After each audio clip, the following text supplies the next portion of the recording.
On ouvre les portes.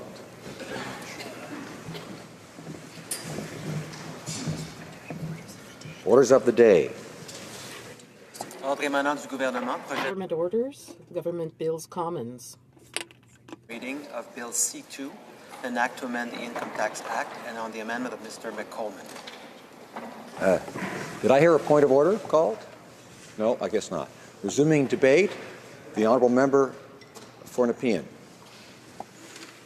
Thank you, Mr. Speaker. Our government was brought around an ambitious economic agenda, an agenda that highlighted the importance of investing in our economy and investing in infrastructure. But we didn't pledge only to invest in the economy, Mr. Speaker. We pledged to invest in the resourceful and talented people of this great country. Specifically, our campaign predicated on the belief that investing in the middle class and those working hard to join it was of utmost importance. Because, as all members of this House can agree, when the middle class succeeds, we all succeed. We are committed to a strong and growing middle class, the middle class that are true drivers of economic growth and job creation in this country, and they need our help. Having run on and been elected on this plan, I am proud to support this legislation, which delivers on our promise to cut taxes for the middle class who have gone for too long without a raise. This is the fair thing to do. This is the right thing to do. Mr. Speaker, in his economic update few days back, the Minister of Finance made clear that we are facing difficult economic times. And we know that in times of economic difficulty, exacerbate inequality. Bill C2 cuts the tax rate on income earned between $45,282 and $90,563 in 2016 to 20.5% from 22%, and it introduces a new tax rate of 33% on income in excess of $200,000. As of January 1st, the government is providing $3.4 billion in the pockets of about 9 million Canadians each year. Single individuals who benefit with an average tax reduction of $330 every year, and couples who benefit will see an average tax reduction of $540 every year. To help pay for this middle-class tax cut, the government is asking the wealthiest Canadians to contribute a little more. We are therefore creating a new top personal income tax rate of 33% for individual taxable income in excess of $200,000. Mr. Speaker, earlier I mentioned the importance of helping middle class and those working hard to join it. It is critical that, as a government, we remember those most vulnerable in our society. In Budget 2016, we will see a major step forward in helping our most vulnerable through the introduction of Canada Child Benefit. I would like to discuss what this measure will mean for Canadian families. This new tax-free, income-tested benefit will lift hundreds of thousands of children out of poverty. 9 out of 10 Canadian families will be better off. The proposed Canada Child Benefit would simplify and consolidate existing child benefits. It would replace the Universal Child Care Benefit, which is not income-tested. As we have committed, the new Canada Child Benefit will be better targeted to those who need it most. We aim to have payments under the CCB begin this summer. It will give a new generation of Canadians just a little bit more space to be, well, children, and to grow into a Canada that has prepared itself for them through long-term investments. That includes things like skills and labor strategies to unlock the potential of greater productivity without making people work longer, harder for less. Our most vulnerable will also benefit from our historical commitments to infrastructure.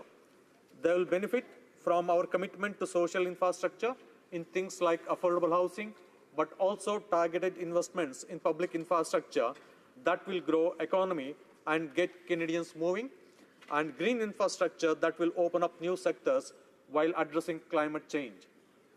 Canadians elected us to do these things, and they are supportive on the work we are doing.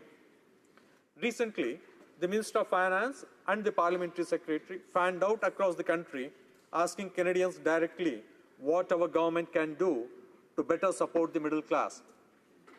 They met with Indigenous leaders, business leaders, cultural leaders, all with the intent of listening to Canadians and engaging in discussions to find practical solutions to the difficulties they are facing. These pre-budget consultations continued online till very recent. The response rate and comments received was tremendous. With over 200,000 interactions with Canadians and more than 500,000 online submissions, this has been, Mr. Speaker, the largest pre-budget consultation on record. Throughout the course of these consultations, Canadians confirm that they want a government that delivers on strengthening the middle class and helping those working hard to join it. And we will deliver.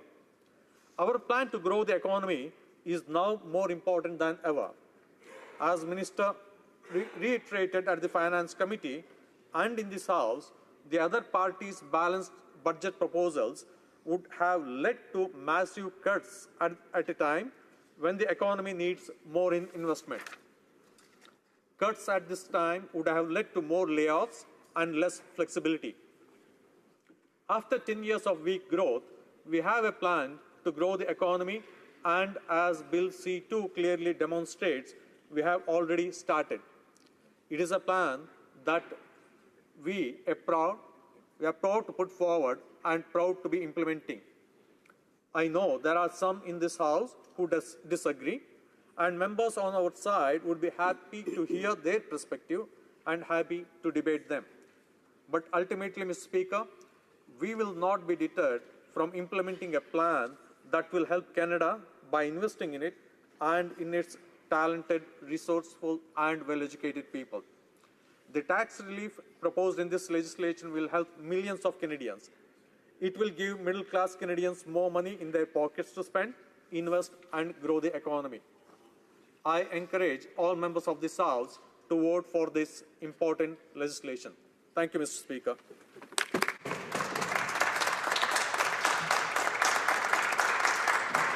Questions and comments? The honourable member for, Central Okanagan, Similkameen. Right. Thank you, Mr. Speaker, and thank you to the member opposite. The member from Nepean mentioned that the pre-budget consultation that his government has done was one of the largest in history.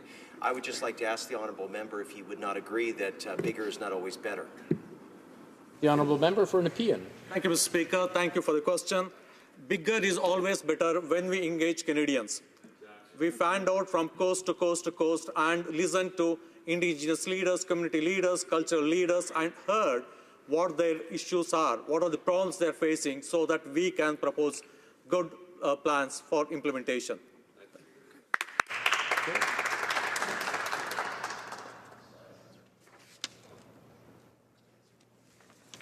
L'honourable membre de... Honourable member for Saint-Hyacinthe.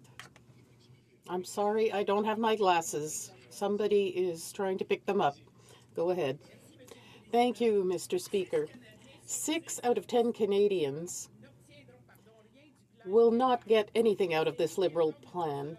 Seniors who are waiting for an increase in their pension are told to hang on. Families are waiting to hear how much they'll get for their Canadian Child Tax benefit.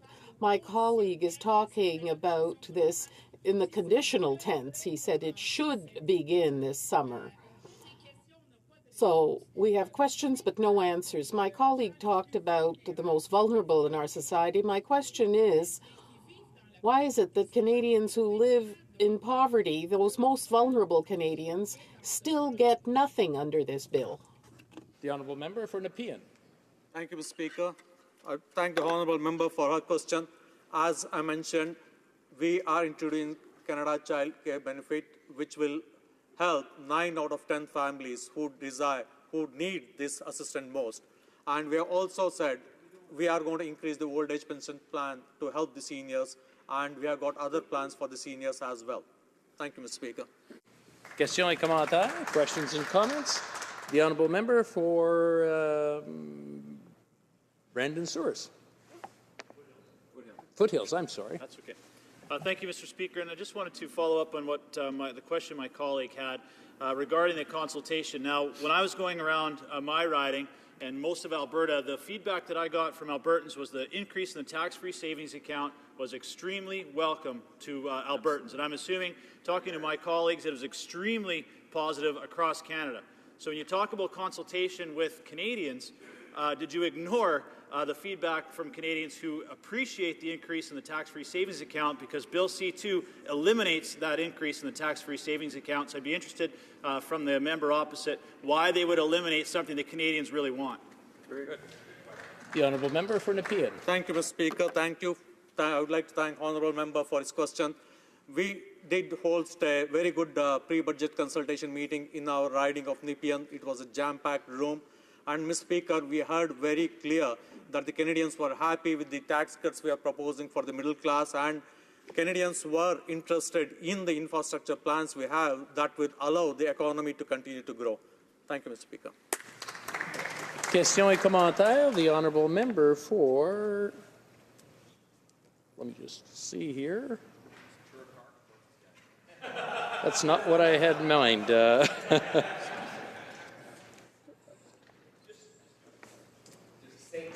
St. John Rosso. Sorry about that. No problem, Mr. Speaker, and thank you. I want to thank my honourable colleague for his great speech this morning to start off our Monday morning in the House. And, Mr. Speaker, just with one comment with respect to tax-free savings accounts. I mean, I think it was a very good program initially, but, Mr. Speaker, I think the facts show that a very, very small percentage of Canadians actually maxed out their tax-free savings accounts. A smaller percentage, Mr. Speaker, would take advantage of doubling the tax-free savings account. I mean, that was absolutely done, Mr. Speaker, by the party opposite to pander to their base, to let those that could afford it do, which was very, very small, Mr. Speaker. My question to my colleague, Mr. Speaker, is this. The Liberals came forth with the tax break for the middle class to put more money back, Mr. Speaker, in the pockets of the middle class. And I just asked my honourable colleague what he thinks that benefit will be to the economy to put more money in the back in the pockets of hard-working middle-class Canadians. Thank you, Mr. Speaker. Member for Nepean. Thank you, Mr. Speaker. I'd like to thank honourable member for his comments and question. In addition to the prompts he mentioned on the tax-free savings account, Mr. Speaker, it's a harsh fact of life. For many Canadians can't even invest in the RRSP amount they're eligible to invest. If I'm not wrong, the amount is in the range of several $100 billion that is not getting invested. And the tax-free savings account is something that is over and beyond what people can invest in their RRSP. And talking about the tax cuts we are proposing, Mr. Speaker, that we know that this is the time that Canadians need to spend. We need the economy to grow, and that can come through the spending both by individuals and through investments in the infrastructure. Thank you, Mr. Speaker. Thank you. I want to thank the honourable members. I do have my glasses back, so I can see you all well now. Resuming the debate, the honourable member for Elmwood-Transcona. Thank you very much, Mr. Speaker. I'm pleased to rise and debate on this bill today. I think what's been most interesting about the debate on this bill to date has been the opportunity to kind of drill down into an issue of contemporary Canadian political semantics, if you will. There was a time where, when we started to talk about the middle class, I think a lot of people felt that this was just sort of updating the language of standing up for working class people. And that when we talked about the middle class, we were talking about people that were going to work every day and working hard to bring home what they needed to be able to feed their family, to pay for their home, and to be able to engage in some meaningful recreation after work hours as well, Mr. Speaker. And so I think that's where a lot of people felt the language of the campaign put forward by many parties, and especially the governing party, was going when we were talking about the middle class, that meant people who are working hard every day and trying to provide for their families. We see an acknowledgement by the government sometimes that that's not quite what they mean by middle class, because they talk about the middle class and those working hard to join it. But in fact, the way that they're defining the middle class through the tax cuts that they're providing, Mr. Speaker, is to say that, well, first of all, it would only benefit people making over $45,000 a year, which already doesn't include 60% of Canadians going to work every day and trying to provide for their families. But then the greatest benefit, of course, doesn't come at the bottom of that bracket, Mr. Speaker. It comes at the top. And so when we start talking about the people who are really going to see the major benefit of this tax cut, I think it's plain to see, Mr. Speaker, that it's far more than 60% of Canadians that aren't going to be seeing any real substantial benefit from this tax break. So we've been talking about how we define the middle class. I would propose, Mr. Speaker, if we're trying to define it in any sort of absolute way in terms of what that means vis-a-vis the majority of working Canadians, then I would say that the government proposal really does fail to do anything for the middle class, understood as the large majority of Canadians that are going out and earning what is really the kind of median market wage for a lot of the work being done in Canada. The median salary of a Canadian worker is somewhere in the neighborhood of $35,000 a year, Mr. Speaker, not even close to qualifying for any benefit under the new Liberal tax plan. And I would say, Mr. Speaker, if we're going to define it aspirationally, as the Prime Minister sometimes does when he says, it's the middle class and those working hard to join it, and maybe the implication is somehow that's more so the focus, or that we're really meaning to capture all those people under the umbrella of middle class, even though they're living quite a different life than those making $90,000, $100,000, $110,000, $120,000, who are the people really in the middle of the bracket that the government has chosen to target. If we're defining it aspirationally, then, Mr. Speaker, I would say then it's a mistake to say that that's the class of people that need the most help. It's not, and I think often it's implied by the government itself that the intention of the program is to provide help to those who need it most. But if the middle class is going to be defined only aspirationally, then it would be a mistake to say that that's the class of people who need it most. As I say, if you define it absolutely and you're looking at the majority of working Canadians, I would say those are the people that need help. And if anyone needs extra help, Mr. Speaker, or extra resources in order to leverage more out of their work and create an acceptable living standard for their family, it's the people on the lower end of that scale, not the people on the higher end. So I find it a strange focus. I wish the government would be clear about the way in which they're going to go about defining the middle class, if they want to speak directly to the majority of working Canadians, or if they're talking about some aspirational category. But I would say if that is the case, then the help is misplaced. We really want to be helping those who are trying to get into that category, and this tax package really has nothing to do with that, Mr. Speaker.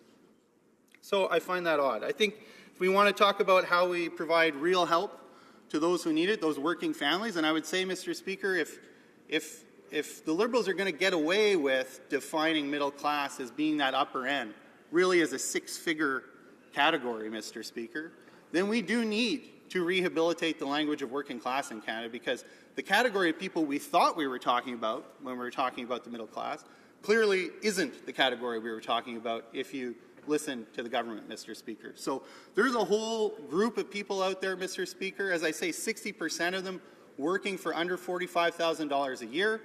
Those are the people where I think the efforts of government are best spent, both because I think there's a moral obligation to make sure that people who are putting in that work are getting a fair return for that work and are able to provide for their families.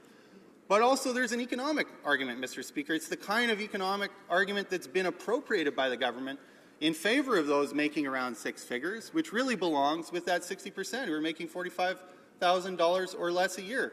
And that's that the resources that are provided to them and the extra bit of spending money that can be provided to them, whether it's through tax relief, whether it's through a program, frankly, Mr. Speaker, I think that would do a better job, which is a childcare program. It would both relieve the actual dollars that are coming out of the pocket, just the same as taxes are. Childcare is not optional for most working families in Canada. So the money that they spend on childcare is no more an option than the money that goes off their check every week or every 2 weeks or every month in taxes. So providing relief on the cost of childcare is meaningful, putting money back in the pockets of families.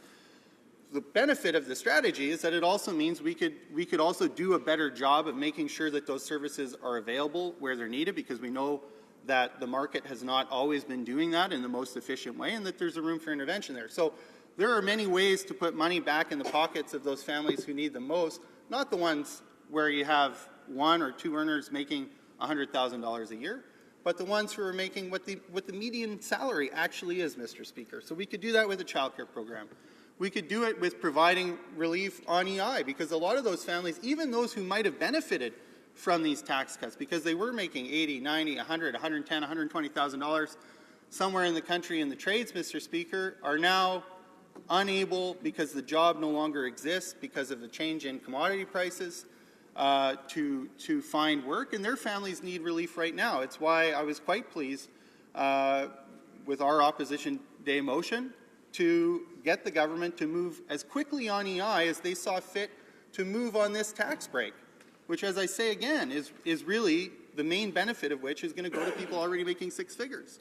It's not going to help the people that need it now. So if the government was going to say, what are our priorities? How do we move quickly to help those who need it most? How are we going to put money in the pockets of people that are going to go out and spend that money right away because they have to and they need to? This, Mr. Speaker, wouldn't fit the bill. So I'm shocked that this is what we're debating, and that it took an NDP opposition day motion to get urgent debate on EI reform in this House. We'll be voting on that later today, and I'd be pleased to see colleagues across the way stand in favor of that motion. I think that's much needed. And I'd be remiss if I didn't mention it, because the vote is today, Mr. Speaker. In the spirit of being constructive, Mr. Speaker, we also put forward a different tax proposal. So I would say, for me personally, investing in a national childcare strategy is a better way to go, and I think would accomplish a lot of what the Liberal government says they want to accomplish through tax relief. But we said, fine, you guys ran on a platform of tax cuts. It's supposed to help the middle class. Let's play ball. Why don't we give you a proposal that is in spirit the same thing, but would actually do a better job of realizing the objectives that you set out in the campaign, that they set out, Mr. Speaker, in the campaign for tax relief. And so we proposed a reduction on the first bracket that would actually cover that 60% of Canadian earners earning below $45,000 a year, Mr. Speaker. It's why we're looking to move this bill on to the committee stage so that we have the opportunity to put that forth at committee, have it examined, and I hope the members opposite will see that as an opportunity to improve a plan that frankly has misfired, because it's not really helping those who need the help. And I would say it's not helping those that the government in the election campaign implied they were going to be helping with tax relief, Mr. Speaker. So, we're looking to be constructive in this House. We think we've found a way to help the new government help itself, Mr. Speaker. It's a busy time. I know there's a rush to get certain things through, and we hope that our reflections may assist the government in doing a better job of what they said they would do, Mr. Speaker. So if we are voting in favor of this bill for second reading, it's to get to committee and be able to have that debate more fully. Thank you very much. Questions and comments? The honourable member for Kingston and the Isles. Thank you very much, Mr. Speaker, and I thank my colleague opposite for his comments. And I'll start perhaps with a comment about what we're discussing today, and then go on a little bit to the less fortunate individuals in our society, as he mentioned and he pointed out so rightly. I'll start by saying that this particular measure will put money in the pockets of 9 million Canadians. You cannot dispute the fact that that will have the ability to transcend throughout the economy and to help the economy grow. And if we were to stop there, then I could possibly agree with the suggestion that this isn't doing it enough. But we are going further. And this goes to his point and his very eloquent speech and the passion that he showed about the less fortunate in our communities. And that's why the Liberal Party is planning to put forward the Canadian Child Tax Benefit, which will put more money in the pockets of families who need it the most, rather than maintaining the universal child care benefit, which, by the way, the NDP supported during the election. So my question to the member opposite is, when it comes to that particular program that we're going to be putting forward that will put more money into the pockets of families that are struggling, will he go against what the NDP committed to during the election and support that plan? Because that truly will benefit those that he singled out that we're not taking care of, which we do plan to do with the Canadian child tax benefit. Thank you, Mr. Speaker. The honourable member for Elmwood-Transcona. Well, thank you very much, Mr. Speaker. I think it would be irresponsible to endorse a plan I haven't seen. We've been calling in the House to see that plan, and we keep being told that it's coming, it's coming, it's coming. Until I see the details, I won't say one way or another whether that's something I'd be willing to support. I'd urge the member, perhaps another member, to stand up in the House today and give us the details of that plan so that we might better evaluate our support. Questions and comments? The honourable member for Central Okanagan's Milkaming Nicola. Thank you, Mr. Speaker. I want to thank the member for his eloquent speech. I agree. This particular bill, this particular strategy the Liberal government is putting forward to this place, does not help low-income Canadians who need it the most. So I certainly grant him that point. I wish their priorities were different on that front. But the question I have, Mr. Speaker, is that the NDP and this member has said that they will be supporting this. And again, bringing it to committee means, a good examination, and the NDP may decide not to support it later. What I'm concerned about, Mr. Speaker, and the reason why we already know that this particular measure will actually cause a 1.2 or more deficit, because it is not revenue neutral as they originally proposed. Does this member not see, though, that if we continue to put forward things that will actually put us into a deficit position, that many of the programs and supports that this member is calling for that would help low-income Canadians will be put under pressure, and inevitably to the point where we may see a revision back to the 1990s, where the Liberal government at the time, to pay the bills, cut transfers to provinces, particularly around healthcare? The honourable member for Elmwood-Transcona. Well, I would agree with the honourable member that I'm concerned that as deficits mount for a Liberal government, they do look to cutting programs eventually as a way to make up for that shortfall. It's why we've proposed that they look at raising the corporate tax rate, for instance, closing tax loopholes for CEOs, and we've seen them starting to backpedal somewhat on that commitment. So I do share some of your concerns, and I would say if we're gonna sustainably offer good social programs that support families, we do need to ask that revenue question. I think that's something that the NDP has been willing to do. It's a harder conversation than promising the moon and then getting elected and then sorting it out later, usually to the dissatisfaction of most Canadians. So that's a question that we are willing to have. I would urge the government to look at raising the corporate tax rate in order to make up for some of the shortfalls in their plan. And I would look forward to discussing more of this and seeing it discussed at committee. Thank you. Resuming debate, the honourable member for Yorkton Melville. Mr. Speaker, I'm pleased to stand today and speak on behalf of my constituents and Canadians across the country that have great reservations about Bill C-2 and the ballooning deficit agenda of our Liberal government.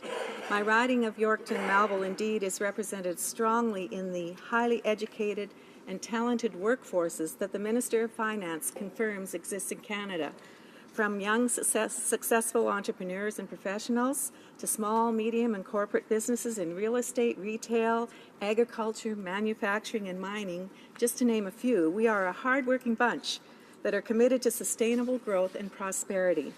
We value caring for each other and for those less fortunate. We value investing in our communities, our hospitals, care homes, youth at risk programs. Quite frankly, the people of Yorkton Melville are second to none when it comes to hard work, compassion, and common sense. Mr. Speaker, we know that election promises were made. However, promises made, promises kept, has yet to apply to this government. Instead of helping the middle class, the Liberal tax cut is most beneficial to the high end of the second highest tax bracket, those who make close to $200,000 a year. In fact, the Parliamentary Budget Officer says that the reduction in the second tax bracket will benefit the top 30% of income earners in the country. Based on the Finance Department's own estimates, the new Liberal tax plan amounts to, on an average, $6.34 a week for those who qualify.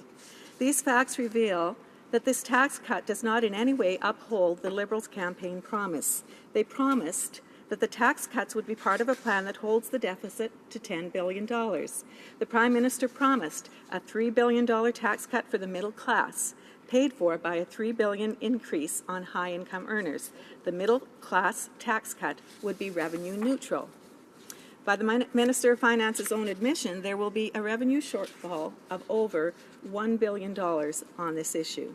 The Institute of Research on Public Policy says the shortfall will be even greater, creating a revenue gap up to $1.5 billion.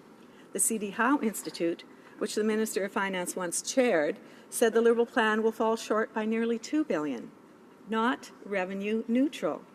A tax cut that will actually cost the Treasury a minimum of $1 billion. I have to say, ordinary folks in my riding are shaking their heads, wondering how election promises were made either with poor research and poor advice or with no clarity other than, this could work, it sounds good, let's go for it. Another related promise has been made that in the upcoming budget, a new Canada Child Benefit will be introduced, claiming to target those who need it most by replacing the Universal Child Care Benefit, which was not tied to income. The UCCB was given to every family, true, regardless of income. In addition, the Canada Child Tax Benefit was also available for parents who needed and were eligible for more support. And like the member opposite here with me, I totally agree with him that my own family in circumstances where they've been challenged, we're very thankful for that support that's needed for the lower income folks, and especially since in many cases the amount of tax that they pay is minimal to begin with. While door knocking during the election campaign, one gentleman complained to me that his daughter and his son-in-law would have to give it all back when submitting their taxes, so it wasn't of any benefit to them. And as we talked, he did share that they were both good income earners, they qualified for their mortgage, their children were well cared for, and they had a little bit of savings. So I suggested, since they knew that they were likely to have to return the money, perhaps they could put it in their tax-free savings account and at least make a little tax-free interest in the meantime. As well, I suggested that it was probably good to know that it was there in case the unexpected was to happen, an illness, or who knows, a downturn in the economy that could mean a temporary or permanent loss of employment, in which case an unexpected change in their family income could suddenly mean that the UCCB would be there for them, because it wasn't tied to income and it was readily available. This new Liberal child benefit that is tied to income would not be adjustable until after income tax is filed, and a difficult year is in the past. Like the year that many of our oil field workers in Saskatchewan and Alberta and those from the East Coast are experiencing right now. And then there's the decision of this government to eliminate the increase to $10,000 in the tax-free savings account, declaring that this is inconsistent with their objective of creating a tax system that is fair and helps those who need it most. Because the TFSA was designed to be cumulative, it encourages young Canadians to invest what they can now, knowing that it was a savings account to be used for the future, when that individual was economically able to put more away, knowing they had that choice for their future.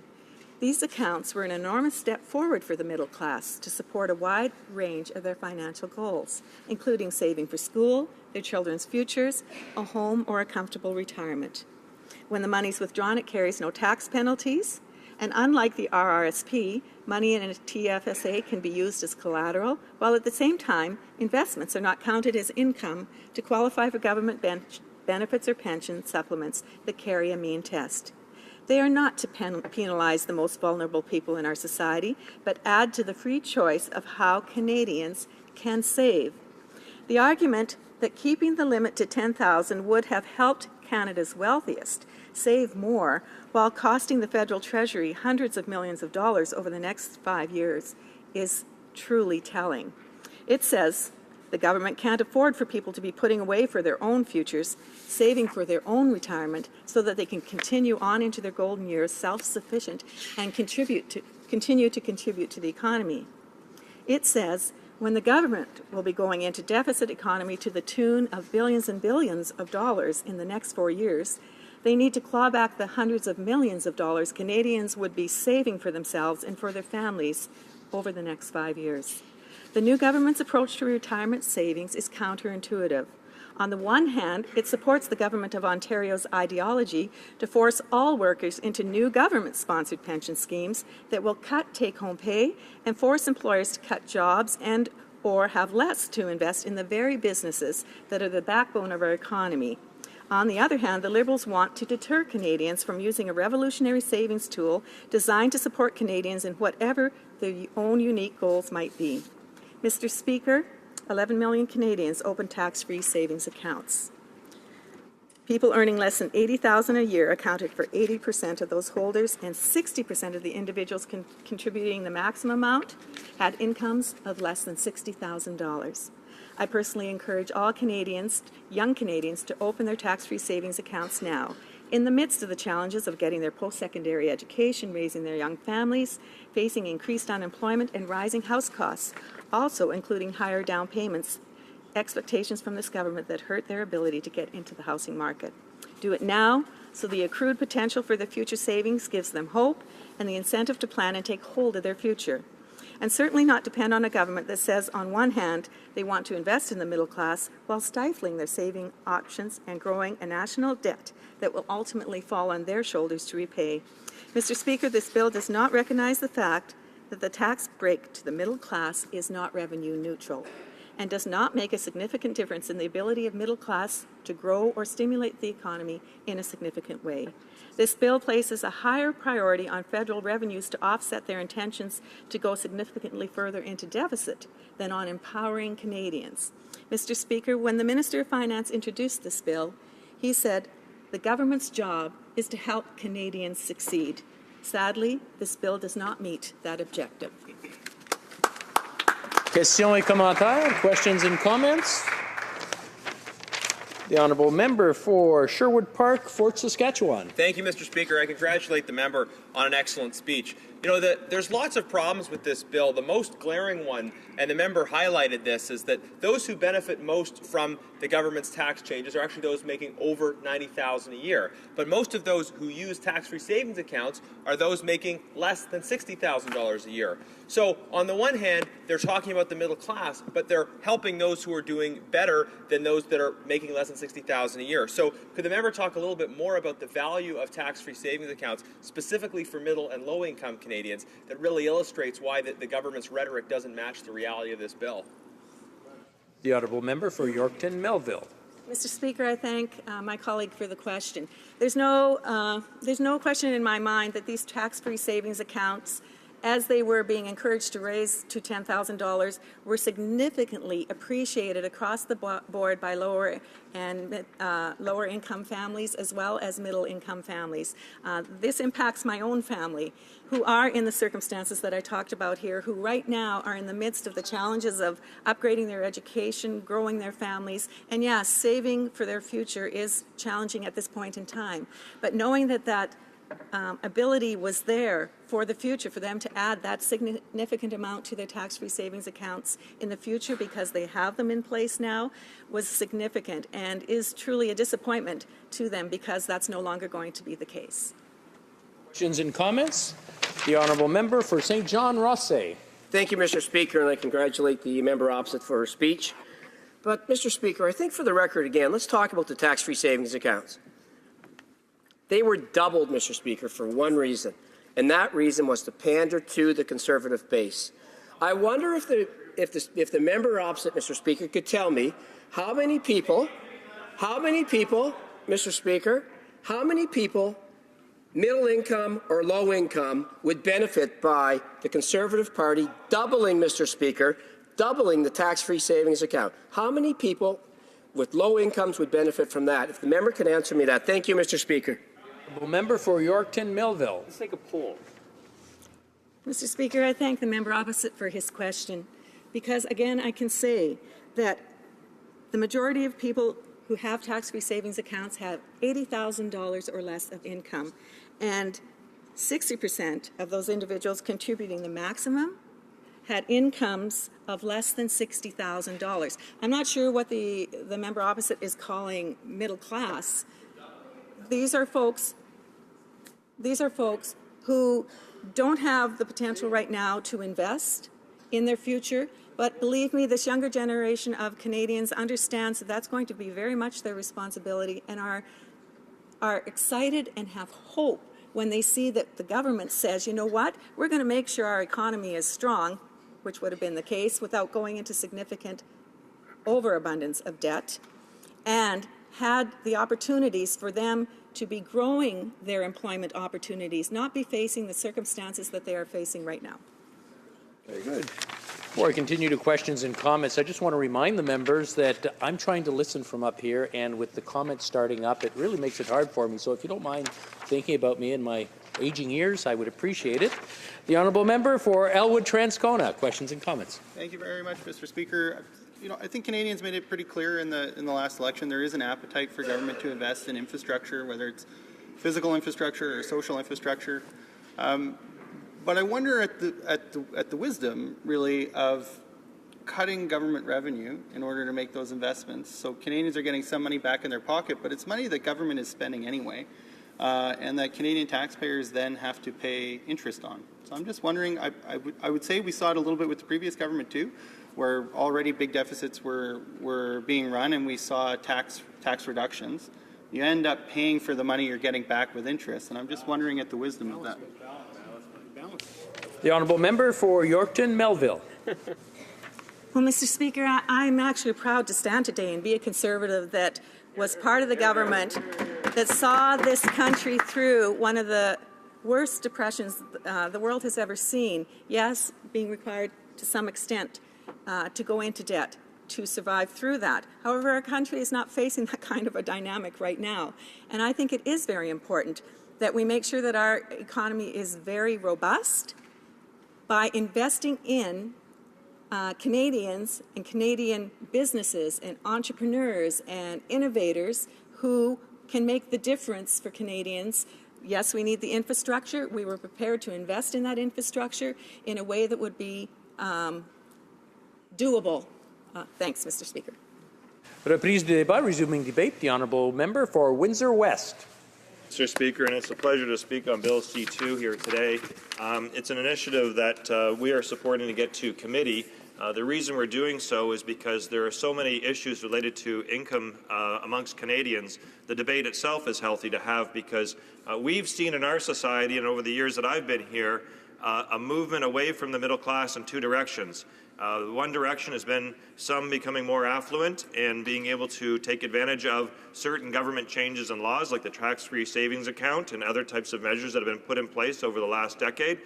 To that as well, too, the opposite direction where people with challenging circumstances being frozen in their wages, being actually reduced in employment numbers in terms of hours, reduced in benefits as collective agreements have been stretched to the limit with regards to making sure that benefits are stayed the same at the very least, and cutting costs of the workforce has been very much a priority of unions across this country because they want to keep the same benefits and wages. But there's been very much a stagnation for sure with that. Now, we've also witnessed on the other end, against your personal income taxes, massive corporate tax cut reductions that were supported by the Liberals at the time, originally, and then later on continue with the Conservatives, that have left our economy without a lot of tools that we normally would have had. So, you know, we have a number of different industries, like the banks and so forth, that have actually benefited from a lot of tax reductions. Their response to those tax reductions have been historic layoffs and closures of facilities that actually cost Canadians more. And there's also been a reward for them related to products that they have and also the services that they charge that they face to customers going on the other end. So you have those that are less affluent that can't take advantage of their different circumstances. And I point real quickly, Mr. Speaker, before I get into C2, the connection here, is take, for example, my bank. I'm not going to mention the name of it. I also have a credit union. And my bank, they allow us to have free banking services if you maintain a minimum of $1,000 in your account. That you're allowed to continue for the duration of the month. If you slip behind that, then you pay a series of different charges. Now, where I represent Windsor West, there's a lot of people that don't have that in their account, especially if you're students, especially if you're a working class family. So they're paying those additional fees where people with money don't have to do so. So we've lost that income stream from the government coming in from the tax reductions and a whole bunch of dead money in our economy. And then on top of that, we have service charges that continue to grow. And the tax-free savings account in C2 is one of those things. We're happy to see the eventual reduction of that.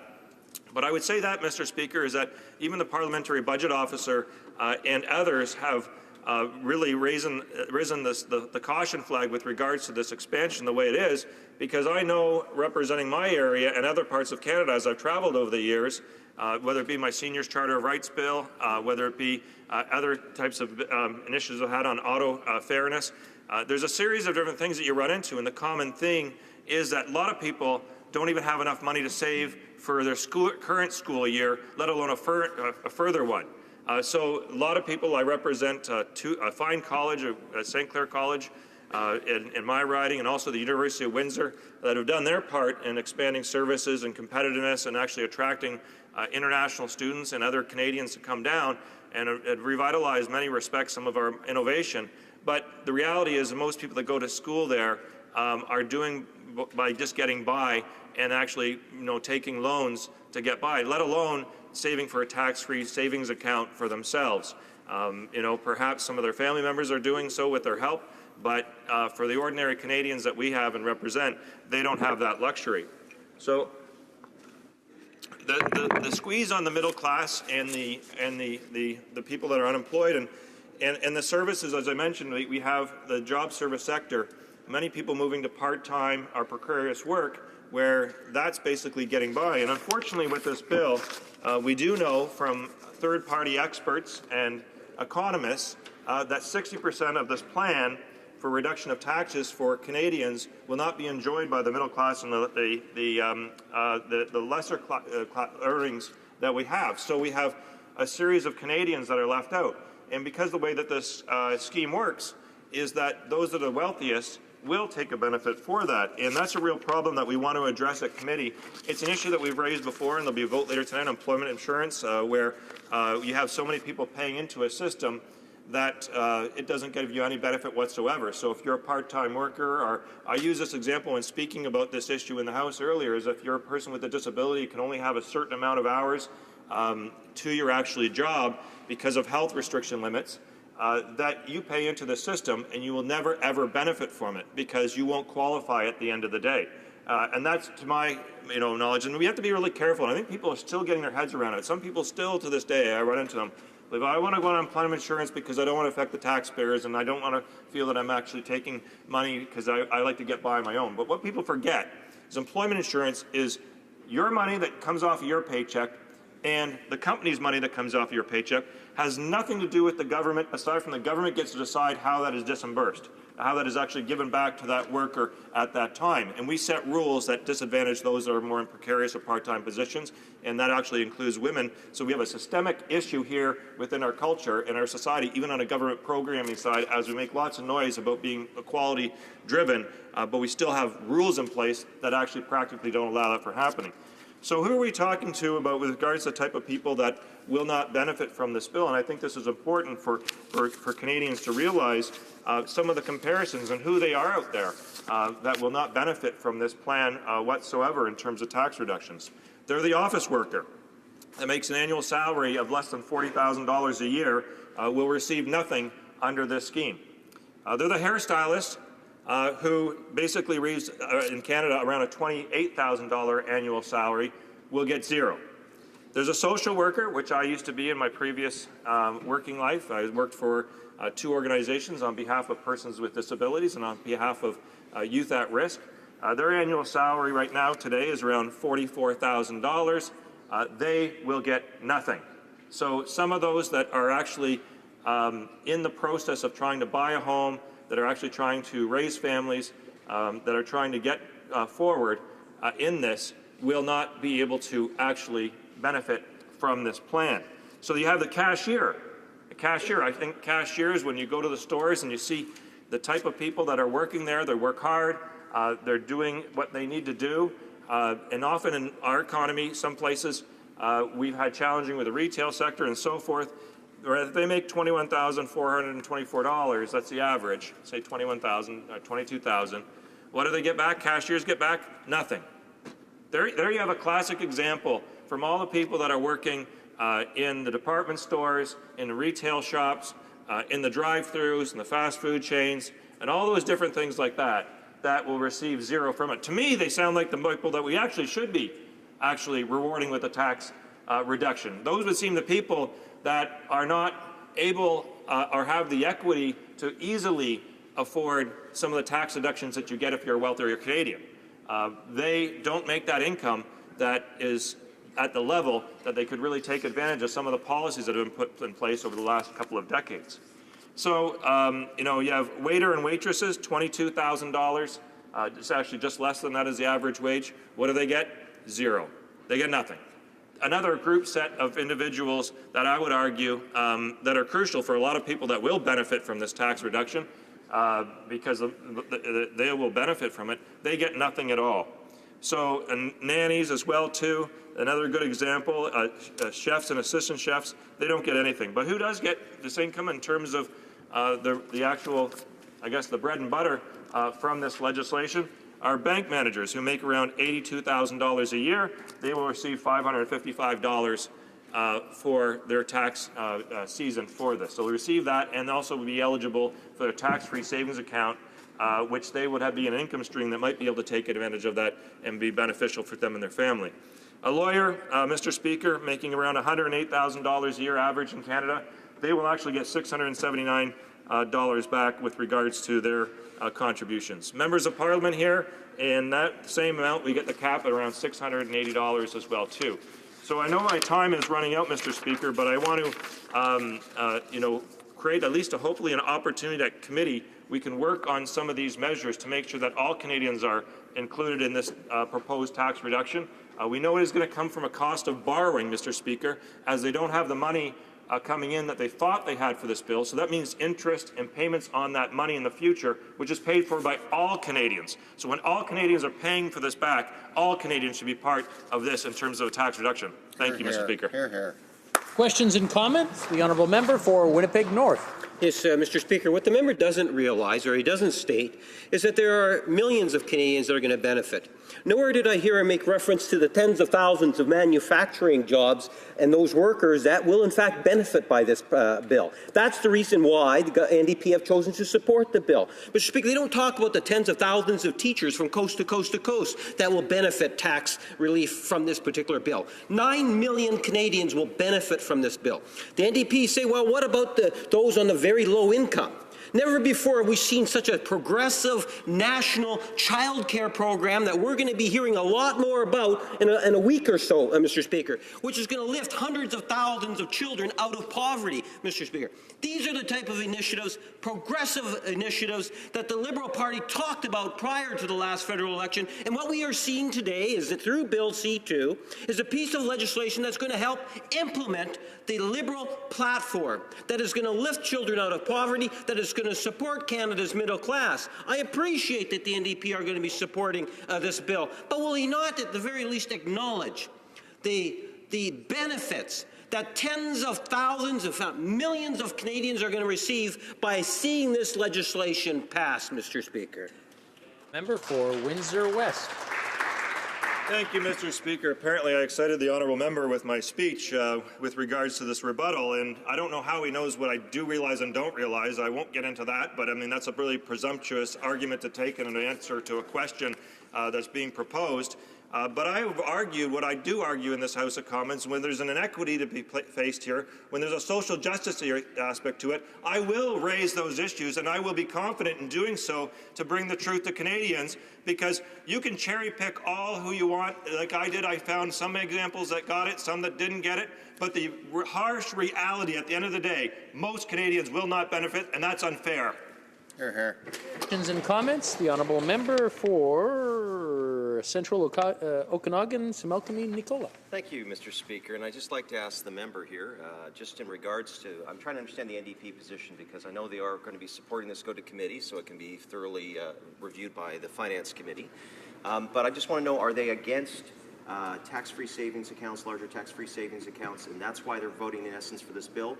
or is it because they actually agree that people that are in those upper, I think up to 199,000 will benefit the most from this if they believe that that's the proper plan to go forward? Thank you. The honourable member for Windsor West. Yeah, thank you, Mr. Speaker. And yes, we do want to work at this committee level to get more of this information. But just like a number of organizations, including the Parliamentary Budget Officer, we believe the current system that the Conservatives brought in, a tax-free savings account, basically become a drag on everyone else that can't contribute to that at the expense of those that can afford it, because it is really a significant tax reduction that others pay for that tax reduction, especially being in deficits. We have to borrow for that money. Just similar to their economic policies where we've actually had a deficit in borrowing for large corporate tax reductions. Similar to when we brought in the HST in Canada, when it cost $6 billion, we actually had to pay interest, and are paying interest on that $6 billion. And I had an independent commission study this, but showed that the interest rate on that would probably be up to $8 billion in total cost because we were borrowing money to bring in a tax on Canadians. So we support returning the tax-free savings account back to its level previous to that and going from there, and also making sure that all Canadians can enjoy in a tax benefit or tax credit, because we are borrowing this money, and if you're borrowing this money, it's unfair that all have to pay for it and only some get the benefit. Questions and comments? A very brief question and comment from the member from Sherwood Park. Sherwood Park, Fort Saskatchewan. Thank you, Mr. Speaker. And I share the member's principal objection to this bill in terms of the lack of genuine progressivity in the tax changes. But I do want to ask him about corporate taxes, because the evidence shows that, in fact, as business taxes have been reduced, corporate tax revenue has gone up, because presumably the relative elasticity of business investment. So could the member comment on how the NDP plan to raise business taxes will actually reduce tax revenue? Honourable member for Windsor West. Well, I can tell you, Mr. Speaker, watching the decline of the manufacturing industry and the fact that most of the decisions are made for investment outside of our country in the United States, we have seen a shrink on the manufacturing sector that has been significant. And we've also seen that a lot of the different corporations that their head offices here in Canada enjoy some of those tax benefits that they've had, and there's very much contrary evidence to that, and I know I have to wrap up, but I can tell you that, Mr. Speaker, large corporate tax reductions haven't resulted in lower unemployment. We see that around all our communities across this country. Prise de débat, resuming debate, the honourable member for Mount Royal. Thank you very much, Mr. Speaker. Mr. Speaker, let me draw you a picture. A single mother earning $80,000 with 2 kids. One of the kids is in daycare, one of the kids is starting grade 2. She has to afford her mortgage, her grocery bill, her daycare bill, all of these different things on her daily life. And this is exactly the type of measure that is designed to help her and 9 million other Canadians. This is why I'm so proud, Mr. Speaker, to rise today to support Bill C-2 in its second reading. Mr. Speaker, since January 1st, 9 million Canadians have benefited from tax relief. The government was elected on the basis of a plan to grow the economy. And these changes are an important first step. This week, our government reaffirmed its conviction that when the economy works for the middle class, the country works for the entire population. Our government will trace a new path. At the heart of this approach is the reinforcement of the middle class and creating the conditions for a growing economy that all Canadians will benefit from. This government will take measures to make sure that economic growth is equitably shared among the middle class and those who are working hard to join it. In a difficult economic period, the government has an important role to play. Now, more than ever, it's time to invest in order to strengthen the middle class and favor sustainable growth. Legislative measures such as C2 are the first step in the government's plan to establish the conditions for long-term growth. It certainly won't be the last such measure, because we have a very ambitious program that we will respect one step at a time, one bill at a time, one debate at a time. Therefore, allow me to emphasize the bill before us today, Bill C-2. Mr. Speaker, Bill C-2 brings concrete change for the middle class by putting more money in the pockets of Canadian workers. The bill will reduce the tax rate of individuals earning up to $90,000 or so by 7%. On January 1st, the government has also reduced the TFSA ceiling from $10,000 to $5,500 a year. Let me reassure the House that this is not retroactive. For 2015, the ceiling for TFSAs remains $10,000. We know that only 6.7% of Canadians who are entitled to have a TFSA put in the maximum. So changing the ceiling changes nothing for the 93% of the population that did not invest the maximum under the old ceiling. The annual ceiling will be indexed again so that it will conserve its real value over time. Support the TFSA. I think it is a very important investment vehicle. But given the fact that so few Canadians use the maximum amount, only 6.7% in 2013, the amount of money that we are losing in Treasury for doubling the amount of TFSA can well be used on better things, such as, for example, Mr. Speaker, the Canadian Child Tax Benefit that we intend to introduce. Cette baisse d'impôt. This tax cut for the middle class and the ancillary changes will make the tax system fairer. We expect that about 9 million Canadians will benefit from this measure in 2016, which translates into a real change for a significant number of Canadian workers. In addition to being a fair measure, it's also the smart thing to do for our economy. Moreover, the proposed tax changes in C2 came into effect on January 1st. This means that Canadians targeted by these changes will see the impact on their paychecks.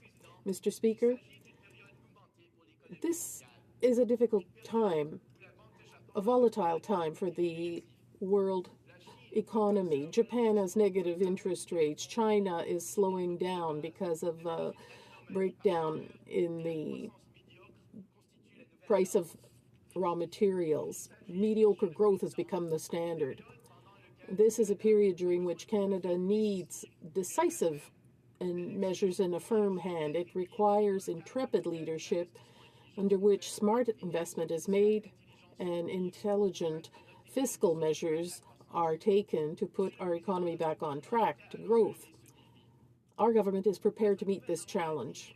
It was elected in order to enact an ambitious economic plan that will relaunch our economy.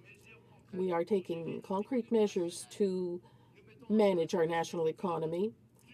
We have better economic foundations that are preferable for the middle class and investment in key sectors. Thanks to our plan to strengthen the middle class and growing the economy, people who work hard can expect a good standard of living, a secure retirement, and better prospects for their children. Campaign, many of us had the chance to travel around our own ridings, and my riding of Mount Royal is no different than many of your ridings. All of us know many, many people that will be benefiting from the middle class tax cut. It's true, Mr. Speaker, not every Canadian will benefit. Some Canadians who earn more than $200,000 are going to be taxed a little bit more. And some Canadians who earn less than $45,000 won't benefit from the middle class tax cut itself. However, they will benefit from all of the corollary efforts the government will make to add to the guaranteed income supplement for single seniors, the Canada Child Tax Benefit that will allow those who earn less to have much, much more to take their children out of poverty. And all of the corollary plans of our agenda that was the plan that Canadians chose in this election are ones that we believe are well worthwhile to put through. So, Mr. Speaker, I fully understand that some members opposite may disagree. We're all fair in a democracy to disagree. But I do think that nobody can doubt that this was a proposal that we made in the election campaign. It was a proposal that we're elected on. And as such, it is a proposal that the government needs to adopt in this Parliament. Thank you, Mr. Speaker. Questions and comments? The Honourable Member for Regina Leuven. Thank you, Mr. Speaker. Mr. Speaker, the member for Mount Royal started out with the example of a single mother making $80,000 who would benefit from this proposal. Well, I could provide the example of a single mother making $45,000 or making less than that who would see absolutely no benefit from the so-called middle-class tax cut. So, Mr. Speaker, I would ask the member for Mount Royal to explain why it is actually better to cut the tax bracket over $45,000 as opposed to cutting the first tax bracket that everyone pays. And it's not good enough to just say, well, some people will benefit from this, so it's good, or we won the election, so it's good. No, Mr. Speaker, I want a focused answer on why it makes more sense to give this tax cut only to people making more than $45,000 rather than something that would include all Canadian taxpayers. Honourable député de Mont-Royal. Honourable member for Mount Royal. Thank you very much, Mr. Speaker. I'd like to thank my friend from Regina Leuven for his question. Let me note, Mr. Speaker, that during the election campaign, the NDP did not propose any tax cut, either for those earning over $45,000 or for those earning under $45,000. So it's mysterious to me, Mr. Speaker, why the NDP now is determined to add to the tax cut and say that we should be adding it to other people that they didn't themselves propose during the election campaign. Meanwhile, Mr. Speaker, the Canada Child Tax benefit that will be aimed squarely at those who earn less money will be of great benefit to the single mother that earns $45,000. And, Mr. Speaker, that is a program that we intend to introduce this year, and that single mother that you're talking about will benefit greatly from it, and so will Hook Shortland, Mr. Speaker. Questions et commentaires, questions and comments. The honourable member for St. John Rothsay. Mr. Speaker, thank you. Thank you, my colleague down the aisle here on this great speech. Let's look at the facts on TFSAs, Mr. Speaker. 28 million Canadians eligible. 10 million participated. 38%. Of that 38%, Mr. Speaker, 18% maxed the original amount. Only 18%. Yet the party opposite doubled the amount. 93% of Canadians, Mr. Speaker, did not benefit from the TFSA. The comment that, it would be a dream of future Canadians to participate in the TFSA. Mr. Speaker, has the party opposite been to a low-income priority neighborhood? During the election, Mr. Speaker, I went door to door in these neighborhoods. And do you know how many people, Mr. Speaker, participated in the TFSA, Mr. Speaker? Basically next to none. The doubling of the TFSA, Mr. Speaker, was going to drain government money, government resources for now and the future, and that money could be used, Mr. Speaker, to help low-income families in need. So again, I commend my colleague for his speech, and I ask my colleague, would he not agree that the tax cut for the middle class is going to do the right thing for our economy, that the Canada Child benefit is going to put money back in families that need it? Thank you, Mr. Speaker. Honourable member for Mount Royal. Thank you very much, Mr. Speaker, and I, of course, agree with the conclusion that the member reached related to the child tax benefit, and of course, I totally agree that we need to put money back in the pockets of working-class Canadians. I do want to say, Mr. Speaker, that I do believe in the TFSA. I think the TFSA is a good vehicle. I think we should allow Canadians who are in the middle class and higher-income Canadians to save. I think we always need to draw a balance. I think the previous government had reached a good balance at the $5,500 level. I think doubling of it, given the numbers that I see related to how many people were using the maximum, was unnecessary, and as such I would prefer to redirect that money to working-class Canadians. But I do personally, Mr. Speaker, strongly favor the TFSA as a vehicle, and I think that many members in this House would agree with me, even though we believe that lowering the cap from what was promised is a better choice. We have room for one brief comment or a question. The honourable member for Provencher. Good. I want to thank the member from Mount Royal for his excellent speech and defense of Bill C-2. However, I would like to again focus on the tax-free savings accounts, commonly known as the TFSA. In my riding, and I think it's true right across Canada, one of the most prolific users of tax-free savings accounts was our seniors. And it was a vehicle and an avenue for seniors to take their nest egg, their retirement savings that they had accumulated over a lifetime of working, put it into a vehicle that didn't attract any tax. And I'm wondering, rather, they're focusing on giving the guaranteed income supplement a boost, whether this would not also have been a good measure for our seniors. In 30 seconds or less, the honourable member for Mount Royal. Thank you very much, Mr. Speaker. I want to thank my honourable friend from Provencher for his excellent question. I would note that this government is retaining income splitting for seniors. And I would also note that, again, while I think it's an excellent vehicle for everyone, including seniors, only 6.3% used it up to the cap, and that was the lower cap in 2013. So my issue is not whatsoever with the concept of the TFSA or using the TFSA for all of us, including seniors. The question is whether the cap needed to be doubled when less than 7% used it up to the cap. That's right. Thank you, Mr. Speaker. Reprise du débat, l'honorable député. Resuming debate. The honourable member for Bécancour Nicolet Sorel. Thank you, Mr. Speaker. At the outset, I will say that the Bloc Québécois will vote in favour of this bill in order to examine it further in committee. My colleague, the member for Pierre Boucher, Verchères les Patriotes, made a speech on February 1st that explained the position of the Bloc Québécois, and he very clearly explained why we are in favor of this bill. But at the same time, he had noted that there was very little in the Ways and Means motion tabled before the holidays. That Ways and Means motion looked like a political exercise that seemed to give the impression that the party was respecting its electoral promises, but it was only a small part without looking at the big picture of a necessary reform that should be done regarding national finances. In its haste, the government tabled an incomplete bill.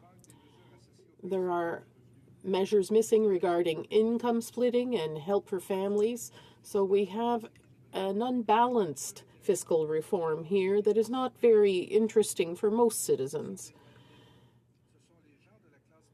People in the middle class, the very upper middle class, those who earn about $90,000 taxable, that get the highest deductions. There's nothing for those who have median or lower incomes. That is 2/3 of Quebecers. They're the ones who most needed a bit of breathing room. You have to earn over $250,000 a year to start paying more tax. Members of the House of Commons, for example, whose income is at the limit of what we discussed, will not pay any more taxes. This is not normal because their income is way above average. So this is quite far from the promised fiscal reform that we heard about during the campaign that was supposed to make the tax system fairer, according to the Liberal Party literature. It was supposed to be more progressive and advantageous for most families. That is not the situation right now with this bill. Even though it's marginal, it is a bit of an improvement compared to the current situation that the NDP and the Conservatives wanted to perpetuate, for instance, by promising a balanced budget. Let's give these people a chance while hoping that new measures will be added with the budget to be tabled on March 22nd. Since the government decided to hurry up and tabled its Ways and Means motion before Christmas, we fail to understand why it did not include that amount of money that had been voted for hastily just before the election by the former government, some kind of election gift for families, but which was taxable. So it had to be declared on one's income tax return. So that tax credit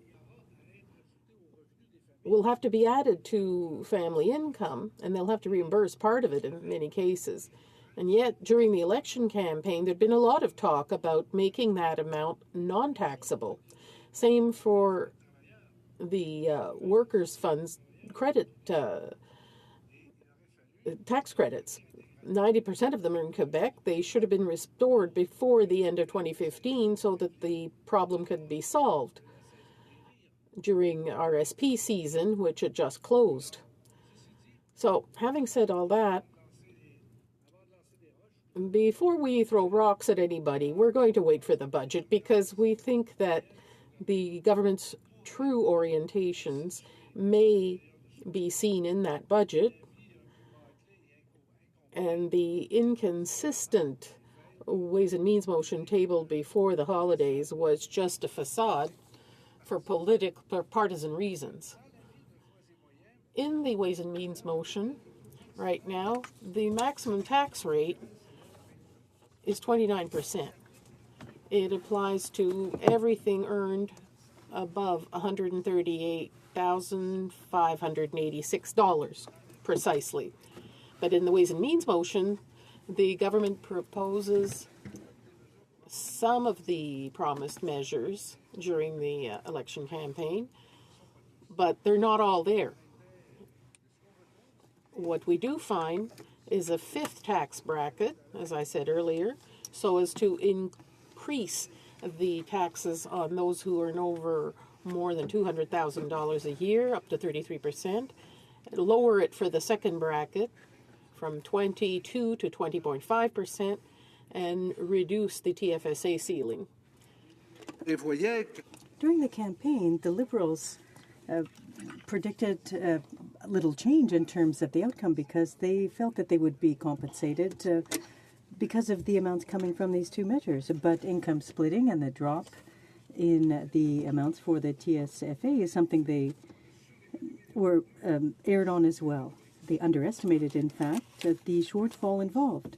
So the announcement contained in the Ways and Means motion is the subject of what we're discussing here today. And the other measures contained in the motion with respect to corporate taxes and dividends, investments and deductions for charitable donations are technical changes and are there for to ensure that all measures are consistent.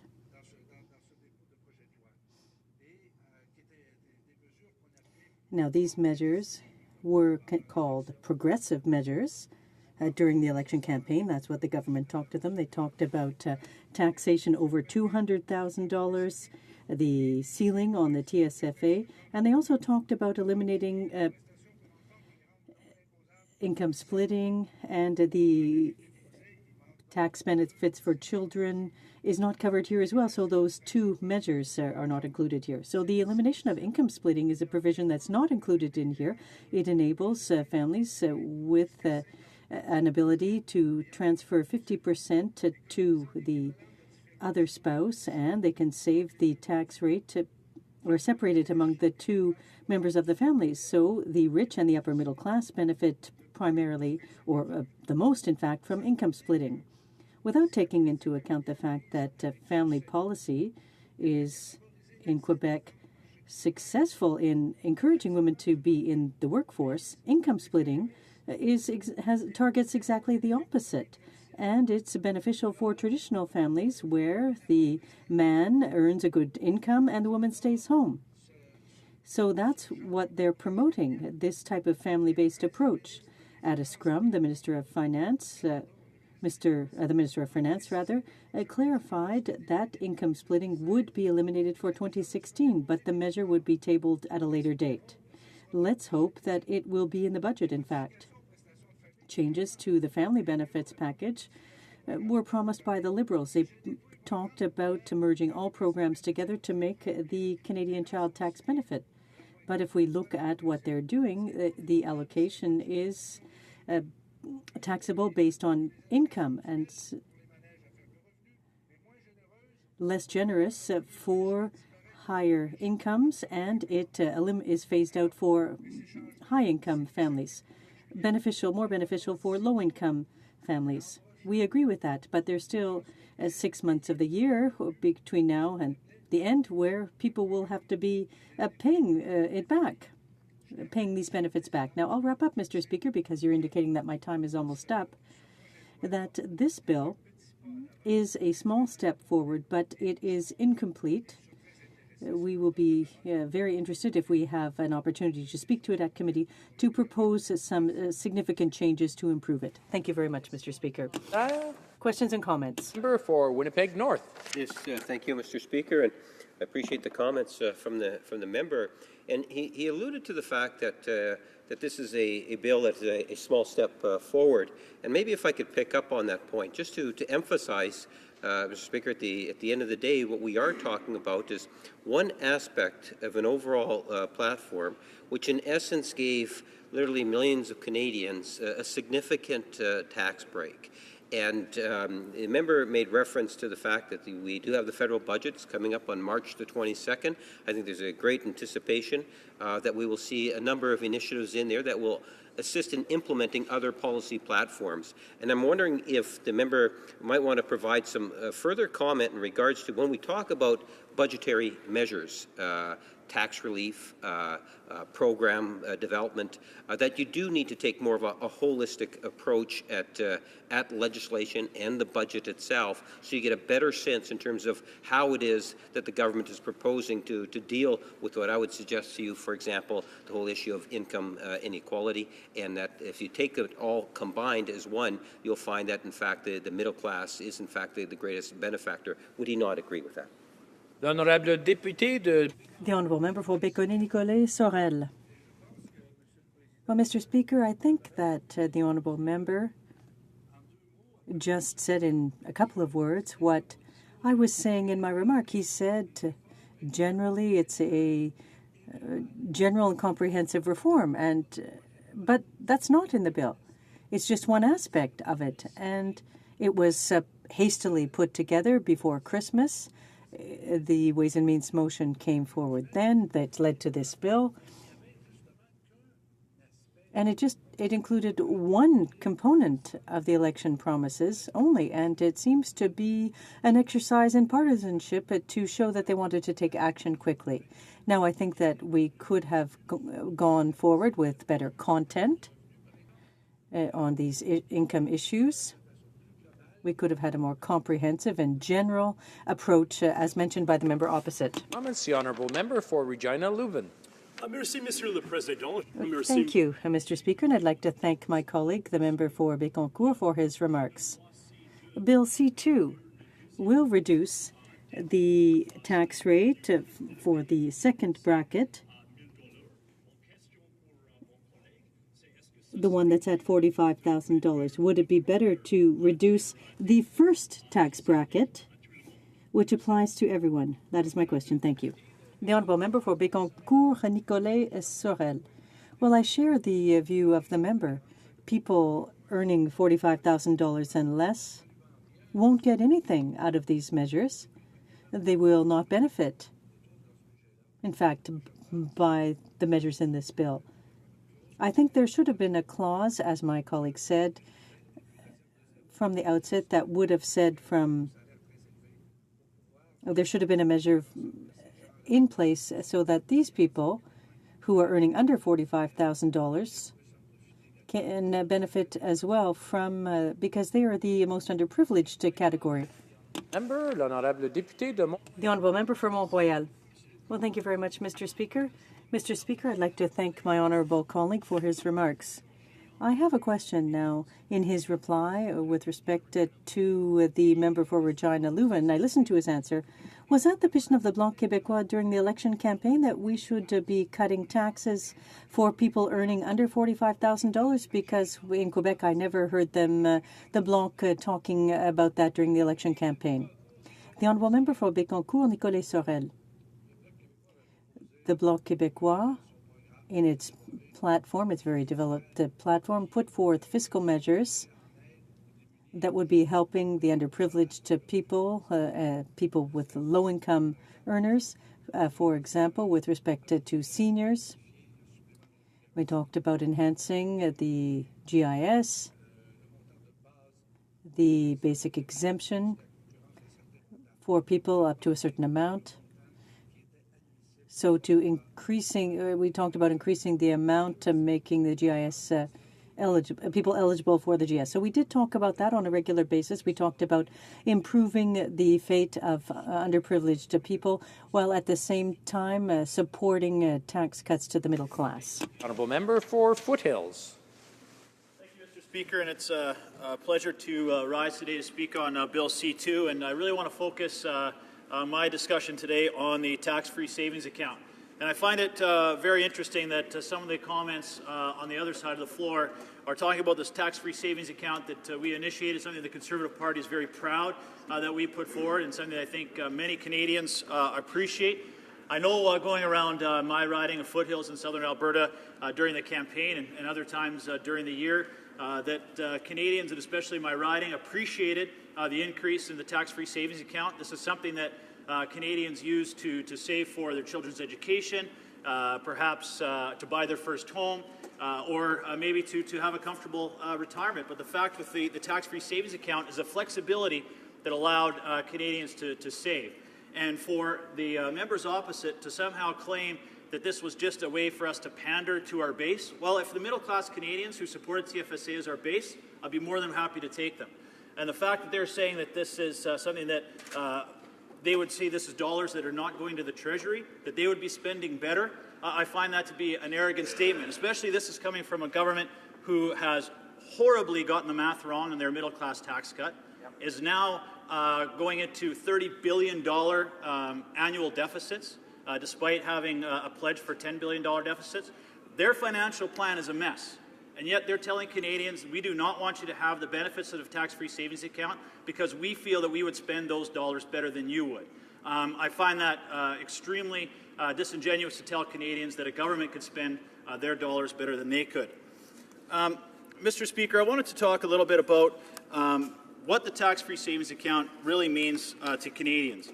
And we talked about, or we heard members opposite talking about that this is something that very few Canadians actually use, and this is something that's really just a tax haven for the wealthy. Well, 11 million Canadians have a tax-free savings account. That is certainly more than just wealthy Canadians. 80% of those are making $80,000 or less. And of those who max out their TFSA, 60% of those are making $60,000 annually or less. These are not wealthy Canadians. These are Canadians these are hardworking Canadians who are making difficult choices for their family. Difficult choices that they feel will benefit them in the future. Like I said, whether that's saving for their first house, saving for their children's education, or finding an opportunity to save for retirement. These are hardworking Canadians making these choices, these financial choices that they feel is best for them. And where is it that the government should step in and say, we know better than you when it comes to savings? These are Canadians who are just simply trying to have a sound financial plan. And these are things that we should be encouraging, not eliminating, as Canadians have the opportunity to make the decisions that are best for themselves. And I think the key to that is that a choice that they are making, a choice that they are making themselves for what they feel their priorities are in terms of their vehicles for savings. Certainly, some of them may have an RRSP, but like I said, the TFSA has much more flexibility than an RRSP. And what is wrong with giving Canadians another option, another opportunity to save for their future? Canadians want to have those choices there, that they can put money away when times are good. Certainly now for Albertans, many of them may be tapping into their tax-free savings account when times are difficult. This is a great chance for them to put funds away when times are good, to help them through when times are difficult.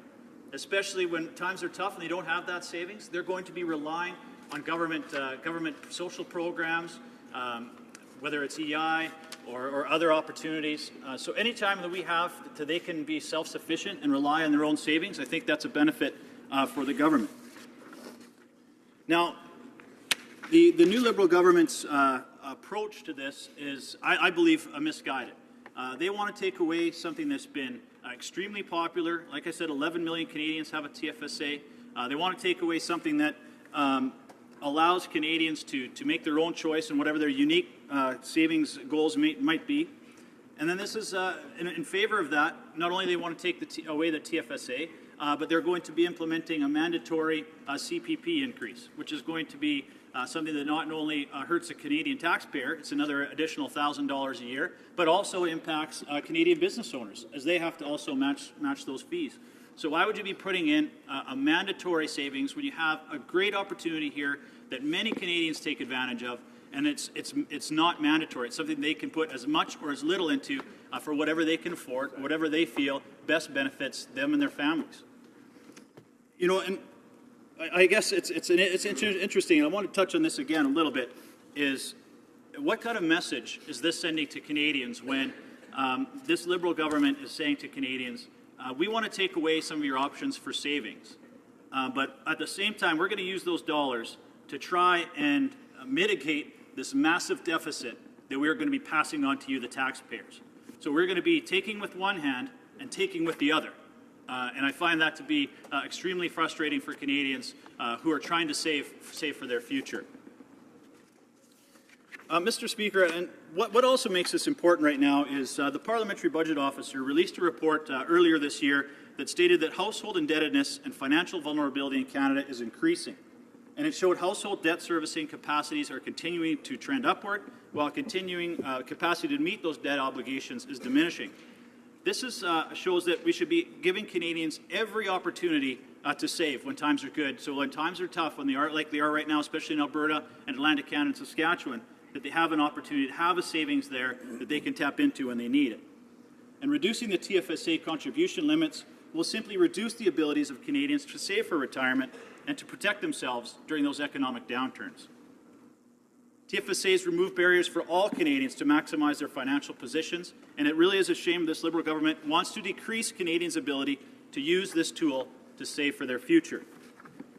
Now, the other issue that is at hand here with Bill C-2 is this middle-class tax cut. Now, I'm sure this is a vision that is quite burned into Canadians' brains during the election campaign. The Prime Minister went coast to coast to coast, and I quote, he said, "A $1 billion tax cut for the middle class, paid for by a $3 billion increase on high-income earners." However, the Liberals got their numbers completely wrong. This middle-class tax cut is anything but revenue neutral. In fact, the Parliamentary Budget Officer has said this tax reform, I won't call it a tax cut, this tax reform is going to cost Canadians $8.9 billion over the next 6 years. That is anything but revenue neutral. And again, it shows that the Liberal government is going to be taking away with one hand and taking away with the other. To say that this is a middle-class tax cut when only the average Canadian who qualifies for this will be getting $6 a week. $6 a week. I don't think that's going to have a profound impact on stimulating our economy or making a big impact for middle-class Canadians. In fact, I'd argue that I don't think middle-class Canadians will benefit from this at all, because the group that will benefit from this the most is those making closer to $200,000. So what we're going to be doing is we're going to be penalizing those hardworking Canadians, usually those who have started businesses, created jobs, grown our economy, worked extremely hard to be in that higher tax bracket. We're going to be impacting them, taking $3 billion away from them, and really, it's not going to make that big of an impact. So we should really be taking a hard look at who is actually going to benefit from this middle-class tax cut. It's not a tax cut. It's going to be an $8.9 billion debt that each and every Canadian taxpayer is going to have to pay for. Like I said, we shouldn't be impacting or discouraging Canadians from saving. We shouldn't be discouraging those hardworking Canadians who are job creators, who have started businesses, who have helped grow our economy. And what I see from this Bill C-2 is miscalculations impacting our business owners and our entrepreneurs, and not having the impact, the financial impact that the Liberals have said it would have. So in conclusion, Mr. Speaker, I can see my time is running out. Really what I wanted to encapsulate here is I encourage all members of this House to vote against Bill C-2. I do not see that this is going to have the financial impact that they are saying, other than increasing our massive debt, our growing debt. And really it comes down to this, Mr. Speaker. Should the government, or should Canadians, be taking financial advice from a Liberal government that could not get the math right on its middle-class tax cut, is arguing with its own financial staff on the amount of our conservative surplus that we left them, and is now going to have $30 billion of annual debt that they are putting on Canadians. I don't think this is the party and the government that we should be taking financial advice from. Shame. Thank you, Mr. Speaker. Shame. Questions and comments? The honourable member for St. John Rothsay. Thank you, Mr. Speaker. Thank you, member opposite, for his speech. And Mr. Speaker, when the member opposite says our party is going to take with one hand and take with the other, that couldn't be further from the truth, Mr. Speaker. Again, let's look at the numbers. 6.7% of Canadians maxed out TFSAs. That is a fact, Mr. Speaker. Why does the party opposite want to double that number? They wanted to double that number, Mr. Speaker, because that pandered, yes, it pandered to their base. When the member opposite also, Mr. Speaker, says that the government is going to take that money and we're arrogant on how we're going to spend it, is it arrogant, Mr. Speaker, to come up with a Canada Child benefit that is going to help 9 out of 10 Canadian families, that is going to pull 315,000 children out of poverty, Mr. Speaker? Is that arrogance? The party opposite own finance minister, Mr. Speaker, who has disappeared off the face of the earth, stated, future generations will pay for this. Our grandkids, our great-grandkids will pay for the TFSA doubling, Mr. Speaker. That is not fair to Canadians. It is not fair to Canadian families. And what the Liberal Party is doing is putting money back in the pockets of families, back in the pockets of middle class. So, Mr. Speaker, my question to the member opposite is this. If only 6.7% of Canadians maxed the TFSAs, what was the rationale behind doubling that amount? Thank you, Mr. Speaker. The honourable member for Foothills. Thank you, Mr. Speaker. And I appreciate my member's opposite very long speech and question. First on the child tax credit, you got your math very wrong on the middle class tax cut. I'm really going to be interested to see what your math is like on the child benefit, and we'll see if it does include benefit 9 out of 10 Canadian families. We'll see. In terms of the TFSA, what is the harm in doubling it? If you're so concerned that so few Canadians actually used it, well, it's actually 11 million Canadians. 11 million Canadians have a TFSA account. So I think this is very profound and very significant opportunity for Canadians to save for their future. And the key is to save for what they feel is best in their priorities, not the government's. Questions and comments? I just want to remind the honourable members that they are speaking through the chair and not directly across. The honourable member for Regina Leuven.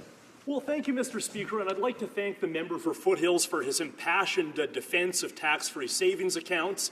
Of course, the question before this House is not whether we should have TFSAs, it's whether the contribution limit should be $5,500 or $10,000. And the member for Foothills talked about the large number of Canadians that might use TFSAs to some extent, but does he acknowledge that fewer than 7% of Canadians actually reached that maximum of $5,500 in contributions, and that therefore it would be a relatively small and relatively affluent group that would gain from increasing that limit to $10,000? Thank you.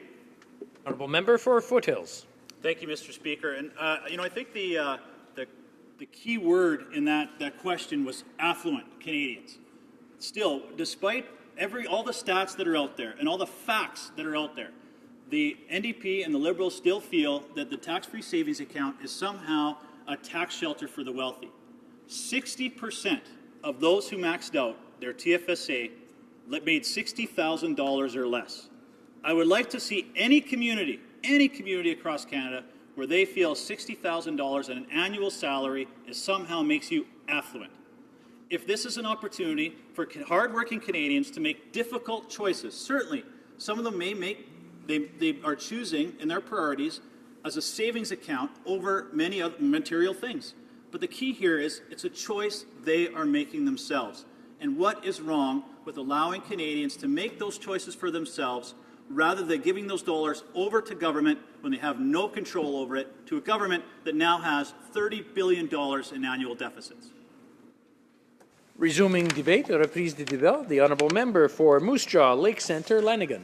Thank you very much, Mr. Speaker. It's a pleasure for me to speak today on what I think should be more appropriately titled Liberal Government's Legislation on Misplaced Priorities, because quite frankly, Mr. Speaker, that's exactly what this Bill C2 is. Now, the Liberals claim to say, the government of the day claims to say that this is a tax cut for middle-class Canadians that will help stimulate the economy, when in fact, Mr. Speaker, all it is a bit of a shell game. They were attempting on one hand to suggest to Canadians that this is a good thing, it's reducing taxes, certainly something that our government believes in, since when we were in government for 9 years, we reduced taxes over 140 times. Yet, Mr. Speaker, the reason it's a shell game is because while there may be some modest gains in tax relief for some Canadians, on the other hand, they start reducing the amount of contributions allowed in TFSAs. Now, the tax-free savings account, Mr. Speaker, was an initiative that our government brought in several years ago, the most important savings vehicle that Canadians have seen since the advent of the RSP.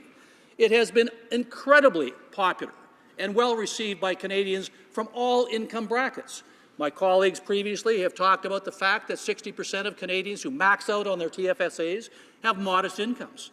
Mr. Speaker, I always say, Mr. Speaker, any time you give Canadians an opportunity to save money in a tax-free vehicle, that's going to be a good thing. So when, Mr. Speaker, did it become wrong for Canadians to have the ability to save more of their hard-earned money tax-free?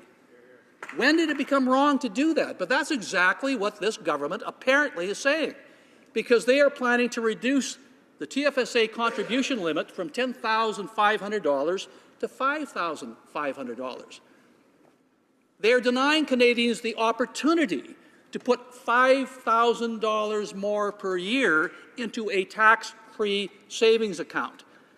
Now, Mr. Speaker, I recognize the fact that perhaps not all Canadians will be able to contribute the full amount each and every year, but the way the TFSAs have been structured is that there's a carryover element.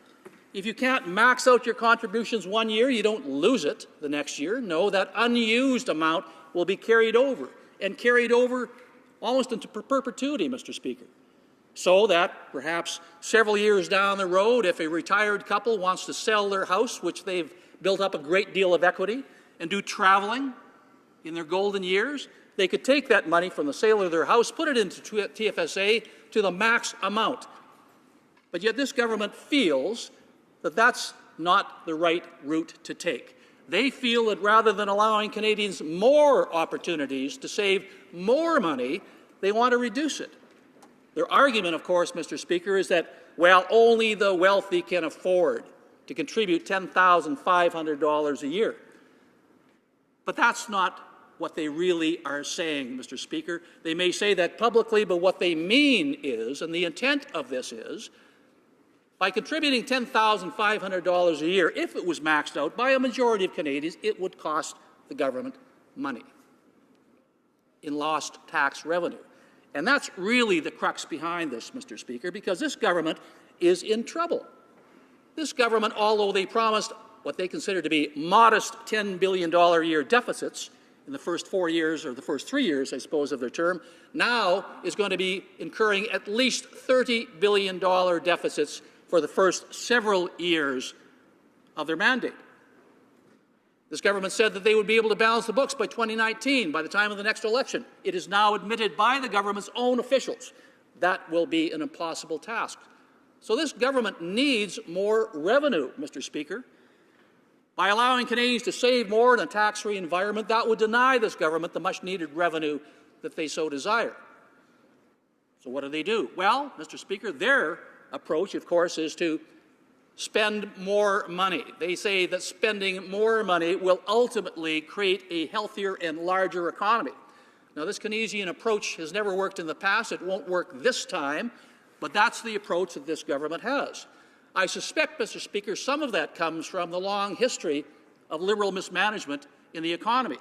If one only takes a look at, Mr. Speaker, the current Prime Minister's father and his regime, when former Prime Minister Pierre Elliott Trudeau left office, the government of the day, his Liberal government of the day, was spending $1.03 for every $1 that it took in revenue. Well, no wonder we have such a huge debt in this country, Mr. Speaker, a debt that we're still trying to pay off, thanks to a previous Liberal government.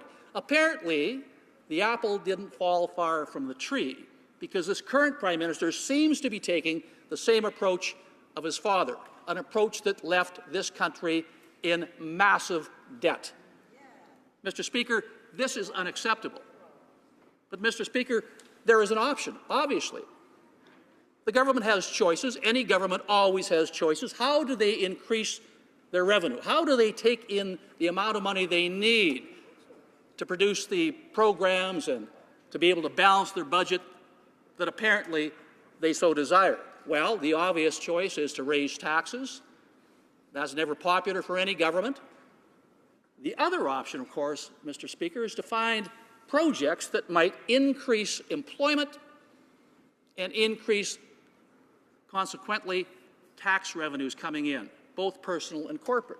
Now, the government will argue, well, that's exactly what they're doing. With the stimulus spending, by putting money into the economy, they will create those jobs, create those projects, and in return receive additional revenue. Unfortunately, Mr. Speaker, most economists worth their salt will tell you that stimulus really only works if one is in a recession, if a government or a country is in a recession, which Canada is not. Now, our economy is growing, albeit perhaps more slowly than we would like, but we are most certainly not in a recession, so there is no need for stimulus spending. What is needed, Mr. Speaker, is for projects initiated by the private sector. Projects that will bring in that much-needed tax revenue. Projects that will create employment and jobs. Now, what have we got out there, Mr. Speaker? Is there anything on the horizon that we can point to that might actually fit that bill? Well, you know something, Mr. Speaker, there is. It's called the Energy East Pipeline. Here is a project that is shovel-ready, would not cost this government or taxpayers a dime, and would create literally thousands of jobs and billions of dollars in tax revenue between personal and corporate income tax. Yet this government sees fit to put so many impositions and prohibitions on the start of this project, Mr. Speaker, that, quite frankly, the chances of Energy East ever seeing the light of day are slim and hopefully not none. But that's what is probably going to happen. So this is why I say that this piece of legislation is misguided in its priorities. There are alternatives, Mr. Speaker. There are options this government could employ to increase their revenue base, their tax base, without costing the Canadian taxpayer a dime. But this government doesn't want to do that, Mr. Speaker. Instead, they are punishing and penalizing average, hard-working Canadians by reducing the amount of money that those same Canadians can contribute to their tax-free savings account. Wrong choices, misguided priorities, Mr. Speaker. In fact, I think, Mr. Speaker, at the end of the day, we will certainly find that C2, the first piece of legislation this government has introduced, will end up costing Canadians far more than they save. Thank you, Mr. Speaker. In comments, the honourable member for Guelph. Thank you, Mr. Speaker. Very interested in the presentation, and a good presentation across the aisle. I think covered a lot of the previous government strategy around investment. It did result in us creating $150 billion more debt, which was part of the more recent history than the 1970s.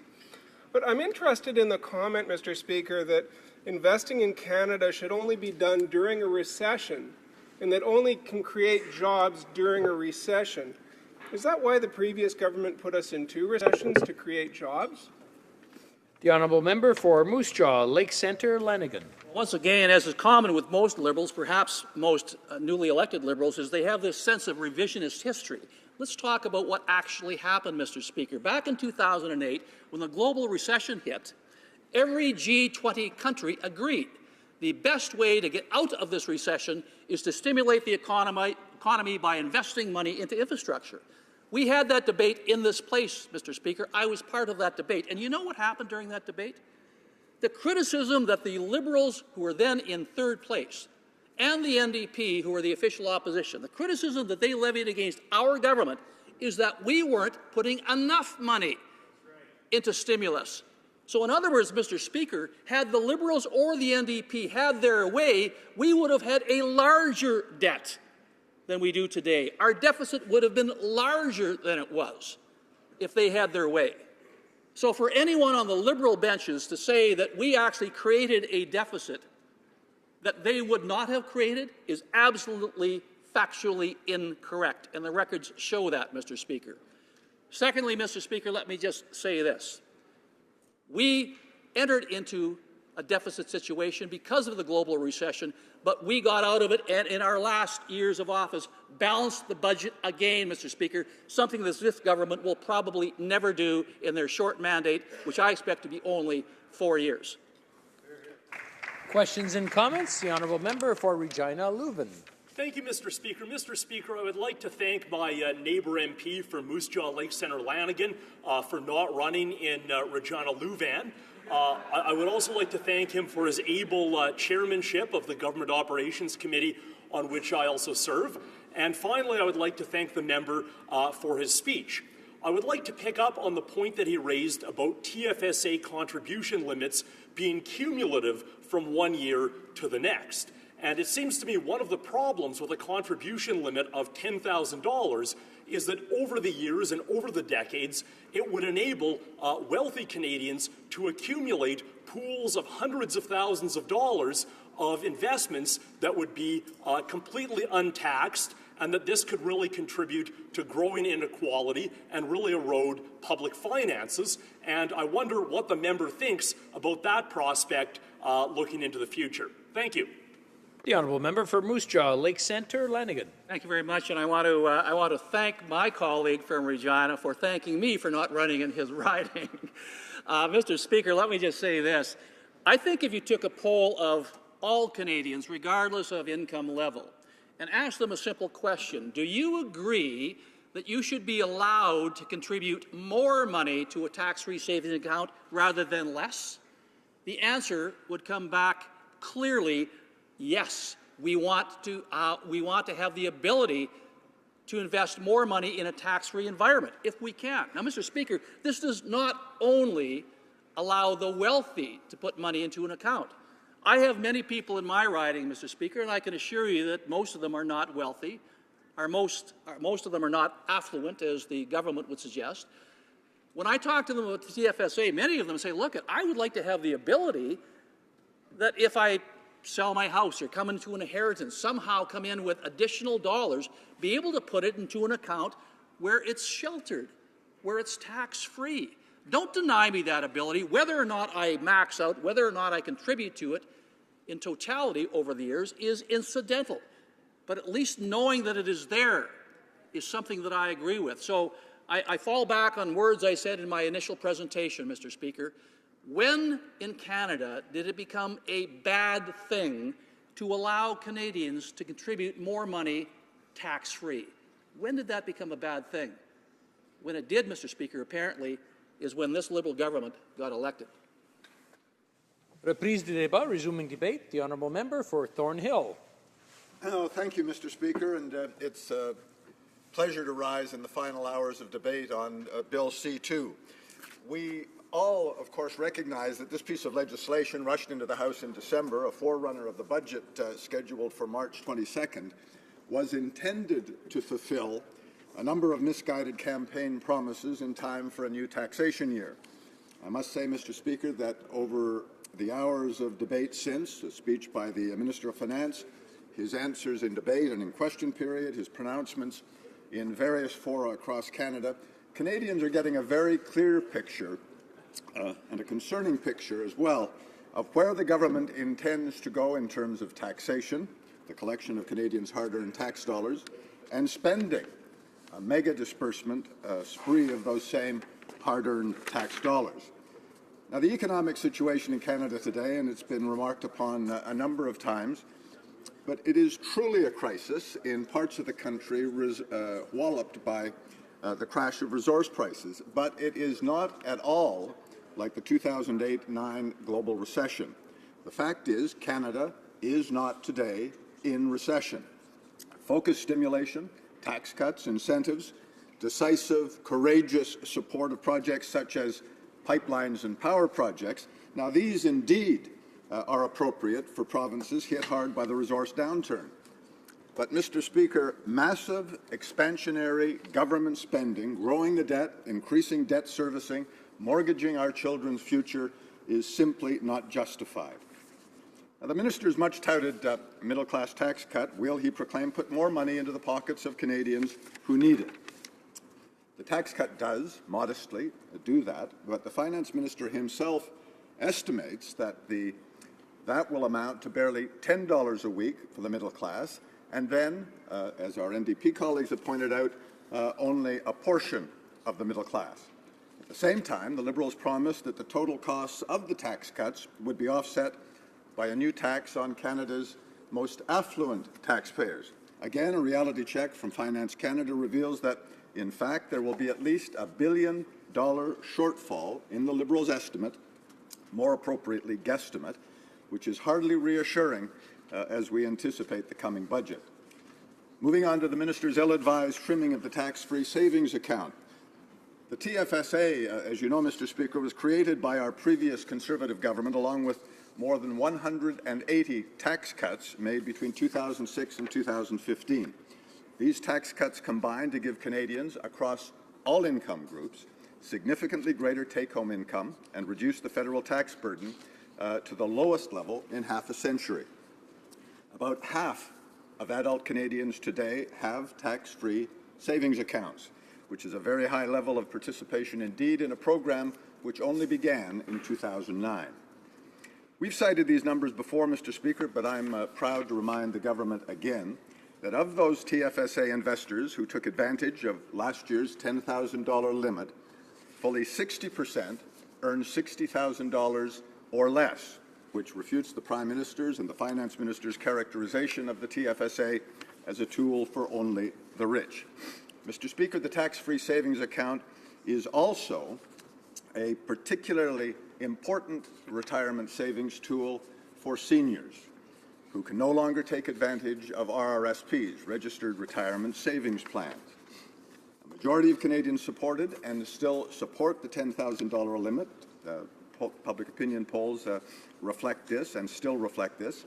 That support is consistent across all age groups, income levels, and regions of our countries. And that support was reflected in one of the first e-petitions of the government, an e-petition which I was proud to sponsor.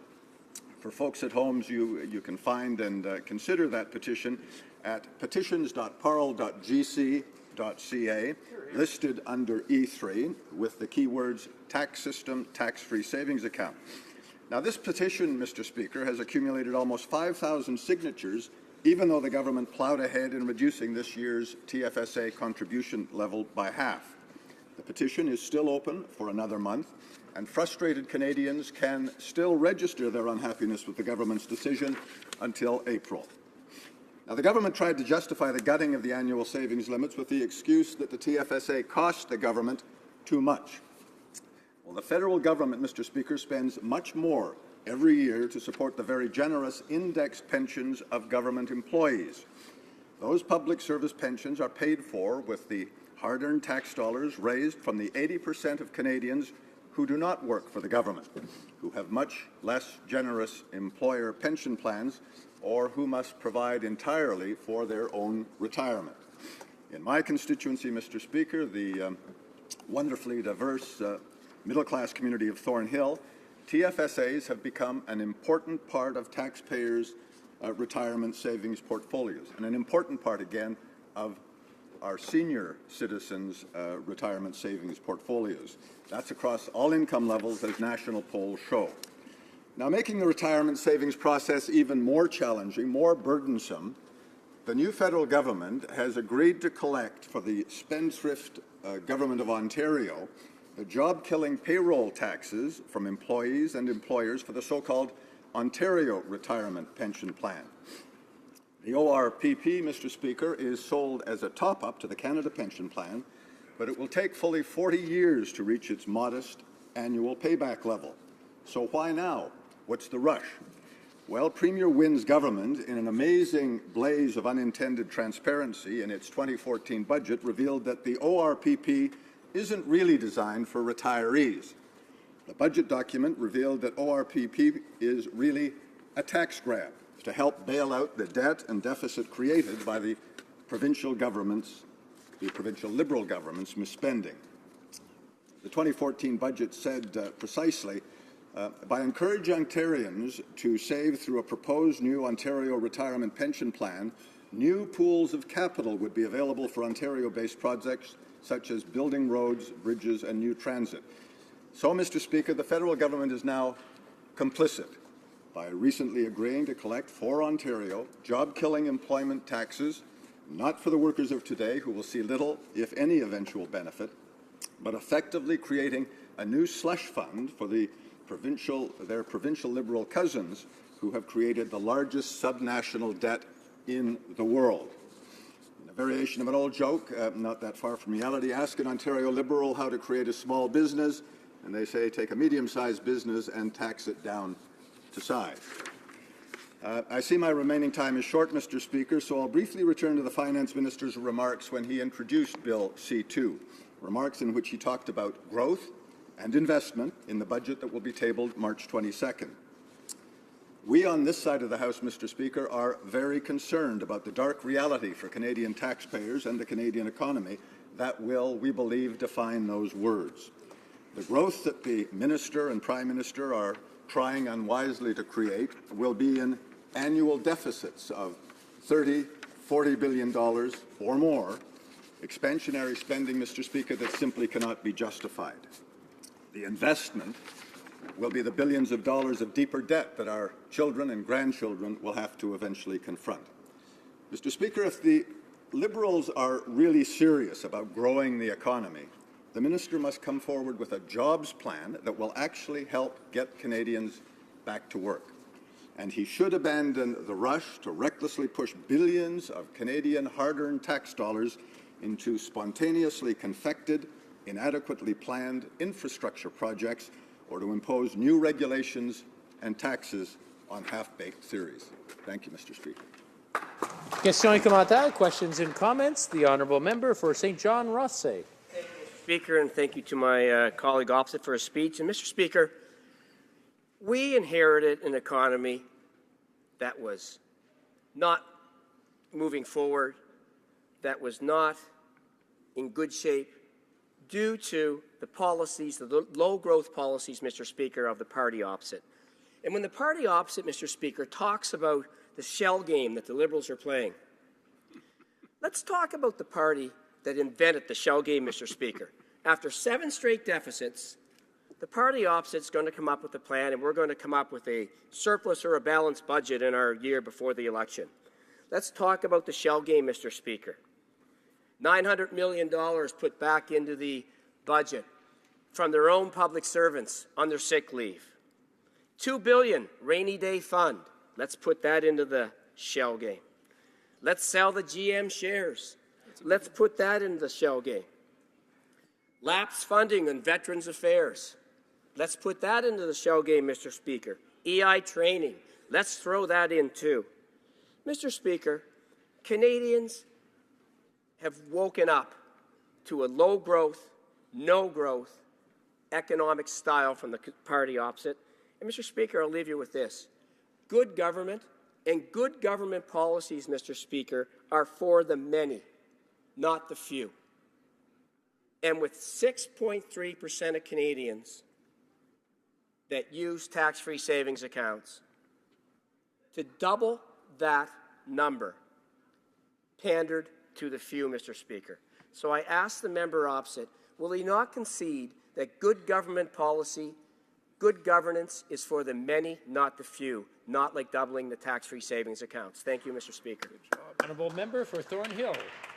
Well, thank you, Mr. Speaker, and I thank my colleague for his question and for thankfully refraining from the implausible Liberal claim that they found Canada in deficit when they took power.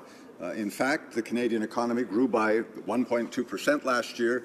And as the Parliamentary Budget Officer has said many times, although ignored by the Finance Minister, we left a government in surplus and in growth. To his question about the tax-free savings account, again, and I don't know how many times those on our side will say this today, but fully 60% of those who maxed out at the $10,000 level, many of them seniors who have no other place to put their money because they're forced to cash in their RRSPs at the age of 72 today. Fully 60% earn $60,000 or significantly less. I met young people last year knocking on doors in Thornhill, university students, university grads, some paying for both their university and making contributions to the TFSA. It's not for the affluent. For those who are in the middle income, who made significant contributions of all ages, many of them chose not to buy an SUV, but to drive a used vehicle and put some of those monies aside.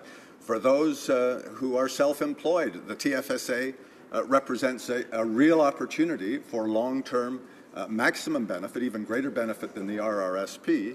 And I think, again, that the Liberal government was misguided in playing to class warfare in terms of trimming the TFSA.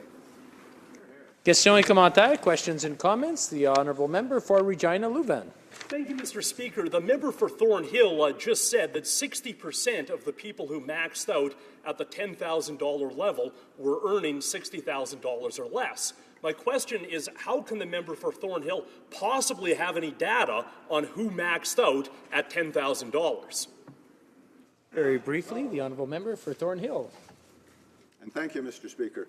I thank my colleague for his question, and I would point him to the various firms that operate in Canada who carry out surveys with working Canadians and the organization Working Canadians, and with the financial institutions which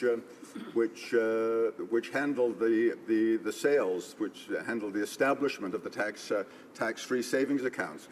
Those numbers are solid. The Liberals, in quoting low participation rates, look back to the 2013 investment year, but in fact, if you speak to any of the major financial institutions in this country, you will find, Mr. Speaker, through you to my colleague, that in fact participation rates rose sharply last year, and even more sharply when it became clear that the Liberals were hell-bent on fulfilling their campaign promises to slash the $10,000 annual investment limit. Reprise du débat, resuming debate. The honourable member for Regina Leuven. Thank you, Mr. Speaker. The late Saskatchewan Premier Alan Blakeney defined social democracy as a fair share for all in a free society. And the NDP certainly believes in a free society. In the last Parliament, we were the only party to stand up and vote against Bill C-51, the Conservative Surveillance Law.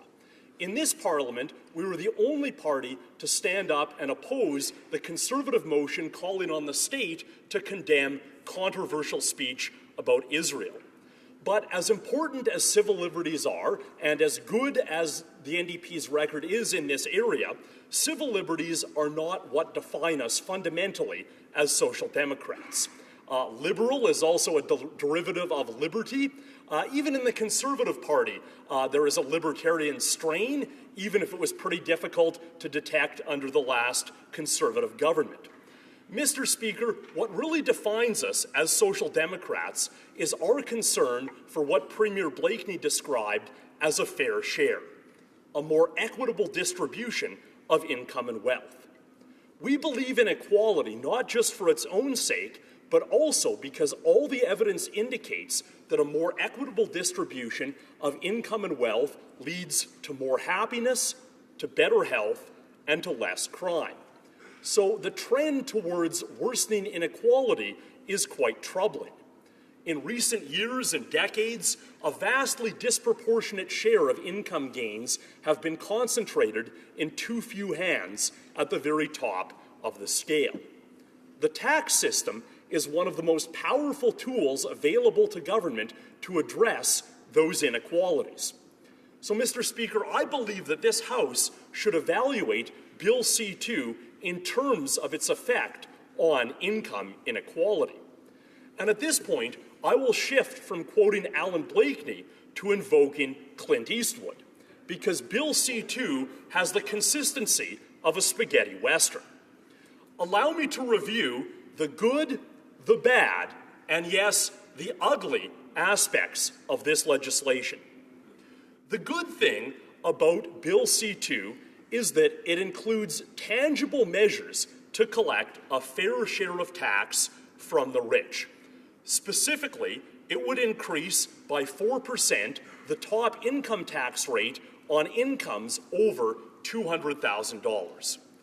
Mr. Speaker, this is entirely consistent with what the NDP has achieved at the provincial level. In Nova Scotia, the NDP government increased by 4% the top rate on incomes over $150,000. In a minority legislature in Ontario, the NDP amended a budget to add 2 points of income tax on incomes over $500,000. The most excellent NDP government in Alberta has quite correctly gone from a flat tax to a progressive income tax system. As part of our election platform in Saskatchewan, the NDP is proposing an additional percentage point of tax on incomes over $175,000. The other positive aspect of this legislation, Mr. Speaker, is to restore the TFSA contribution limit to $5,500 per year. And I think it's important to note, Mr. Speaker, that the previous Conservative government's proposal to increase that limit to $10,000 would only affect people who have extra money left over after the 18% of income that can be contributed to RSPs and after the $5,500 that can still be contributed to TFSAs.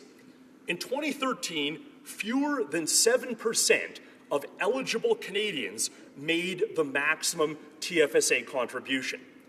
Mr. Speaker, it therefore stands to reason that probably only up to that 7% of Canadians would stand to gain anything from a higher limit on TFSA contributions. So restoring that limit to $5,500 is clearly a progressive move. That's the good. Now moving on to the bad. Bill C-2 includes a so-called middle-class tax cut that does not actually help the middle class.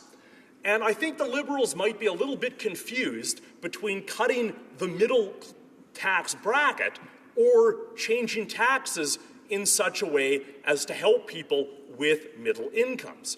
Because what this bill proposes is a tax cut that only applies above $45,000, and that's more than the median Canadian income, Mr. Speaker.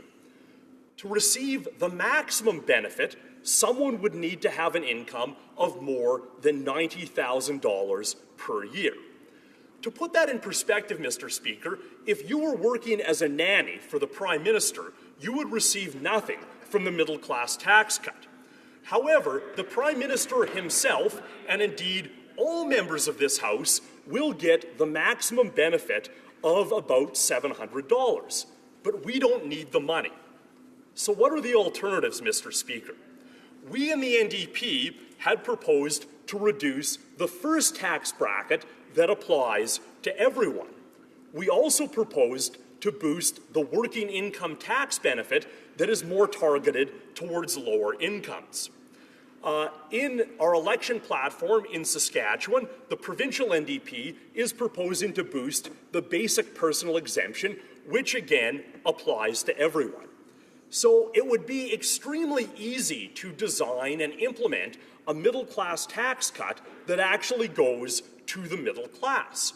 But in all the discussion that we've heard about this bill, I haven't heard a coherent explanation from the Liberals as to why they're pushing ahead with a tax cut that only goes to incomes above $45,000 rather than enacting a tax cut that would include all Canadian taxpayers. And I noticed that many people on this side of the House are speaking today because the Liberals have given up their speaking slots in this debate, and I would suggest that's because they don't actually have a very good answer to this question. So that's the bad. Now, moving on to the ugly, Mr. Speaker, this bill does not even add up. I would argue that the Liberal tax proposal during the election was palatable to many progressive Canadians because it was promised to pay for itself. Even though the Liberal proposal was not very well targeted, it at least seemed that a redistribution from the very rich to the upper middle class might be a move in the direction of equality. It has since been revealed that this bill will not pay for itself, that it will cost more than $1 billion a year in lost federal revenue. So in effect, what the government is proposing is to borrow money to fund a tax break for people who do not really need it. Mr. Speaker, how could we make up the lost revenue? Well, since 2000, Liberal and Conservative governments have slashed the federal corporate tax rate in half. We have not seen the promised boost in investment. On the contrary, we see private non-financial corporations sitting on a record hoard of cash. The Parliamentary Budget Officer estimates that each point of corporate income tax that we might restore would collect $2 billion of revenue. Now, Mr. Speaker, one might argue that with low commodity prices and depressed corporate profits, that the corporate tax would not actually bring in that much. But that's the beauty of corporate taxes. They function as an automatic stabilizer. When the economy is depressed and profits are low, they don't take very much money out of it. But as the economy starts to recover and we want to move towards a balanced budget, corporate taxes will automatically collect more revenue. So I would urge the government to very seriously consider at least partially reversing corporate tax cuts as a way of starting to collect the additional revenue that will be wanted as our economy begins to recover. Mr. Speaker, in conclusion, there are enough positive elements in Bill C-2 that the NDP is prepared to support it on second reading.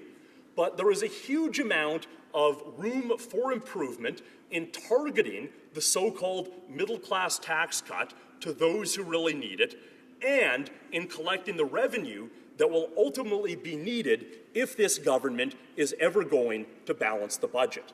Thank you. Questions and comments? The honourable member for Mount Royal. Mr. Speaker, and I want to congratulate the honourable member for Regina Leuven on a very entertaining speech. It's rare that we hear Clint Eastwood quoted in this chamber. I don't think he's quoted enough. So let me quote him from Heartbreak Ridge. Clint Eastwood said, "Improvise, adapt, and overcome." I enjoyed how the honourable member improvised and adapted. During the election campaign, the NDP did not favour a tax increase for those earning over $200,000. During the election campaign, the NDP did not favour a tax decrease for those earning less than $45,000. But suddenly, Mr. Speaker, the honourable member for Regina Leuven is adapting, improvising, and trying to overcome by criticising all of the things that we're now doing and saying that the NDP believes this and this and this, that they said completely the opposite in the election campaign. So I would like to ask, Mr. Speaker, the honourable member for Regina Leuven, how can he possibly improvise, adapt, and overcome in this way when he's now contradicting what his party said in the election campaign? The honourable member for Regina Leuven. Well, thank you, Mr. Speaker. I will refrain from quoting Clint Eastwood as to whether the member opposite is feeling lucky. But, Mr. Speaker, I'll make the point that there are many ways of making the tax system more progressive. In the election campaign, the NDP proposed a reversal of corporate tax cuts as a way of collecting more revenue and funding important public services and infrastructure. The Liberal Party chose not to make that proposal. They proposed a modest increase in the top personal tax rate. That is quite consistent with what the NDP has achieved at the provincial level, and we're happy to support it in this House as well. I think the real question, Mr. Speaker, is whether the Liberal government will actually start reversing corporate tax cuts in order to collect a fair share of revenue and start to move back towards a balanced budget. Thank you. Questions et commentaires, questions and comments. The honourable member for Calgary-Nose Hill. Thank you, Mr. Speaker. My colleague brought the scope of provincial NDP governments into his speech, so let's talk about that. In Manitoba, there was legislation that required a referendum prior to a PST increase. And the government, even though their NDP government, even though they campaigned against no PST increase, increased the PST, had to go and try and gut the legislation requiring the referendum, still increased the PST before that law was changed, even though a survey by Angus Reid at the time said that 74% of Manitobans wanted a referendum and 72% disagreed with raising the PST. And why? Because common sense Canadians know that raises to general consumption taxes are a bad thing. So I'm asking my colleague the following. Given the absolutely disastrous reign of the Manitoba NDP in my home province of Manitoba, they've been in power since I was 19 years old, the loss of jobs, the instability in social programming, the absolute disaster that the government has been, how can my colleague bring provincial politics into his speech and think that the NDP have absolutely any credibility whatsoever to speak to taxation issues? The honourable member for Regina Leuven. Well, thank you, Mr. Speaker. And Mr. Speaker, I'll just clarify to the member for Calgary-Nose Hill that I'm from Saskatchewan, not Manitoba, and I won't pretend to be intimately familiar with all the details of Manitoba provincial politics. What I will say philosophically is that I do not believe in legislation that requires governments to go through referenda before making tax changes. I believe in the sovereignty of Parliament, and I think that governments need to make important fiscal decisions all the time. But what I'm really excited about in terms of the NDP at the provincial level is the most excellent government that we have in Alberta that has really sort of moved that province out of the dark ages of having this regressive flat tax and has in fact brought Alberta into the light of having a progressive income tax where people who have the good fortune to earn higher incomes pay a higher rate of tax on those incomes. Mr. Speaker, I believe that progressive taxation is really a hallmark of civilized society, and it's a great thing that Alberta, under the NDP, has joined the rest of the country in that regard. Thank you.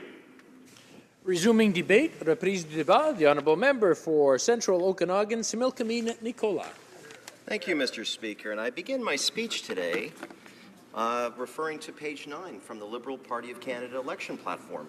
And I will quote directly from that document. These two tax changes will be revenue neutral to the federal government. It doesn't say that these tax changes might be revenue neutral to the federal government, or we hope these tax changes will be revenue neutral to the federal government. The Liberals were very clear that these tax changes will be revenue neutral to the federal government. And of course, on page 6 of the same document, Liberals told us this was all part of a fully costed platform. In fact, throughout the election, we heard how Liberal experts had fully costed the platform. But of course, we now know that the so-called Liberal experts got it wrong. In fact, they got it very wrong. The Public Budget Office has shown us the real cost of these Liberal tax changes is not revenue neutral at all. Now, the real cost is $8.9 billion by the 2020-2021 fiscal year. In other words, every single Liberal member of this House was elected under questionable pretenses. Now, where are those Liberal experts today? I have yet to hear the Prime Minister apologize on behalf of these experts or hold them accountable for misleading Canadians. The Liberals, as we know, say these tax changes will help the middle class. In fact, if you search Hansard, as well as online search engines, you will see hundreds of references by the Prime Minister about the middle class. Yet, here's an interesting observation. You also note on dozens of occasions in this place and in the media, the Prime Minister and the Finance Minister have been repeatedly asked how they define the middle class. And to my amazement, I have yet to find an answer. They consistently refuse to provide a definition. So let us look at these tax changes for an idea on who the Liberals think the middle class is. Citizens earning $45,000 a year? Well, according to the Liberals, these are not middle-class Canadians because there is no income tax cut for them in these changes. In essence, the Liberal tax changes applies to the tax bracket for income just over $45,000 up to $90,563. But wait, Mr. Speaker, there's more. Because for those who earn over $90,000, they will also pay less tax on this portion of their income. In other words, for those earning up to $199,000, and I will come back to why I reference $199,000 in a moment, they will benefit from this tax cut. In other words, someone earning $199,000 per year benefits from these Liberal income tax changes, while someone earning $45,000 a year does not. Now, I challenge any member of this House to ask your constituents who they think is part of the middle class. Someone earning $45,000 per year who does not benefit from these Liberal tax changes, or from someone earning $199,000 per year. Who does? It is no wonder why our Prime Minister and Finance Minister refused to define the middle class, because only the Liberals would think that someone who is earning $199,000 is middle class and someone earning $45,000 is not. Now, here's the other interesting part. The Liberals, in spite of the shoddy revenue-neutral math, tell us these tax changes are there to help stimulate the economy.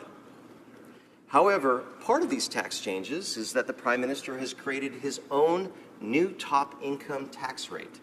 Now, so for those earning over $200,000 or more, they get penalized with a new 33% tax rate.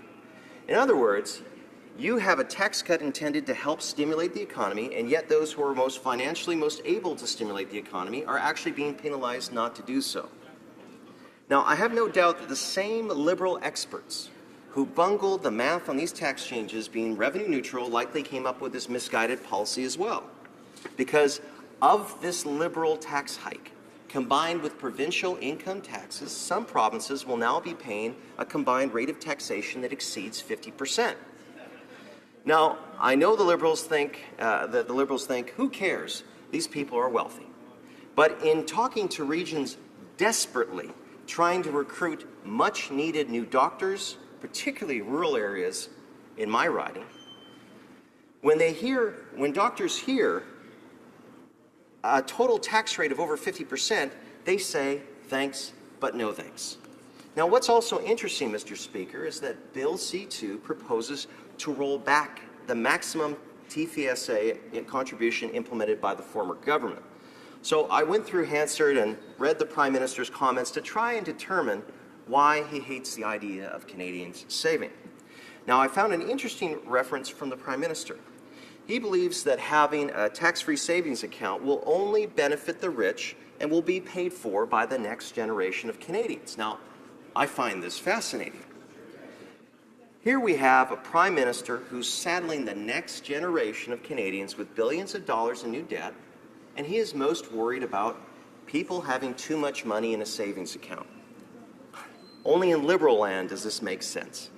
Now, let's not forget, Mr. Speaker, that all tax-free savings account contributions are made with net after-tax dollars. In other words, from your net income after you paid tax on it. And let us also not forget that although your investment income may not be taxable within a tax-free savings account, which is the entire point of having one, eventually that money will be withdrawn. In fact, people already withdraw from the TFSA. Vehicle purchases, home renovations, other big-ticket items are common reasons for withdrawal. And let us not overlook that when people spend that money here in Canada, not only do they support our local economies, but that money is also taxed. GST, HST in some places, provincial sales tax. It is just bizarre, Mr. Speaker, when this Liberal government says they are cutting taxes for some Canadians to help stimulate the economy, yet they discourage the idea of saving your money. Yesterday, I read an interesting column on a report by Vancity Credit Union. It talked about the expectation of millennials to inherit funds from the bank of mom and dad. Problem is, in many cases, the expectations exceed what the bank of mom and dad are planning on delivering. And that's why I submit cutting back the tax-free savings account is sending a message that saving your after-tax dollars is a bad idea is so misguided. That, of course, is why I'm here today opposing Bill C-2. So-called Liberal experts got the math badly wrong and misled Canadians in the process. Those same so-called experts further came up with policies that will only further set Canada behind, while adding billions in increased debt. And not increased debt because we are in a recession, but rather debt because we are in a period of slow growth. That as well does not make sense. The Liberals often like to say, a Canadian is a Canadian is a Canadian. But if you are a Canadian making $45,000 a year, there is no tax cut for you. And if you're a Canadian making $199,000 a year, you are apparently middle class and do get a tax cut. And if you're a Canadian making $200,000 a year or more, you are further financially penalized. But I suppose the fact that all future Canadians, regardless of income, will be left paying billions of dollars in new debt from these Liberal tax changes is the great equalizer. Mr. Speaker, as you can tell, I oppose these changes because I believe that as Canadians, we deserve better. Questions et commentaires, questions and comments. The honourable member for Winnipeg North. Yes, thank you, Mr. Speaker. I find it truly amazing that the member would express concern in regards to deficits. All he needs to do is just reflect in terms of the 10 years of Conservative rule where there's over $150 billion. The only governments in the past that have truly had balanced budgets and surpluses haven't been the Paul Martin and the Jean Chrétien governments, Mr. Speaker. The member makes reference to the tax breaks and the middle class. And if I was a Conservative, I too would have a tough time to vote against this legislation. Because as much as he tries to cherry pick in terms of, well, who is benefiting by it, the individuals that he does not choose, Mr. Speaker, is the hundreds of thousands of individuals that work in factories, are teachers, many different professionals that are there that are going to have more money in their pocket as a direct result of this legislation. I would suggest that the member reflect in terms of why he believes that those middle-class Canadians, the bulk of those middle-class Canadians, many of which are in his constituency, do not deserve a tax break. That's what he's voting on. Does he believe his constituents should be getting the tax break? Honourable member for Central Okanagan, Similkameen, Nicola. Mr. Speaker, this is Liberal land at its finest. First of all, the fact is that their own experts panned that this would be a revenue-neutral tax cut, and it is clearly not. $8.9 billion a year by 2020, 2021, Mr. Speaker. That is not a healthy thing for Canada. And he talks about deficits that Prime Minister Chrétien and Martin dealt with. Well, guess how they dealt with it? Cutting transfers to people, to provinces, particularly downloading to municipalities and provincial health care programs. That's not a Canada that I want to see. Mr. Speaker, it seems to me that when we added to our deficits, it was because we had seen the financial crisis of 2007, 2008, which then precipitated the Great Recession, the lowest output in North America since the Great Depression. There was a rationale then, there is no rationale now, and that member, I think, should be a little bit more clear and coherent about what he's panning. Questions et commentaires, questions and comments. The honourable member for Sherwood Park, Fort Saskatchewan. Thank you very much, Mr. Speaker. I thank the member for an excellent speech. And, you know, it's surprising to see such misinformation come out of the government. This $150 billion figure that they keep quoting is just not accurate. In fact, the numbers are much lower than that in terms of debt that was added over the last 10 years. And projections are that this government will add more debt in just the next 4 years than happened over the last 10 years, and that was coming through a financial crisis. We don't have a financial crisis right now at all. I was concerned as well to see very high levels of combined debt to GDP ratio for Canada if you include provincial and municipal numbers as well. So now is not the time to be increasing our debt to GDP ratio as the government plan would be. So could the member maybe just comment on that and also just correct some of the ridiculous misinformation we're getting from the government? The honourable member for Central Okanagan, Similkameen Nicola. First of all, Mr. Speaker, I think we always have to take the context of the situation we have today. Our aging demographics, we're going to see less capacity to pay for things as we go forward. Now, is there a place for seniors' levels of government to invest in quality of life or productive infrastructure to make our economy over the long term? Absolutely.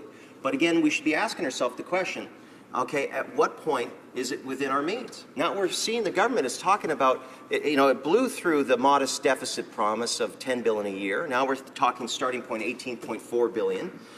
They've blown past any suggestion that they would anchor themselves to the GDP to net debt. Mr. Speaker, that promise is blown away. What happens if we hit another financial crisis? What happens if there is another recession and we are behind the 8 ball when it comes to dealing with our demographics and our aging society? Mr. Speaker, there is an argument to be made for investments, but to be totally throwing out the financial roadmap that both previous Liberal and Conservative governments have held, that balanced budgets ultimately make us stronger as a country, is the wrong path, I believe. Reprise du débat, resuming debate. The honourable member for Milton. Thank you very much, Mr. Speaker. Mr. Speaker, it is my very great pleasure to rise today and speak on behalf of my residents of Milton with respect to C2. Now, if we recall the last campaign, the new Liberal tax plan was actually a central part of the government's campaign. It would actually become a vital plank of their platform, one that they would go on to say was a major part of their plan that their credit their election win on. In fact, it was a vital plank of their platform that was signed off on by the now Minister of Finance. Now, what was really important to my constituents in that campaign platform, Mr. Speaker, was that the plan be revenue neutral, as they had promised. But soon after coming into power, the finance minister admitted that, there was a miscalculation, and he's basically admitting then that they had been elected under false pretenses. We also have it confirmed now by the Parliamentary Budget Officer that this tax plan will end up costing Canadians $8.9 billion over the next 4 years. This is one of the first concrete initiatives that have been brought in by the new Liberal government, and it was grossly miscalculated. So, of course, this leads us to a place where we find ourselves today very much concerned about what is next. What is the future of this government headed towards in terms of other possible miscalculations?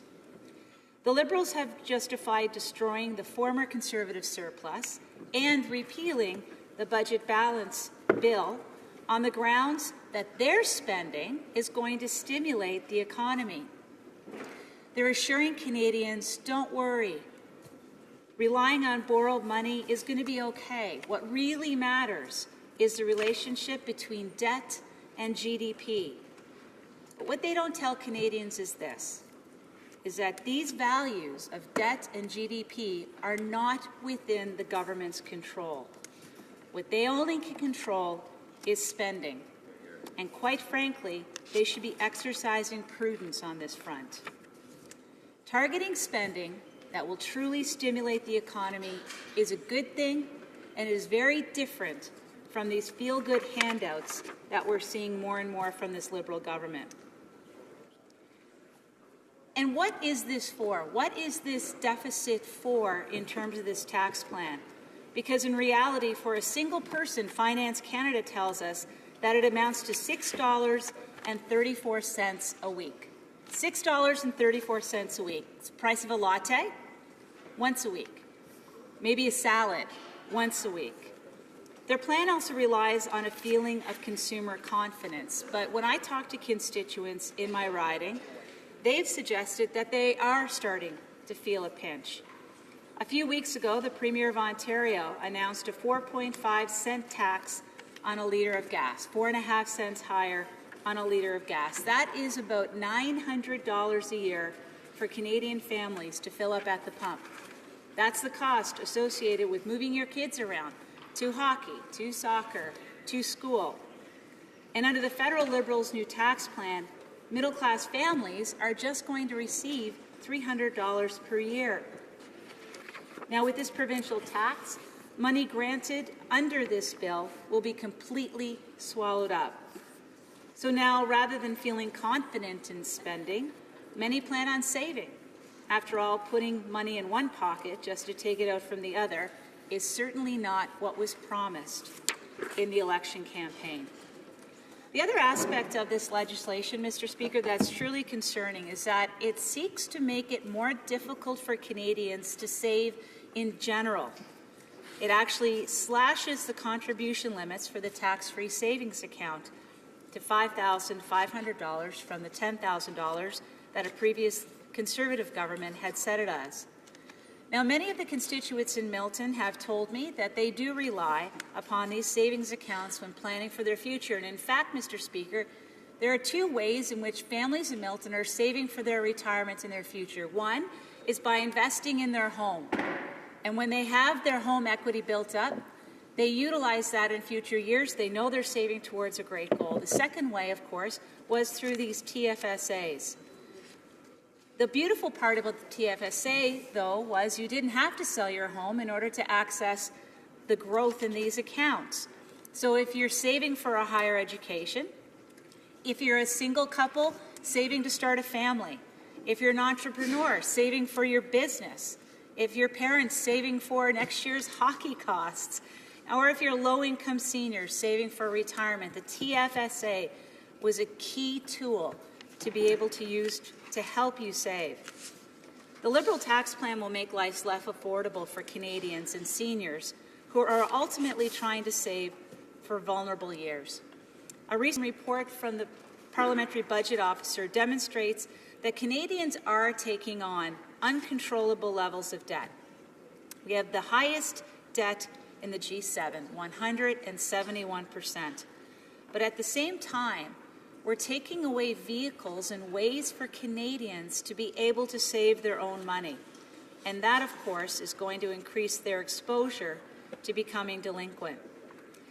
The government should be encouraging responsibility in saving, regardless of how they choose to run the nation's finances. At the cost of $8.9 billion over 4 years, the new Liberal tax plan does virtually nothing for Ontarians. And the point is that the amount of money granted under the Liberal tax plan is so small, that it is not worth the cost. With low oil prices, with hundreds of thousands of lost jobs across the country, Canadians cannot afford to be plunged into a greater economic uncertainty with more deficit spending, which, by the way, is borrowing. Because when you go to buy a car, you don't say, I'm going to deficit finance my car. You're going to borrow money for my car. If net benefits are nebulous in this Liberal tax plan, as they are in this case, then it is problematic. If the government does not manage its own books, who else will? At the end of the day, all Canadians will end up paying in the form of tax increases. The Conservative government had a legacy of tax fairness and a legacy of cutting taxes. When in office, the Conservative government cut taxes over 140 times. They left government with a surplus on the books, according to Finance Canada, and that was a surplus that became a deficit pretty soon after the Liberals took power. The Liberal path of deficit spending is disconcerting. The lack of oversight demonstrated in Bill C-2 speaks to this. And for Canadians, this should be a red flag. Mr. Speaker, there are 3 promises made in the Liberal campaign platform. One was that the budget would be balanced by the end of their mandate. The second was that any deficit would be moderate. And the third was that any tax plan would in fact be revenue neutral. Canadians took Liberals at their word. And in over 120 days, every single one of these fundamental promises, which I would submit, Mr. Speaker, was absolutely consideration for the vote of the Canadian taxpayer, has been broken, fundamentally breached. And as a result, we sit in a situation now where we don't know how much the deficit will be, but we expect it will be significant. We know they're not going to balance the budget at the end of the mandate, and now we know with great certainty, upon admission, because it was shown by Finance Canada, that this is not a revenue-neutral tax plan. For Canadians, as I said, Mr. Speaker, these are not only broken promises, these are very costly promises that have been broken. Canadians cannot afford these changes, and when they come at the cost of growing structural, long-term deficits, it should be opposed. Thank you very much. Questions et commentaires, questions and comments. The honourable member for St. John Rothsay. Thank you, Mr. Speaker, and thank you to the member opposite for her passionate speech about what we're voting on tonight. But, Mr. Speaker, the Conservatives talk about it's a dream to have Canadians save. And we want everybody to be able to save, Mr. Speaker. Well, Mr. Speaker, try telling that to people in low-income areas, in priority neighbourhoods. Try telling that to families that are living day to day. Tell that to people on the streets, Mr. Speaker. Our homeless rates are rising. Poverty levels are rising. Tell that to them, Mr. Speaker. The Conservatives also talk about the Liberal shell game. And the party opposite also, previous speech, Mr. Speaker, talked about Premier Wynne and how she was using a government slush fund to pay debt down. This from a party, Mr. Speaker, that took $20 billion from EI reforms in 2010, another $3 billion in EI reforms from 2010 to 2015 to pay down debt. So let's not talk half-truths, Mr. Speaker. My question to the member opposite, Mr. Speaker, is will she not agree that a tax-free savings account that only 6.7% of Canadians maximized and actually registered for doesn't mean used, that something like that was actually doubled was something that was for the few and not for the many, Mr. Speaker, and that good governments do policy things like the Canada Child Benefit, the tax break for the middle class, for the many. That's what good government should be, Mr. Speaker. Thank you very much. The honourable member for Milton. Thank you very much, Mr. Speaker. I thank the honourable member. Now, the honourable member and I both come from the same region of Canada. I, of course, am from Cape Breton. We all can't be blessed. He, of course, is from St. John, New Brunswick. And something caught my attention during his earlier speech, and it was these words, which I do believe separates us on this House, in this House, one on this side and one on that side, and it's this. He said that when he was talking about the TFSA, that it was government revenues would be affected by having these in places. And I take a very different point of view, Mr. Speaker. These are taxpayer dollars. These are things that people work for. This is what they have achieved and aspire to do.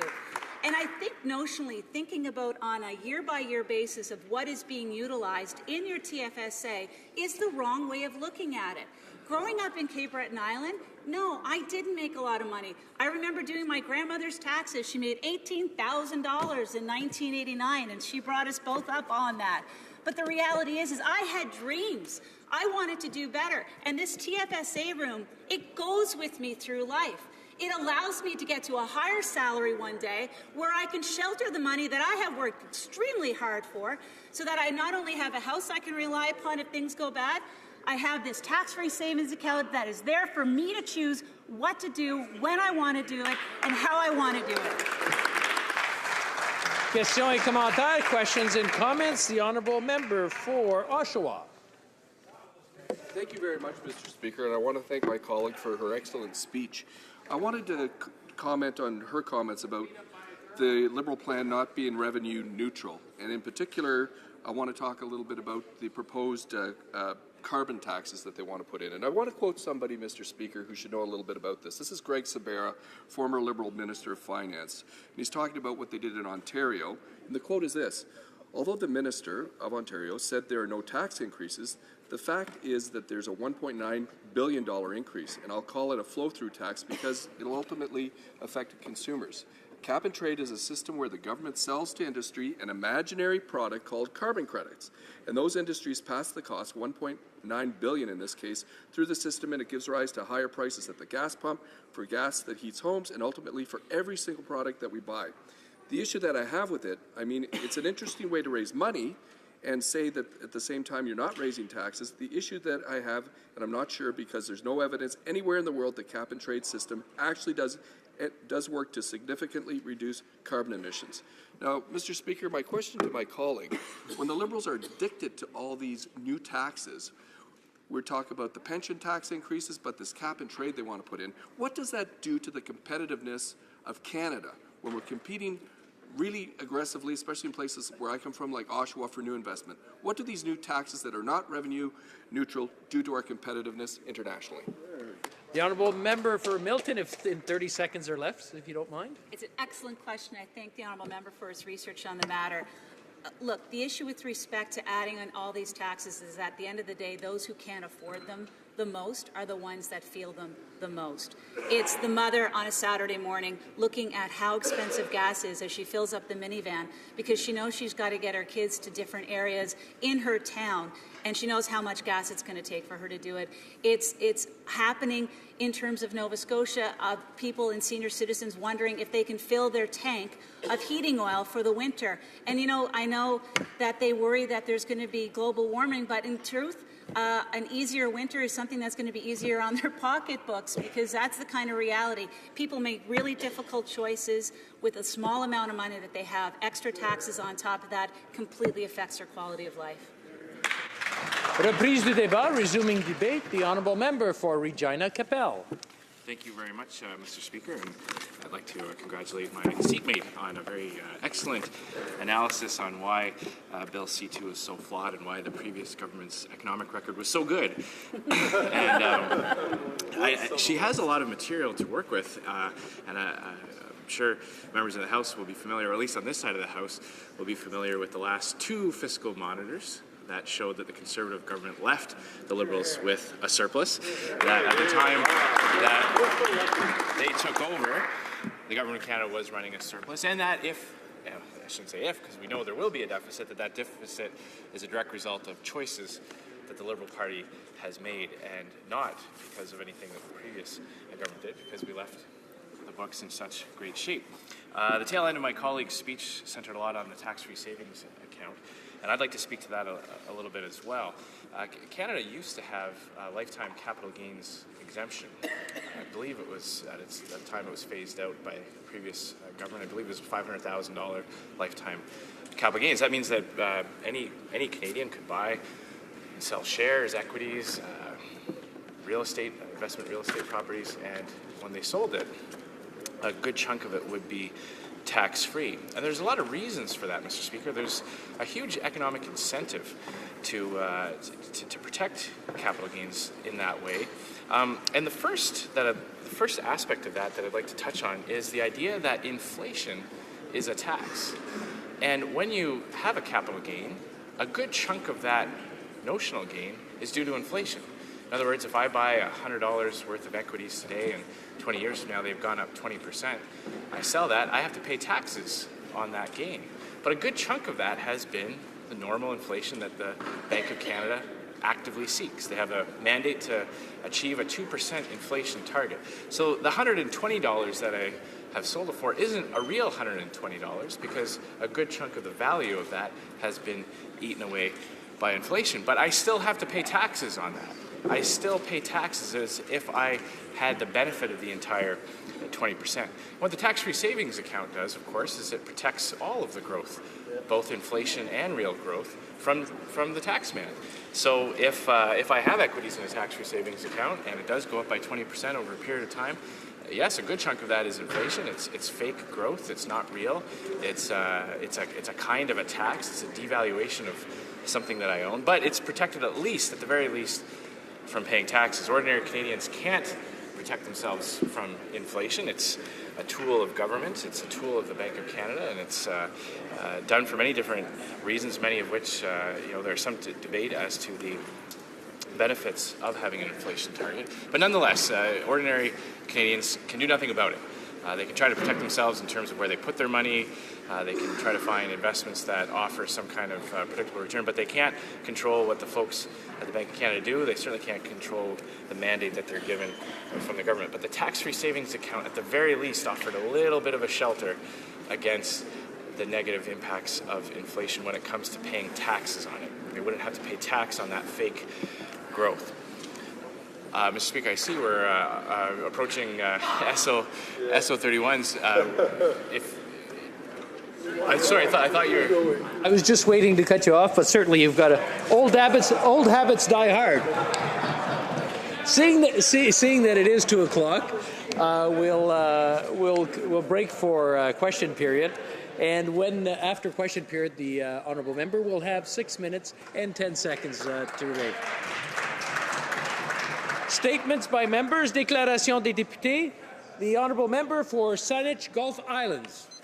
Thank you, Mr. Speaker. I rise today to draw the attention of this House to the plight of the very courageous residents, the Inuit peoples of the village of Clyde River, who have gone to court to stop an approved project, the seismic blasting of their region for a 5-year period, 5 months a year, with seismic guns that are 100,000 times louder than a jet engine. These will blast 24 hours a day, 5 months of the year for 5 years. This was approved by the previous government, but I call on the new government to honor their commitment to the United Nations Declaration on the Rights of Indigenous Peoples and accept the reality. The Inuit peoples of Clyde River were never consulted. They've taken this to the Supreme Court, but it's more urgent than that. Their case needs action now. Cancel the seismic permits. The honourable member for Marcouville-Fortin. Mr. Speaker, allow me to thank the citizens of Marcouville-Fortin for the trust they placed in me on October 19th. I want to thank my family, my friends, my volunteers, as well as the voters. Mr. Speaker, the riding of Marcouville-Fortin is so wealthy in history, attributes, and people.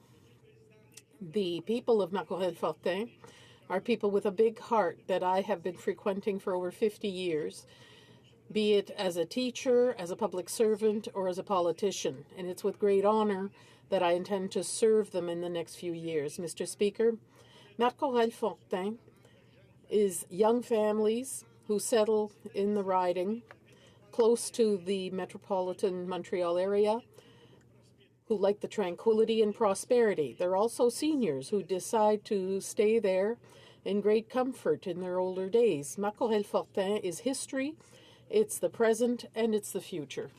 The honourable member for Markham-Unionville. Mr. Speaker, I rise today to acknowledge 360 Kids, an important inter-community organization in the York region. Last week, I got to participate for the second time in the 360 experience, an event organized to draw awareness to the youth homelessness. Along 35 other community leaders, including colleagues from across the aisle, we helped raise almost $100,000 so far. 360 Kids serves over 5,000 homeless youth in the York region annually, and I can tell this House that the experience was very humbling. Walking all night in the shoes of homeless youth helps put everything else in perspective. Thank you to the volunteers who made this event happen, and to 360 Kids for all their hard work towards this cause. Thank you, Mr. Speaker. The honourable member for Etobicoke Lakeshore. Mr. Speaker, I rise today as this is our first day sitting in the month of March. We've all heard about March Madness. Mr. Speaker, most people mistake this for a basketball tournament. I would invite those people to come to Toronto and join our thriving Irish community this month. The Irish community in Etobicoke Lakeshore in Toronto is large, enthusiastic, hardworking, and frankly, a lot of fun. During the month of March, the community seems to grow. Seems everybody wants to be Irish, Mr. Speaker. Festivities began yesterday with the raising of the Irish flag at Toronto City Hall, which was followed by the Irish Person of the Year luncheon.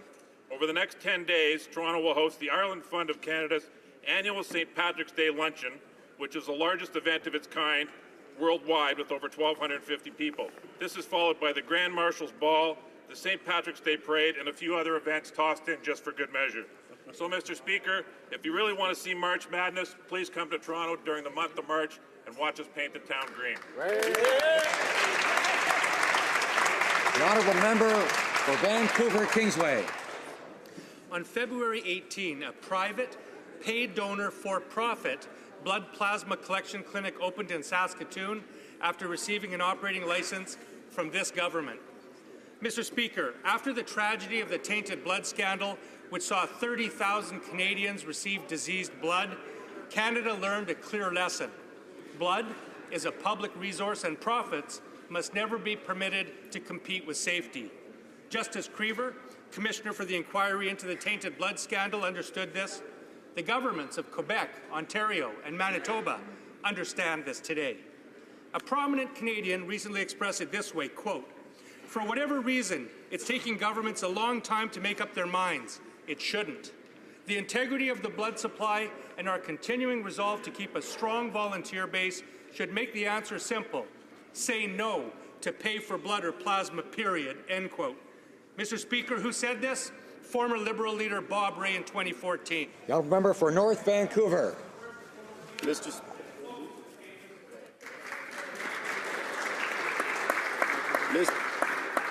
Speaker, I rise today to recognize an exemplary constituent who has dedicated his life to the safety and well-being of others.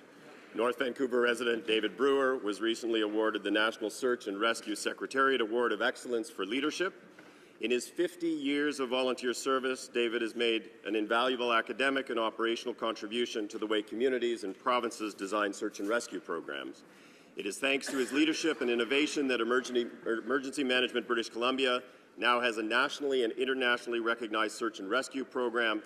Today, it is comprised of 80 search and rescue groups administered by 2,500 volunteers who respond annually to over 1,400 operations. David's selfless work and achievements remind us that a volunteer is not just a volunteer, but an indispensable resource to their community. Today, I ask the House to join me in thanking David and volunteers like David for their tireless work and dedication. Thank you. The honourable member for Beauport, Côte-de-Beaupré, Île-d'Orléans, Charlevoix.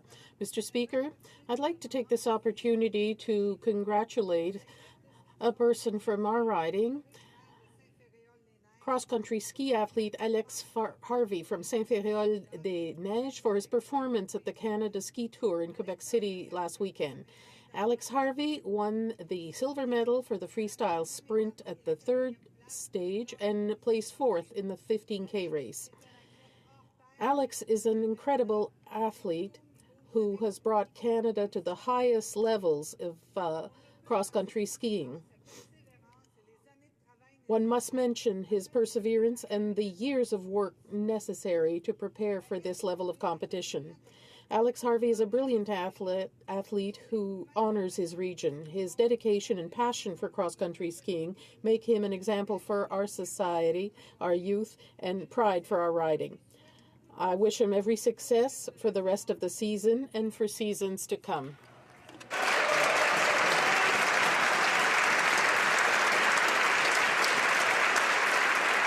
The honourable member for Canada Carleton. Mr. Speaker, recently residents across Ottawa and the National Capital Region were saddened to hear that Stu Schwartz, perhaps better known as Stuntman Stu, had been diagnosed with leukemia. As a local radio host and public address announcer at the Canadian Tire Centre, Mr. Schwartz is the voice of the Ottawa Senators in my riding of Canada Carleton. But Mr. Schwartz doesn't just use his voice for radio and announcing Senators' goals, however. He's a community activist speaking out on behalf of anti-bullying campaigns and is involved in numerous charitable causes in the city, including charities that provide support for young cancer patients and their families. I know all members of the House will join me in thanking Mr. Schwartz for his tireless and inspirational community activism and extend our best wishes in his fight against leukemia. We're with you, Stu. Thank you.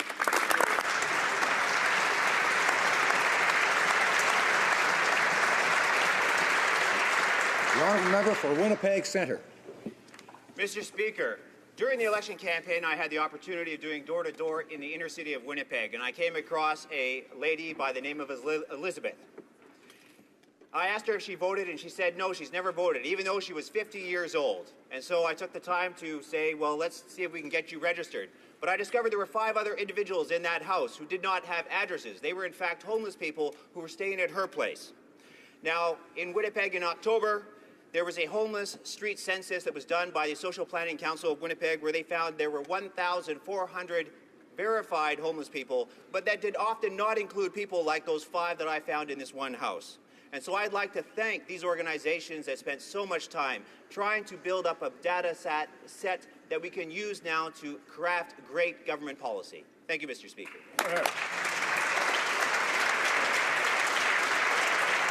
The honourable member for Haliburton, Kawartha Lakes, Brock. Mr. Speaker, on Saturday, February 27th, I was honored to attend the 10th anniversary of the Business and Community Awards Gala put on by the Haliburton Highlands Chamber of Commerce. The Chamber received 94 nominations from 65 different businesses, organizations, and individuals. This speaks volumes to the hard work and excellence being done right across Haliburton County. I would like to congratulate all award nominees and recipients, including Joanne Barnes, who received the title of Highlander of the Year for her tireless involvement within the community. The not-for-profit, which she founded, called Fuel for Warmth, also received an award that evening. In addition, all volunteer firefighters in Haliburton County were the recipients of this year's Warden's Award, recognizing the ongoing sacrifices and bravery the women and men demonstrate daily. And MC Mike Jaycock was given a well-deserved honorary membership to the Chamber for his 10 years of hosting the gala. And finally, a special thank you to the Haliburton Highlands Chamber of Commerce, its General Manager, Rosemary Jung, and Members Representative Autumn Smith for organizing that spectacular event. Bravo! The honourable member for Mount Royal. Mr. Speaker, it's rare that there's a topic that we broach in this House on which everyone agrees, but there's no doubt that we all agree that the Holocaust is a historical fact. Country would deny the Holocaust. But there is indeed one such leader, the Supreme Leader of Iran, Ali Khamenei. He stated the Holocaust is an event whose reality is uncertain, and if it has happened, it's uncertain how it has happened. As such, it is not a surprise, but still a disappointment that the 3rd International Holocaust Cartoon Competition will be held in Iran in June. At this deplorable event, participants are rewarded for drawing cartoons that deny the Holocaust in return for a $50,000 cash prize. This competition is an insult to survivors of the Holocaust and to all of those who value common sense in history. I ask my colleagues to join me in urging Iran to cancel this celebration of Holocaust denial.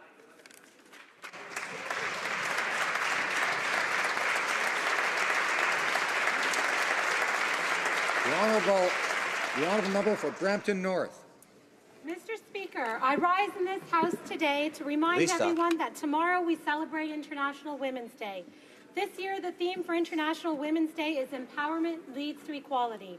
Women who are empowered are better equipped to fulfill their potential and contribute their best to society. I'd like to take a moment to recognize my father, Mr. Harbans Singh Jindali, who empowered me throughout my life to get involved in politics and my community. Without his encouragement, I would not be standing before you in this House today. However, it is not that long ago that when I was born into an atmosphere of sorrow and gloom, being a second daughter in my family, culturally there was not much reason to celebrate. For a daughter was not seen as holding the same importance as a male child. Well, in my presence here today goes to show how wrong these ideas were then and still are today. That's why I'd also like to recognize Lordy for Her, a great organization with its grassroots in Brampton. Their message of empowerment and gender equality is helping create a new cultural trend. The honourable member for Milton. Thank you, Mr. Speaker.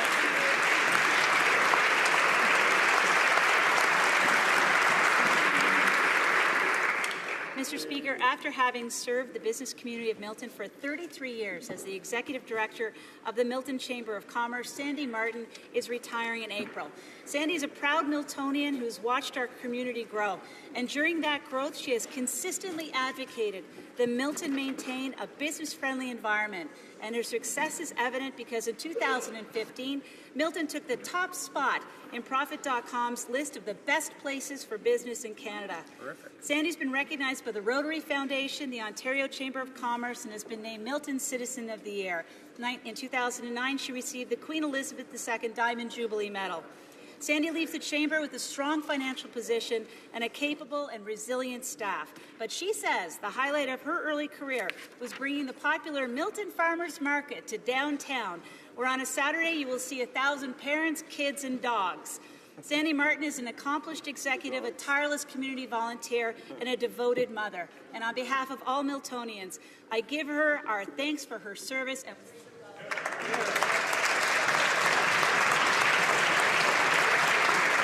The honourable member for Don Valley West. Mr. Speaker, over the past month I've had the honour to co-chair the Special Joint Committee considering the question of medical assistance in dying.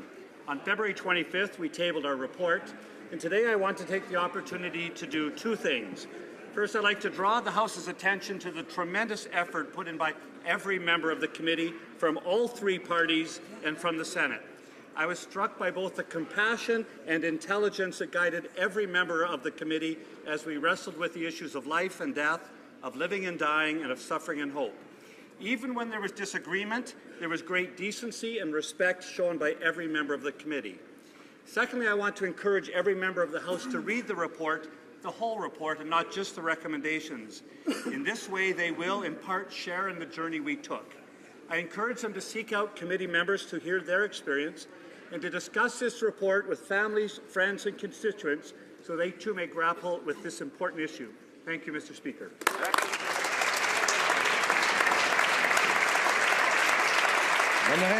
The honourable member for Saint-Hyacinthe-Bagotte.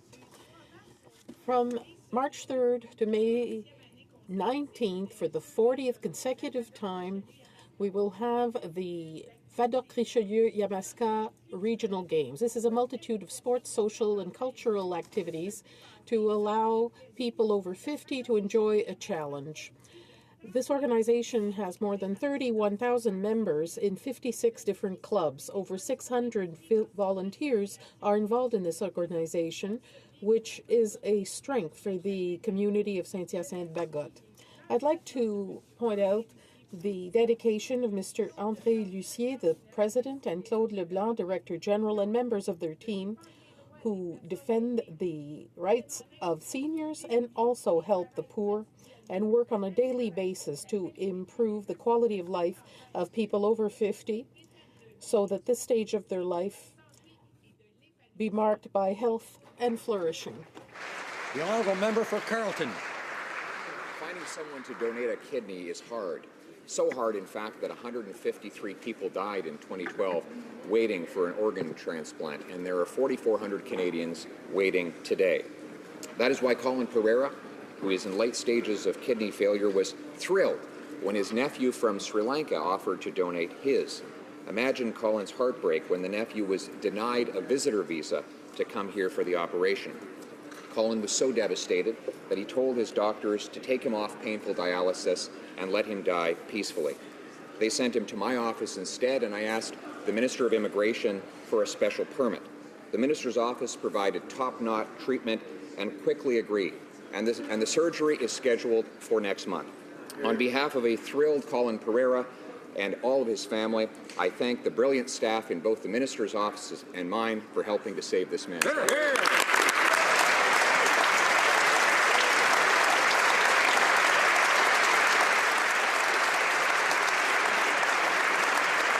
The honourable member for Vancouver Quadra. Inspired, empowered, connected. That's what happens when leaders come together to share winning strategies to ignite innovation and accelerate the shift to a low-carbon economy. I'm referring to the Globe 2016 Conference and Innovation Expo in Vancouver last week. I had the pleasure of attending its launch, where our Prime Minister confirmed our government's commitment to real action on climate change based on collaboration. At 25 years old, Globe is North America's largest and longest-running clean tech conference series and an important catalyst for generating solutions. I'm happy to report the events last week built on that tradition. The best and brightest of the international sustainable business community shared ideas with thought leaders, policymakers, and practitioners. The conference events and side events were dynamic, and visitors swarmed the expo's array of novel, clean tech solutions. Our beautiful city of Vancouver is a natural home for Globe, which in turn has helped make our city a leading hub for the clean tech sector. Now that's inspiring.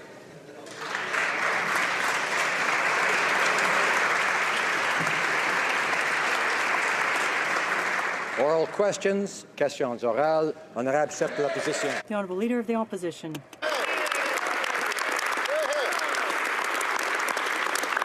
Mr. Speaker, over 40,000 Canadians served our nation during the Afghanistan mission. 158 of those gave their lives. This was Canada's longest war, and it's the war of our generation. Yet the Prime Minister is considering cancelling the Afghanistan Memorial, and he already cancelled the War Memorial program for small communities. Mr. Speaker, Canadians want to remember and they want to honour our heroes. So why is the Prime Minister denying proper memorials for those who served and in some cases gave their lives? The Honourable Minister of Veterans Affairs. It is very important to honor the men and women who served in Afghanistan. In 2014, a motion for a memorial to this mission received unanimous support in this House. Also, the dates of the mission were inscribed on the National War Memorial. Veterans Affairs is working closely with Canadian Heritage to advance this initiative. More information regarding the project will be available in the coming months. The Honourable Leader of the Opposition. Mr. Speaker, the Centre for American Progress is actually a front for anti-Canadian energy activists who want to shut down Canadian jobs. In fact, they insulted Canadian energy workers by calling their jobs dirty business. And they were instrumental, of course, in Obama's rejection of the Keystone Pipeline. Their goal is clear: to shut down Canada's energy industry. And yet this week, our own Prime Minister is their guest of honour.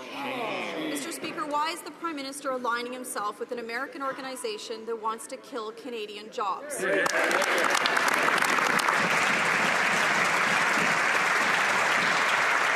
Honourable Minister of Environment. Thank you, Mr. Speaker. Unlike the party opposite, we understand that the environment and the economy go together, and I was very pleased to see the Prime Minister with all the provinces and territories making exactly that case, coming together to tackle climate change. We will also be working with the United States to tackle climate change because that is the right thing to do. The Honourable Leader of the Opposition. Well, Mr. Speaker, while the Prime Minister is in Washington hanging around with anti-Canadian activists, it's now obvious that back here at home, his budget promises won't actually help working people. The latest evidence comes from TD Bank economists. According to TD, the Liberals will completely miss their balanced budget target, adding $150 billion in borrowed money, and yet that will have a very small impact on Canadian economic growth. Mr. Speaker, when will the Prime Minister admit that his reckless borrowing and spending won't actually result in growth? It'll only result in higher taxes and larger government. The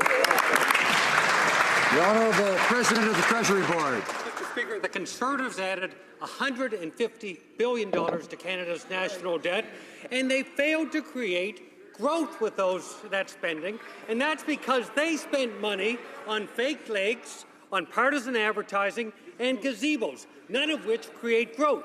Our government will invest strategically in infrastructure, skills, and jobs and growth. In today's slow-growth economy, it is not the time to cut ideologically. It's the time to invest strategically, and that's exactly what we're going to do.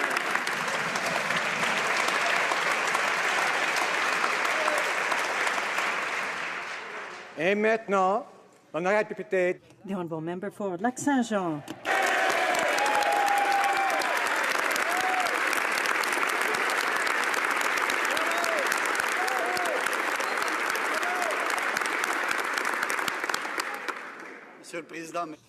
Mr. Speaker, thank you. Growth in G7, and the country was in surplus in November. And now we've learned that the Prime Minister will be traveling to the U.S. And during his time there, he'll be meeting a group that's opposed to developing the oil sands, which creates so many jobs back home. The Center for American Progress is a group that boasts that it's opposed to developing this natural resource and against, in fact, people who earn a living from the development of these resources. Canadian families depend on this. Will the Prime Minister explain to Canadians how he can be opposed to Canadian jobs? Honourable Minister of Environment. Thank you, Mr. Speaker. We believe that the economy and the environment go together, and that's why in Vancouver, the Prime Minister met with the premiers of all the provinces and territories, and they agreed on a plan to deal with climate change. I was there.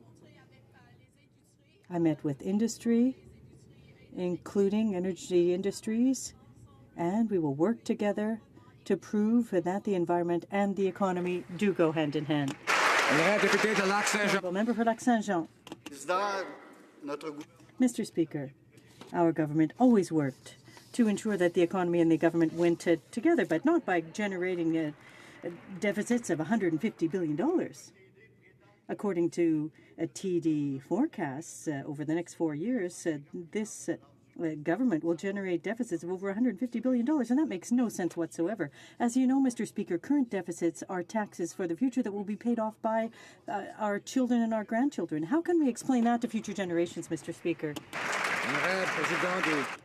The Honourable President of the Treasury Board. Eric Dayer and Mr. Speaker, we inherited a deficit from the Conservatives. And so that's why it's our responsibility to invest in order to create jobs and to generate economic growth. It's exactly what we're going to be doing in the budget, Mr. Speaker. The Honourable Member for Outremont. Mr. Speaker, today members are going to be voting on our motion to enhance access to EI. And it's exactly the same proposals put forth and supported, in fact, by the Liberals when they were in the opposition. They even denounced the Conservatives' reform, especially in New Brunswick. Now that they're in power, the Liberals are going to again being betraying their promise. Why are the Liberals refusing to help the thousands of Canadians in need? Why are they doing that? Now the Minister of Employment.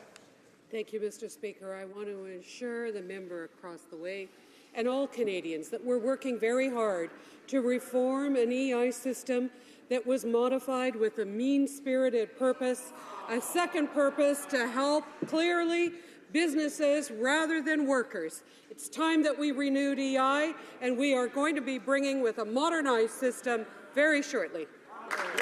Now the member for Outremont. We're going to get to do that today if they vote with us, Mr. Speaker. We'll see how that goes.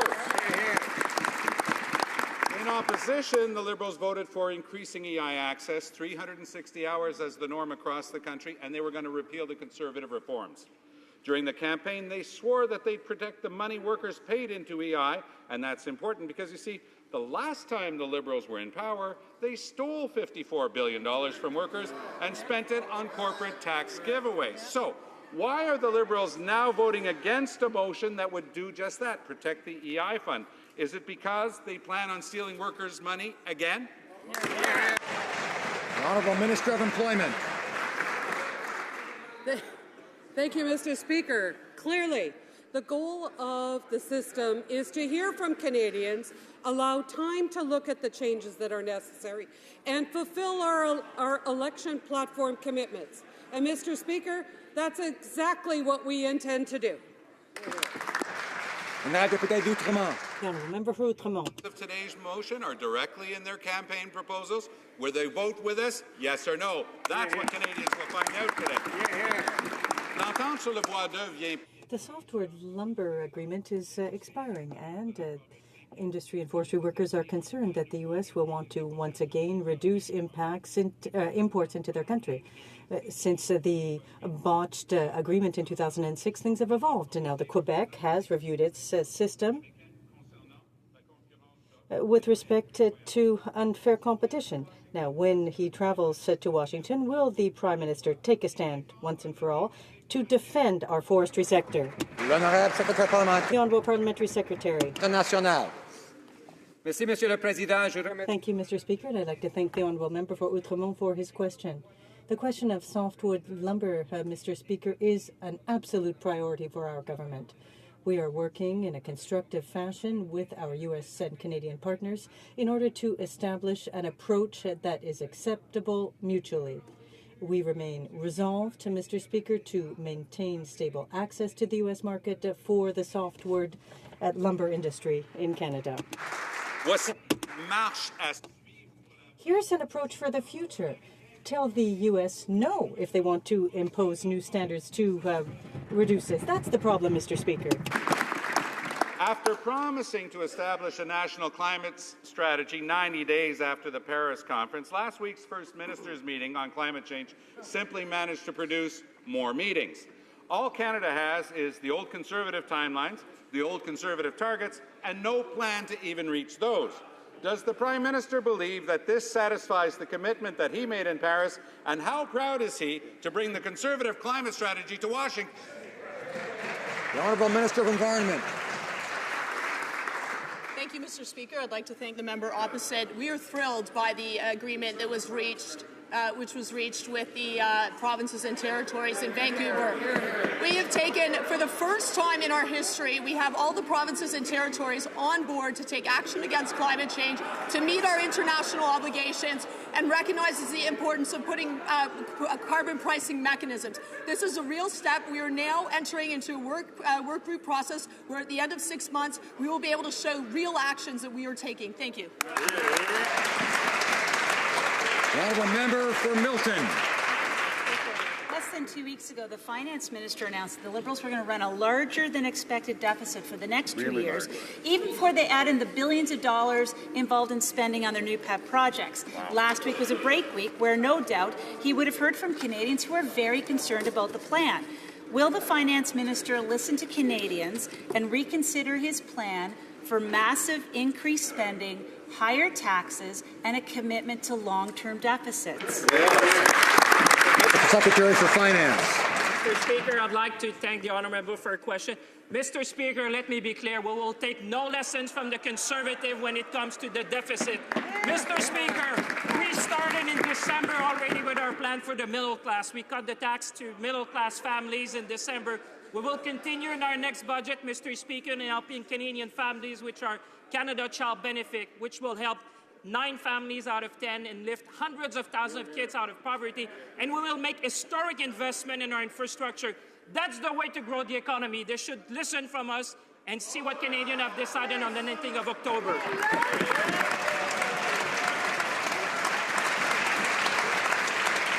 The Honourable Member for Milton. Well, Mr. Speaker, there is one lesson I wish they learned from us as a Conservative government on deficits, and that's how to eliminate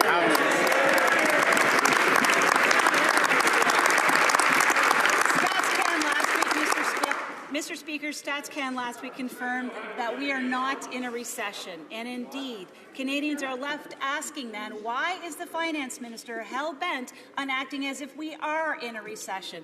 Or maybe, Mr. Speaker, the Finance Minister can confirm for us that we are not in a recession. Or does he have the same lack of confidence in StatsCan officials that he does in finance officials? The Honourable Parliamentary Secretary.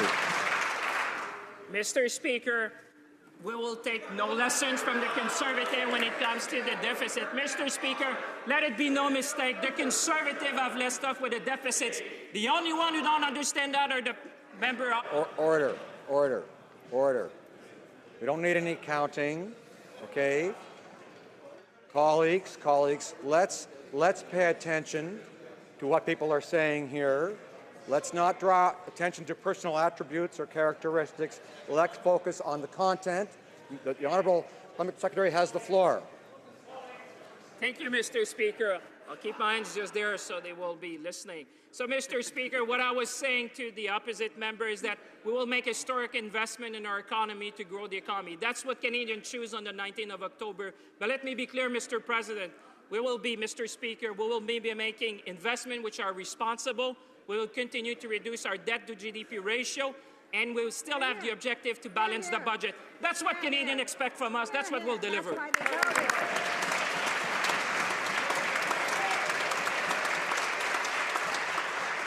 The honourable member for Louis Saint Laurent. Thank you, Mr. Speaker. Mr. Speaker, for us Conservatives, the real economic drivers, the real job creators are SMEs. We hold them in high esteem, and our government took several steps to reduce the burden for SMEs, for EI, and we wanted to bring it down to $2.09 per $100. But the government would like to keep it at $2.31.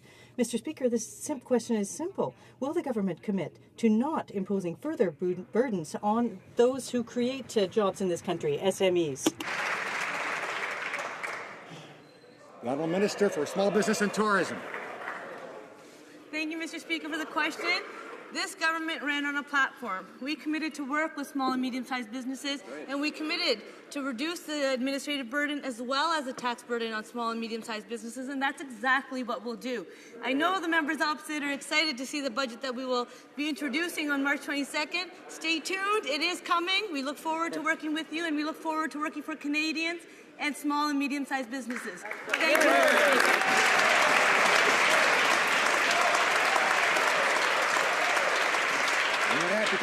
The honourable member for Louis Saint Laurent. Well, the problem is that the Prime Minister, the leader of the government during the election campaign, wasn't very respectful towards SMEs. What did he say? Well, a significant proportion of SMEs are, for richer Canadians, just a way of paying less taxes. That is contemptuous of SMEs. Does the government commit to helping our SMEs instead of showing such contempt for them the way they did during the election campaign? I again thank the member for the question, Mr. Speaker, and I appreciate the opportunity to rise in this House to remind Canadians that we made a commitment to lower the tax burden on small and medium-sized businesses, and that's exactly what we'll do.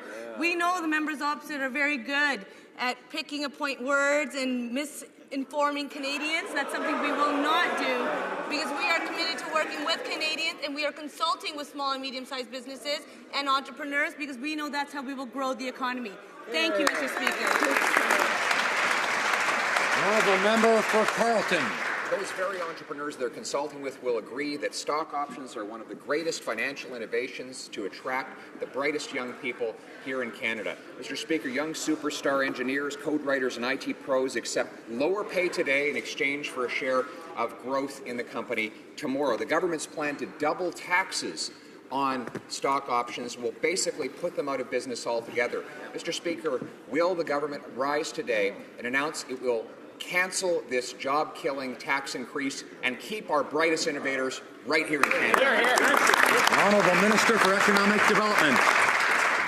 Mr. Speaker, the member opposite has raised this question before, and I've told him that we're engaged with small and medium-sized enterprises. We're engaged with the business community, because they understand, not only when it comes to stock options, but overall they are very, very fond and very supportive of our innovation agenda, an agenda that makes us more competitive, makes us more productive, Mr. Speaker. We're helping small businesses scale up and grow. We're helping them compete globally, Mr. Speaker. We have a plan. We'll execute that plan, and we'll make sure we create an environment for businesses to succeed. Now the member for Carleton. Well, the environment of higher taxes on stock options will not allow them to succeed. But, Mr. Speaker, there's also a financial problem here. The government says it wants to treat gains from stock options as regular T4 income. But that, of course, would allow corporations to write it off and, in fact, render the entire change revenue negative. I wonder if the government can stand today and tell the House whether finance officials have briefed the Minister of Finance on the financial implications of this tax increase. The Honourable Parliamentary Secretary for Finance. Mr. Speaker, I thank the honourable for his question.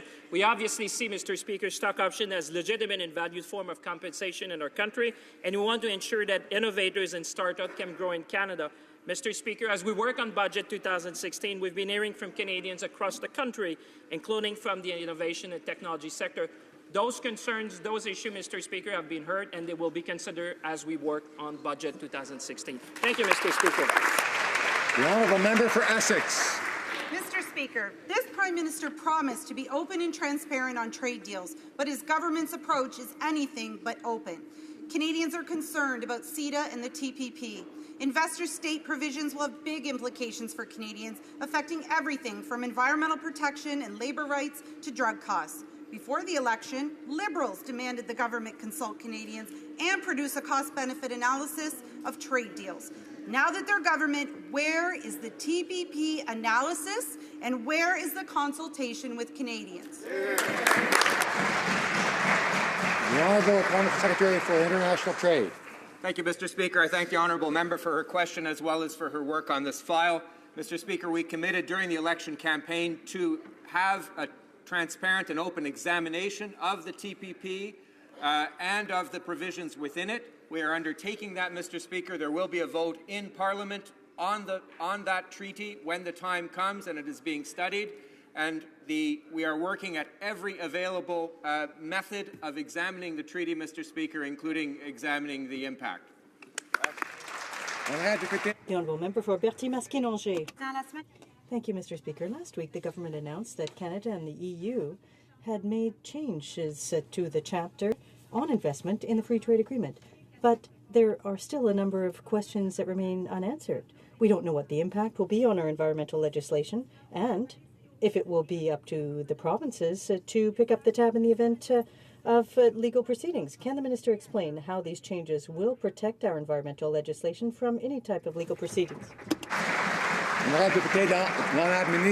Honourable Minister of the Environment. We were very pleased to do the legal scrub, to finish the legal scrub of the CETA deal.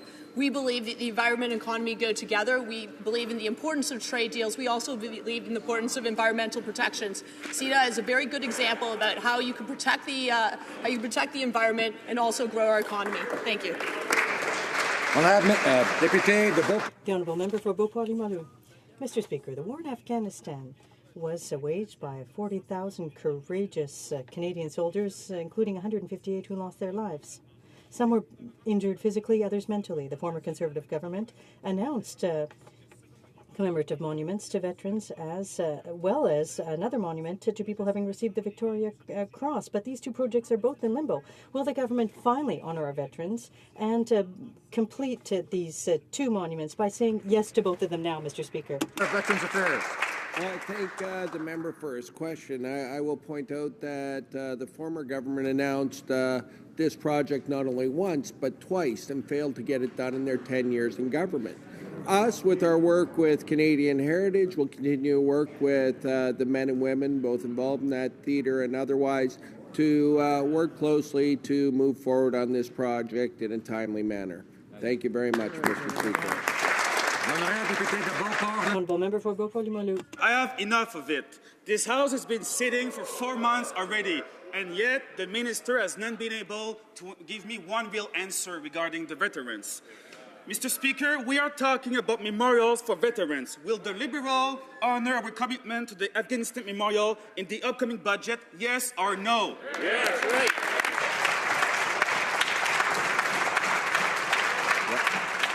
The Minister of Veterans Affairs. The Conservatives demonstrated their commitment to recognizing the sacrifices of our Canadian Armed Forces by closing 9 Veteran Affairs offices and cutting 800 frontline workers. We will treat our veterans with care, compassion, respect, as well as take commemoration forward in a dignified fashion. Thank you very much, Mr. Speaker.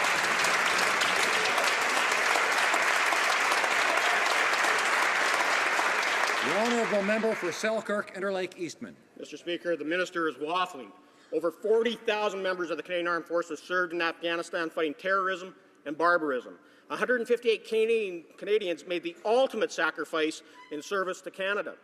The Afghanistan mission was started under a Liberal government, and it was the longest deployment of the Canadian Armed Forces in history.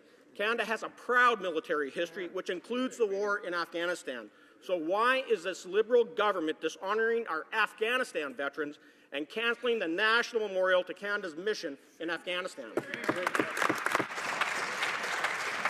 Honourable Minister of Veterans Affairs.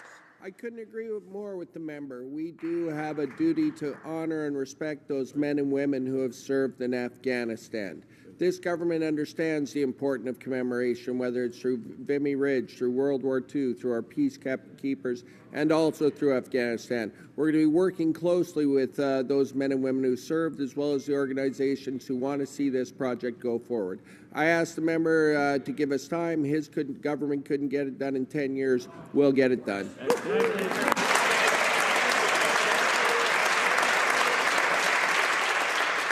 The Honourable Member for Charlebourg-Haute-Saint-Charles. Mr. Speaker, soldiers who sacrifice their lives to defend our country are honoured on Remembrance Day, and this commemoration is essential to honour the memory of those who perished and to remember veterans who survived. Why has the government cancelled the program designed to pay tribute to veterans? And what consultations were conducted among veterans in making that decision? Minister of Veterans Affairs. Mr. Speaker, as I've been pretty clear on, this government understands the importance of commemoration and recognizing the men and women who have served in our armed forces. We will treat them with care, compassion, and respect, not only getting them their services they need, but also the commemoration they deserve.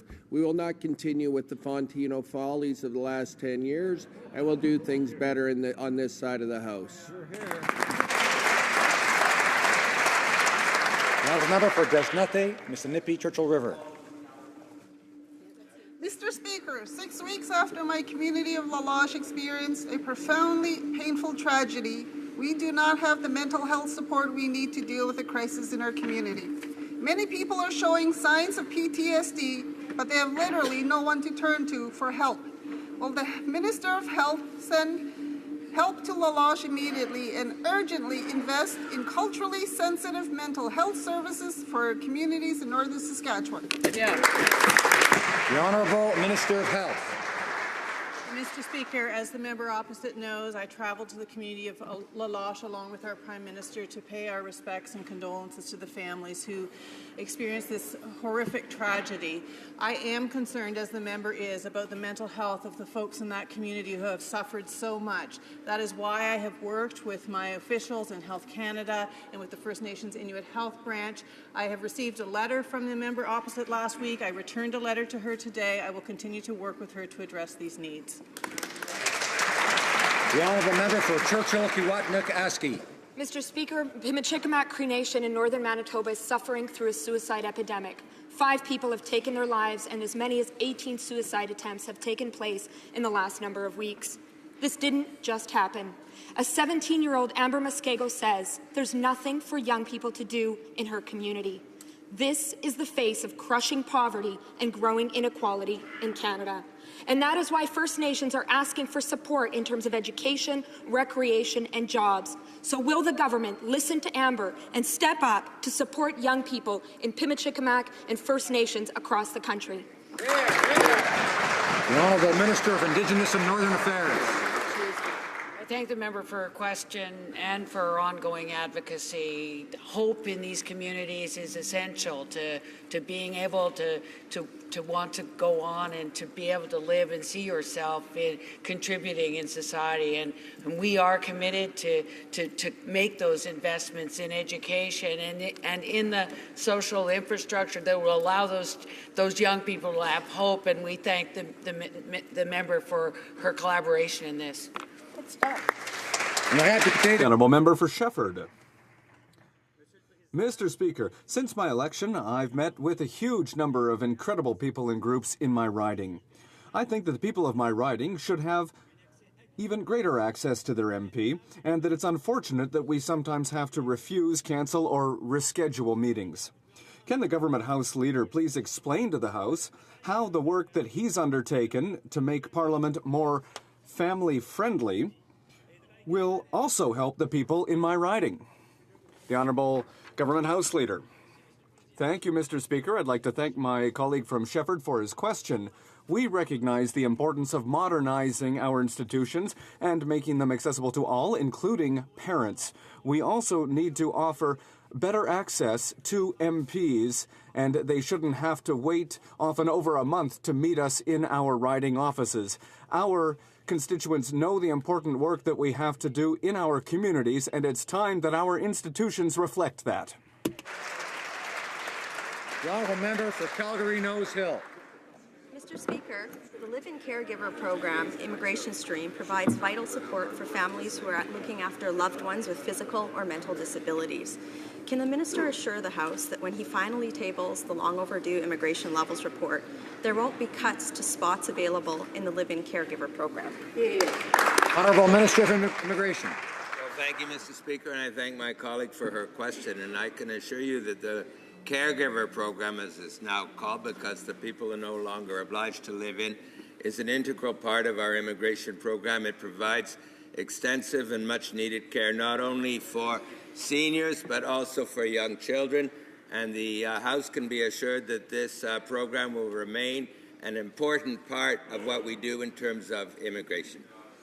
The honourable member for Calgary Nose Hill. I'll take that as a quite possibly, Mr. Speaker. Mr. Speaker, the immigration via the Federal Skilled Workers Program has long helped to build and strengthen the Canadian economy.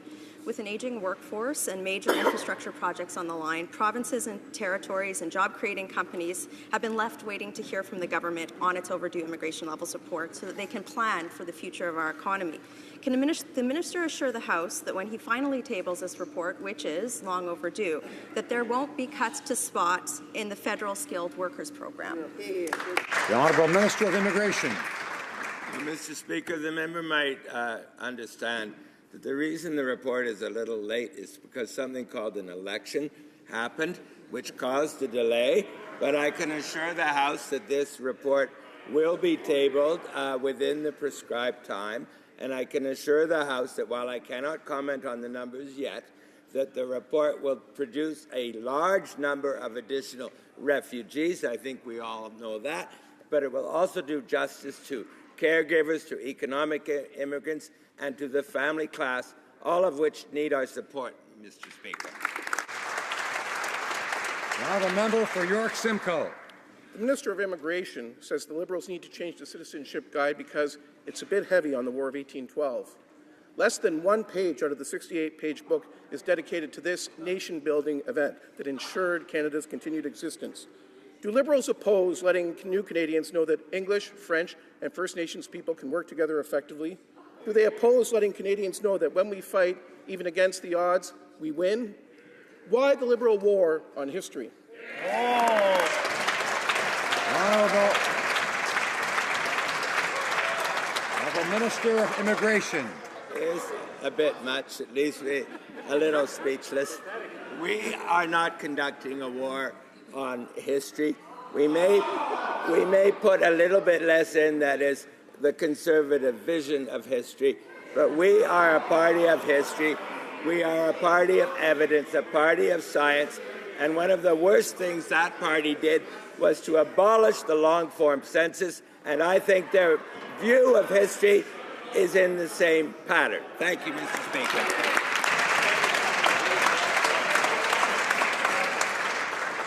The member for York Simcoe. The Prime Minister says Americans should know more about the rest of the world, but he wants Canadians to know less about their own country. Now, thanks to the Citizenship Guide, new Canadians do know the history of their country. They even know the difference between the Great Canadian Victory at Vimy Ridge and the Craven Vichy regime in France. Why does the Immigration Minister want to reduce the historical literacy of new Canadians? Just because he doesn't value Canadian history doesn't mean we should leave new Canadians in the dark about their country. Why the Liberal war on history?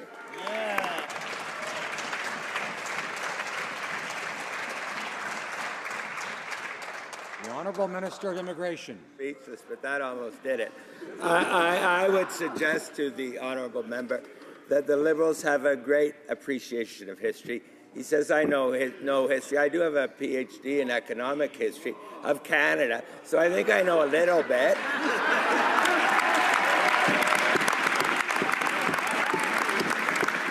And so I would tell the member that we are in the process of revising this document to make it a little bit less political, but in the end result, there will be a lot of history in there.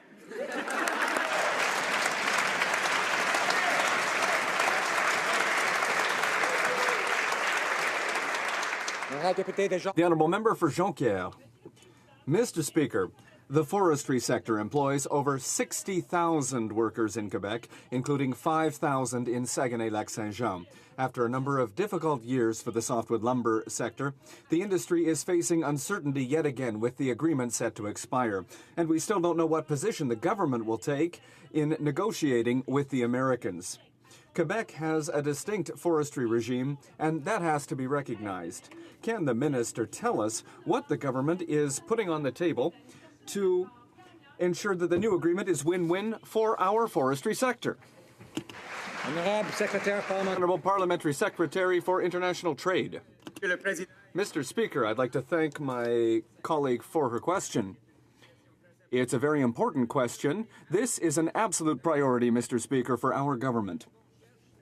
What we want is stable, fair access to the American market for our softwood lumber industry in Quebec and across the country. That's exactly what we're going to do, Mr. Speaker, and we will use every means at our disposal to do that.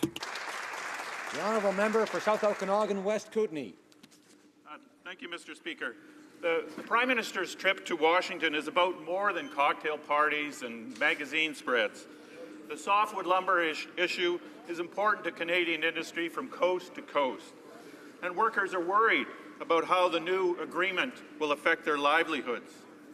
Softwood lumber is again open to negotiation, and our industry is vulnerable.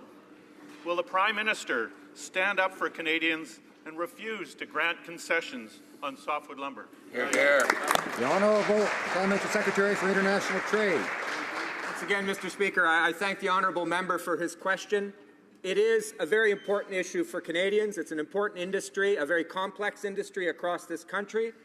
We are well aware of the complexity. We are going to ensure that we have stable, fair, and equitable access to the American market. We will use all means at our disposal, Mr. Speaker, and we will get it done. The honourable member for Foothills. Thank you, Mr. Speaker. Mr. Speaker, the Prime Minister is going to Washington this week to meet with groups who are openly anti-oil sands and anti-Canadian jobs. When the NDP members met in Washington to lobby against Canadian jobs, Canadians were appalled. But now our Prime Minister is doing it. There are Canadians, thousands of them across this country, who are out of work. Why is this Prime Minister whining and dining with people who hate Canada's energy sector instead of being in Washington lobbying for Canadian jobs and lobbying for the Canadian energy sector who will impact our Canadian economy? The Honourable Parliamentary Secretary for Natural Resources. Thank you, Mr. Speaker. Unlike the previous government, we believe in meeting with all voices around the energy sector. And I want to just inform you, Mr. Speaker, that in 2012, the previous government stated that environmental groups threatened to hijack our regulatory system to achieve their radical ideological agenda. Not exactly helpful language to build bridges and find common ground. The honourable member for Caribou Prince George. Thank you, Mr. Speaker. The expired Canada-U.S. softwood lumber agreement, negotiated under our previous Conservative government, put an end to one of the longest and costly trade disputes between Canada and the U.S., and it ensured 145,000 forestry jobs were protected in BC alone. How does the Prime Minister think that the U.S. will take him seriously when he's more focused on his outfit for the state dinner than securing a new softwood lumber agreement? The Honourable Parliamentary Secretary for International Trade. Mr. Speaker, I thank the honourable member for his question. It bears repeating, and I say it once again in front of this House, that resolving the softwood lumber issue is an absolute priority for this government, for our Prime Minister, for our Minister of International Trade. We have consulted. We are working with our partners to find a constructive solution moving forward with our partners both in the United States and in Canada. We will ensure that this is done, Mr. Speaker. Thank you. Member for Caribou Prince George. Well, the priority seems to be more what he's wearing or who he's wearing than actually getting an agreement done. Mr. Speaker, this week the Prime Minister is going on bended knee to Washington, and once again he's failed to renegotiate one of the most important trade agreements between our two countries. Instead of pandering to anti-Canadian lobbyists and abandoning yet another resource industry, when is this Prime Minister going to start fighting for Canadian jobs and bring home a balanced softwood lumber agreement? The Honourable Parliamentary Secretary. Mr. Speaker, I thank the honourable member for yet again the same question. Since this government took over on the 19th of October, the Prime Minister and the Minister of International Trade have used every single opportunity they have had to consult with our American partners and to consult with Canadians. We are moving forward in a constructive manner, Mr. Speaker. That is the best way to get it done, and that is how we will get it done. The honourable member for York South-Weston. Mr. Speaker, the 6th meeting of the Somalia High-Level Partnership Forum was recently held in Istanbul, Turkey. The meeting was attended by 46 countries, including Canada. With the end of the terms of the federal government and Parliament, 2016 is a decisive year for Somalia. Can the Minister of Foreign Affairs update this House on this important meeting and on Canada's contribution to the international community's effort to support a more democratic, secure and prosperous future for the people of Somalia? Thank you. The Honourable Minister of Foreign Affairs. Mr. Speaker, I am honoured to answer the first question ever asked in this House on Somalia by a Member of Parliament of Somalian origin.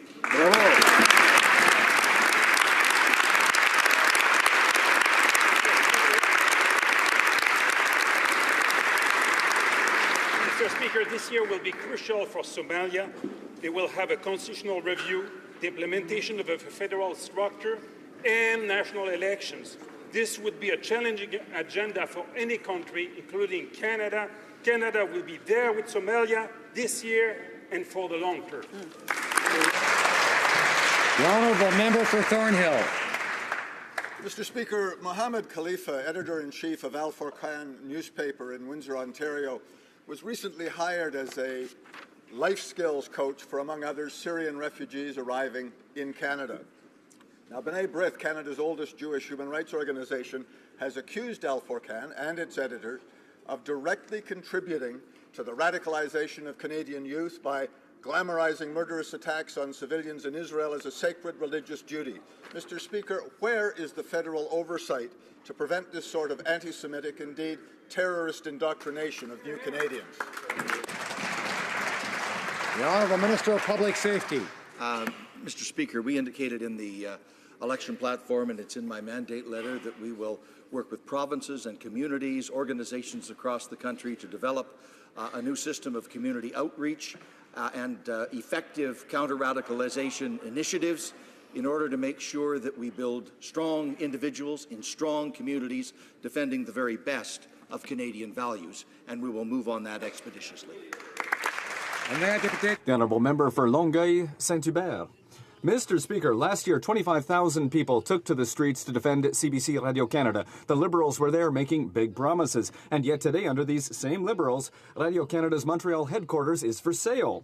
The minister is going to tell us again that CBC is independent and that it will consult. But that's not the issue. It'll be too late if there's consultations. That building belongs to all Quebecers and all Canadians. It's a part of the history of Montreal, and it's an entire neighborhood that's going to be abandoned. Will the minister impose a moratorium on the sale until all options are studied and made public? The Honourable Minister of Canadian Heritage. Thank you, Mr. Speaker. I'd like to thank my colleague for the question.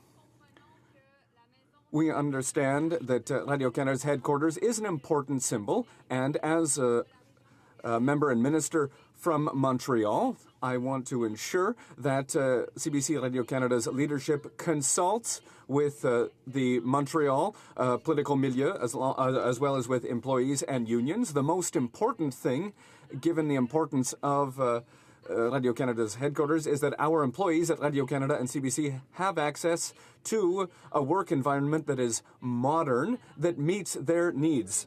Preston Chesapeake. Mr. Speaker, on March 3rd, Rendezvous de la Francophonie 2016 began throughout the country. This annual event counts over 2,300 activities to celebrate the French language and culture. I myself participated in the launch of special programs for French schools in Nova Scotia. I'd like to ask, can the Minister of Canadian Heritage please give this House more information about Rendezvous de la Francophonie? The Honourable Minister of Canadian Heritage. I'd like to thank the member for his question. Rendez-vous de la Francophonie was launched last week, and it's really a unique opportunity to celebrate the French language and culture across the country. There are activities underway until March 23rd across the country to celebrate all Francophones, Quebecers, Acadians, and those who speak French, and everyone who's interested in the French language.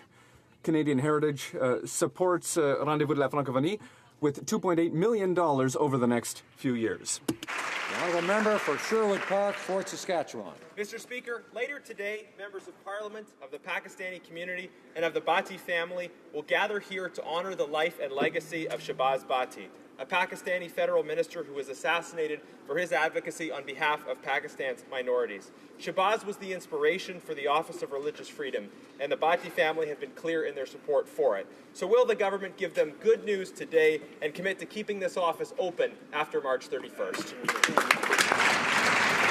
The Honourable Minister of Foreign Affairs.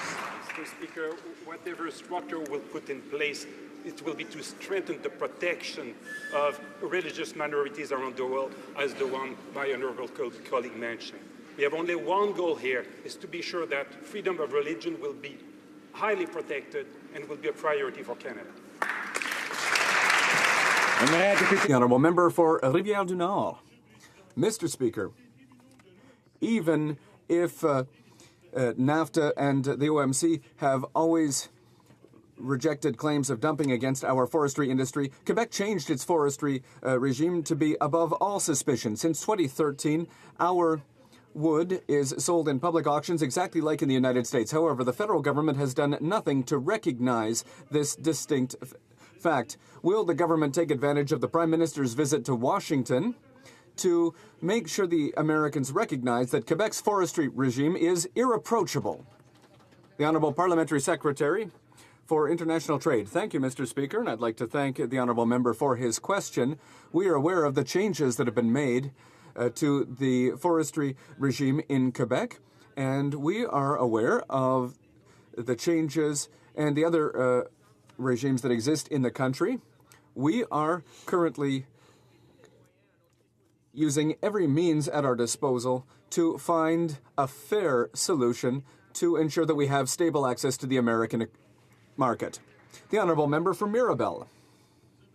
Mr. Speaker, the free trade agreement with the United States is essential and guarantees trade peace. However, the forestry sector goes from one conflict to another. The industry just wants one thing: to go back to free trade as required under NAFTA. The government is making Quebec's forestry industry suffer. When will the government and the members elected in Quebec stand up for our forestry sector and our forestry workers? The Honourable Parliamentary Secretary. Thank you, Mr. Speaker, and I'd like to thank the honourable member for his question. I can assure the honourable member that the Prime Minister, as well as the Minister of International Trade, since their election in October,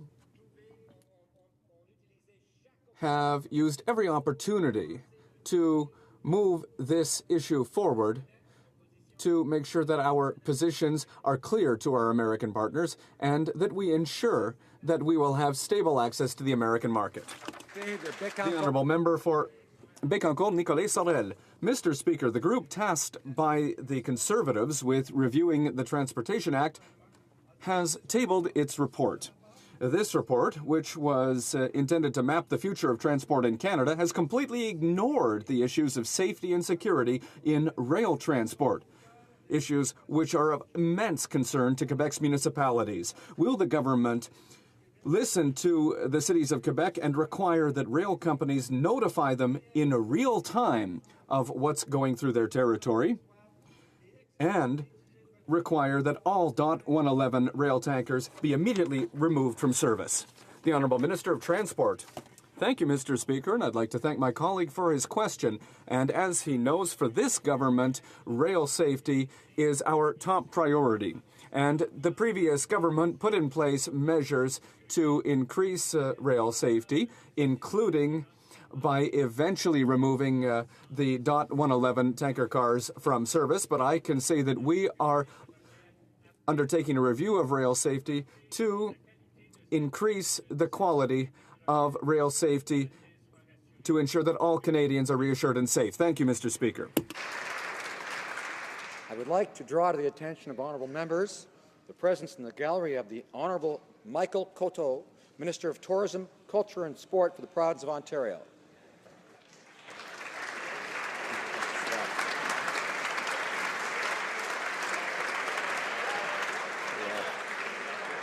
I would like to draw the attention of honourable members to the presence in the gallery of Mr. Martin Chongyong, Secretary General of the Inter-Parliamentary Union.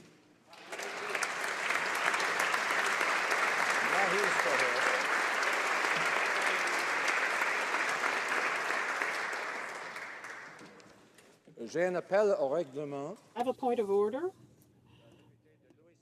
from the member for Louis Saint Laurent.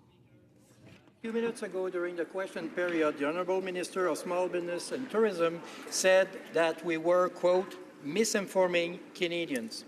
Monsieur le Président, je tiens à dire à cette Chambre. Mr. Speaker, I wish to tell the Speaker that I have never engaged in misinformation. Order, but I thank the member for his clarification.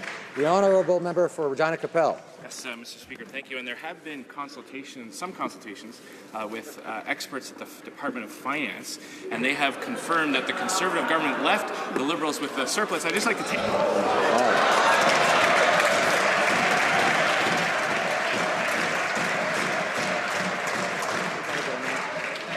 We want to get an answer to this question. Let's quiet down for a second. Is there unanimous consent to table the document? I do not hear unanimous consent. All right. Orders of the day. Oh no, tabling of documents. Excuse me.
Tabling of documents. The Honourable President of the Treasury Board. Order. Mr. Speaker, I have the honour to table in both official languages, on behalf of 84 departments and agencies, the reports on plans and priorities for 2016-2017. Oh, you should be in here. Look. Dépôt du projet de loi émanant du gouvernement. Introduction of government bills. Statements by ministers. Reports from inter-parliamentary delegations. Reports from committees. The Honourable Member for Yukon. To present in both official languages the fourth report of the Standing Committee of Procedure and House Affairs concerning matters relating to the Conflict of Interest Code for members of the House of Commons. If the House gives its consent, I intend to move concurrence in the fourth report later this day. Presenting reports from committees. Introduction of private members' bills. Première lecture. First reading of Senate public bills. Motions. The honourable member for Yukon. Mr. Speaker, if the House gives its consent, I move that the fourth report of the Standing Committee on Procedures and House Affairs presented to this House earlier this day be concurred. Does the honourable member have the unanimous consent of the House to move the motion? Agreed. The House has heard the terms of the motion. Is it the pleasure of the House to adopt the motion? Carried. Présentation de pétitions. Presenting petitions. The honourable member for Yorkton Melville.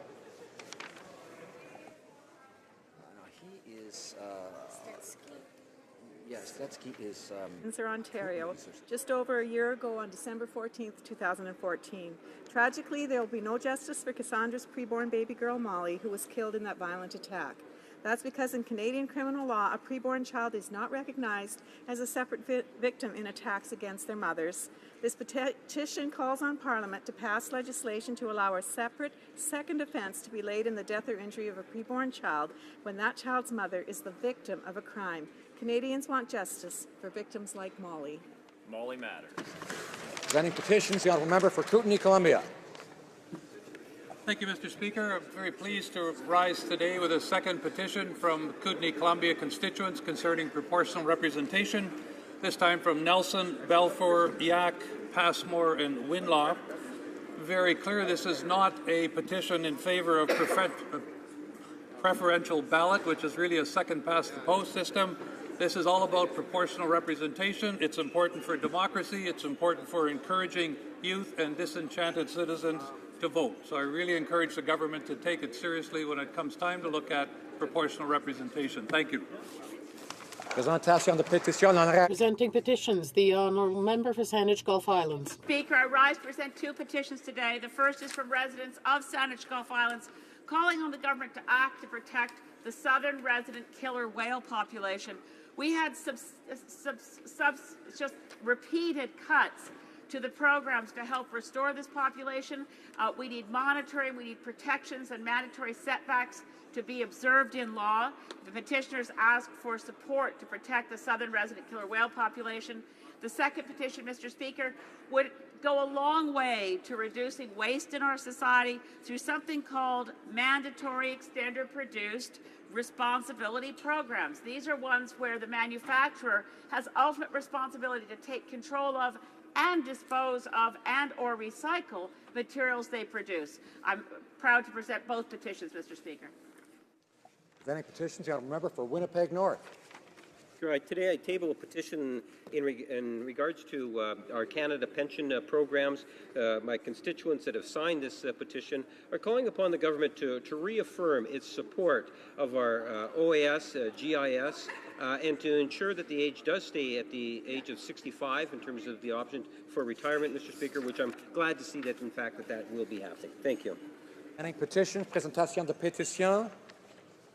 Questions inscrites au feuilleton. Questions on the order paper. Honourable Parliamentary Secretary to the Government House Leader. Yes, Mr. Speaker, I would ask that all questions be allowed to stand at this time.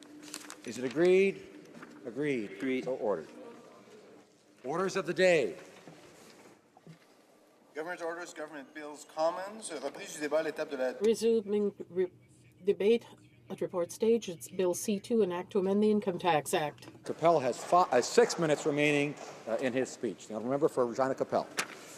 Thank you very much, Mr. Speaker. And before question period started, I believe I had just finished explaining how inflation acts as a tax on ordinary Canadians, and that when the government imposes an inflation target, as Canada has of 2%, that slowly but surely eats away at the value that Canadians have saved, and lets government off the hook, because the liability today to a group, whether it's individuals or other entities, gets eaten away by the inflation, because what the money that they end up having to pay back over time is reduced because of the inflationary acts of the central bank policy. But I want to shift gears a little bit and talk about how savings can be a stimulus.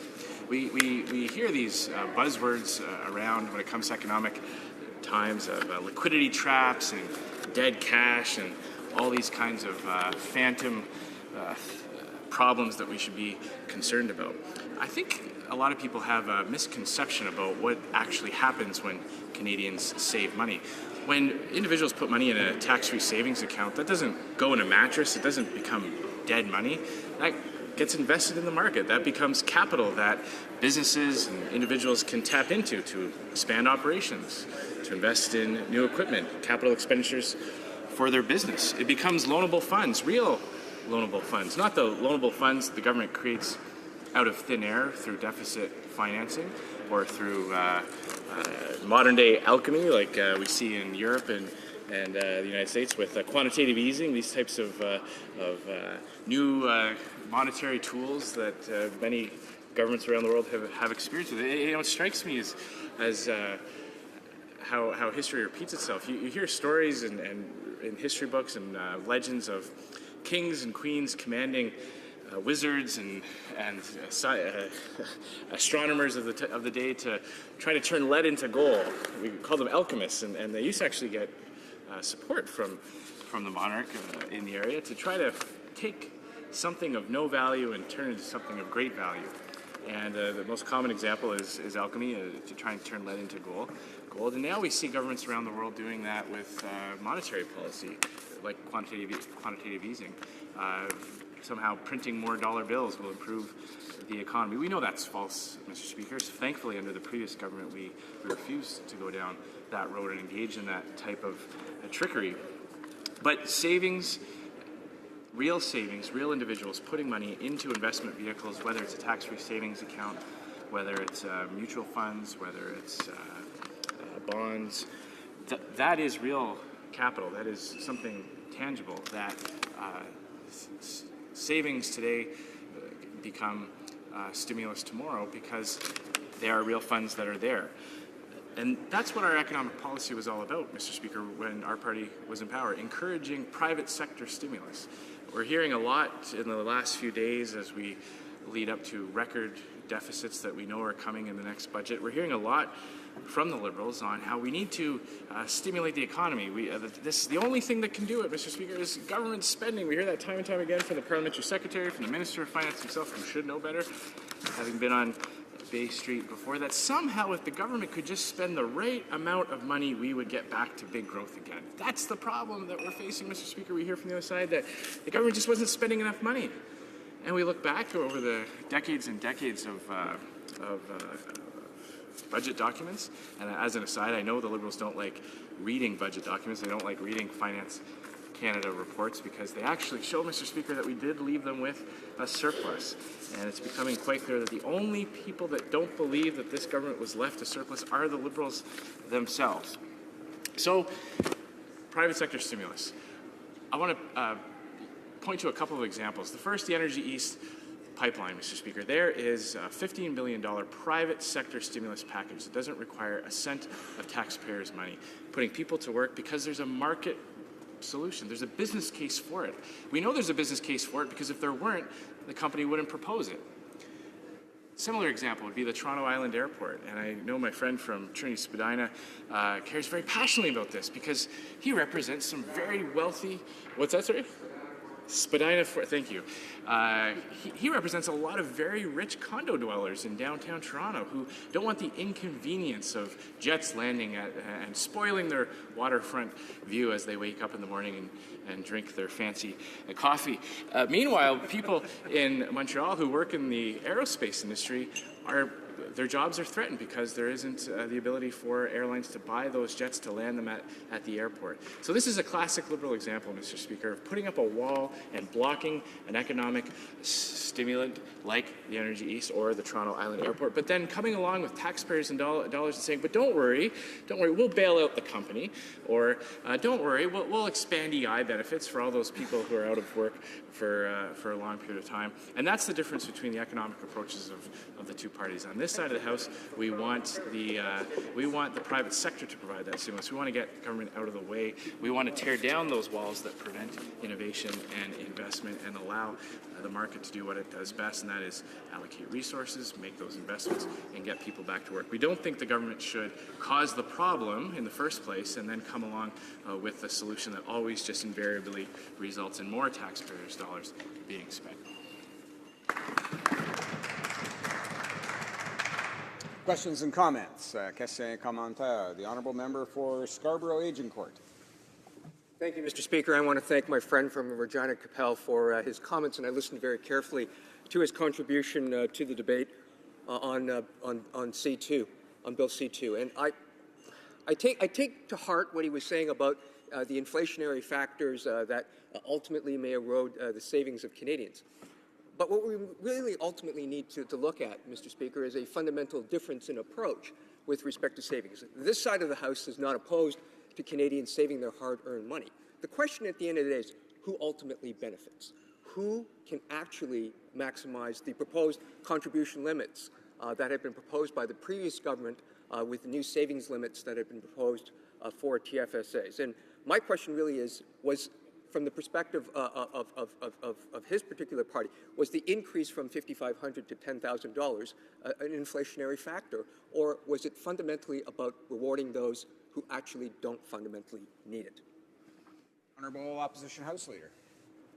Mr. Speaker, I think the member must not be familiar with the stats that show that the vast majority of people who used the tax-free savings account maxed out and who maxed out doing so were people of very modest means. In many situations, they were seniors.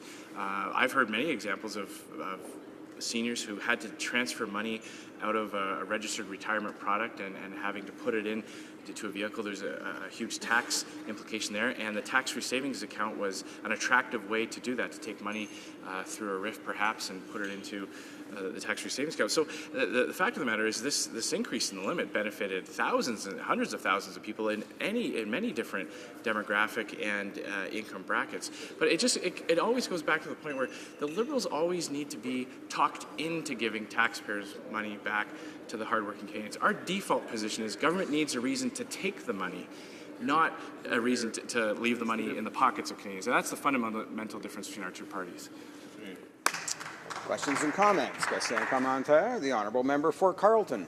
Thank you very much, Mr. Speaker. To build on the member's excellent speech, the facts are published and available that 60% of those who maxed out their tax-free savings accounts earned less than $60,000 a year. How is that possible?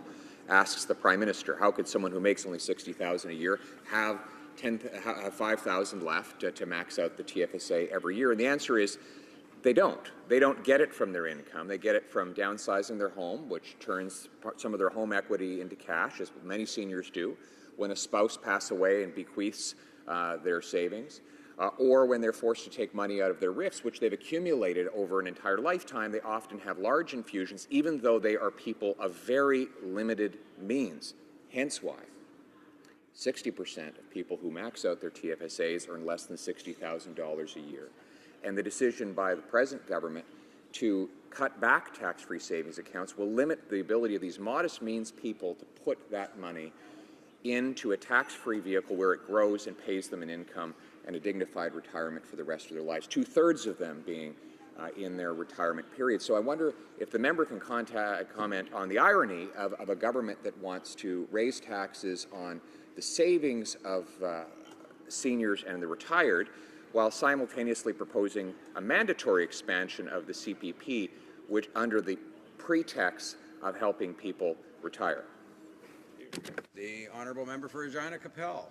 I'd like to thank my colleague for the question, and I appreciate the ability that he has to recall those types of stats and figures. And I knew in general terms, but of course he very articulately brought in the actual stats, and I thank him for that. And there is a great irony there, and I think it's an irony that we see in the Liberals from their approach on all economic matters.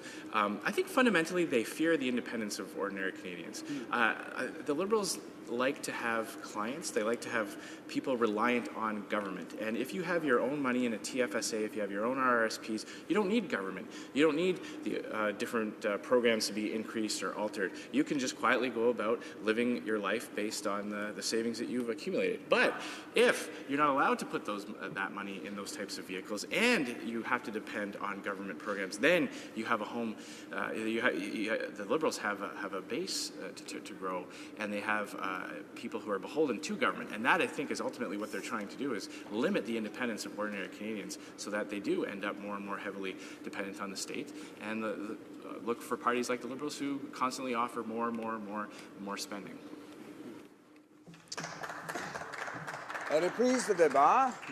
Resuming debate. Saint-Bagot. The Honourable Member for Saint-Hyacinthe-Bagot.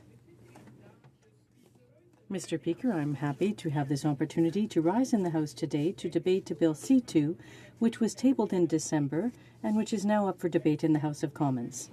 The situation for Canadian middle-class families continues to deteriorate at a time when they're working harder than ever before. What these families need is a government that is concerned with their situation and that fights to deal with growing inequalities. Unfortunately, we see that this government is doing the opposite.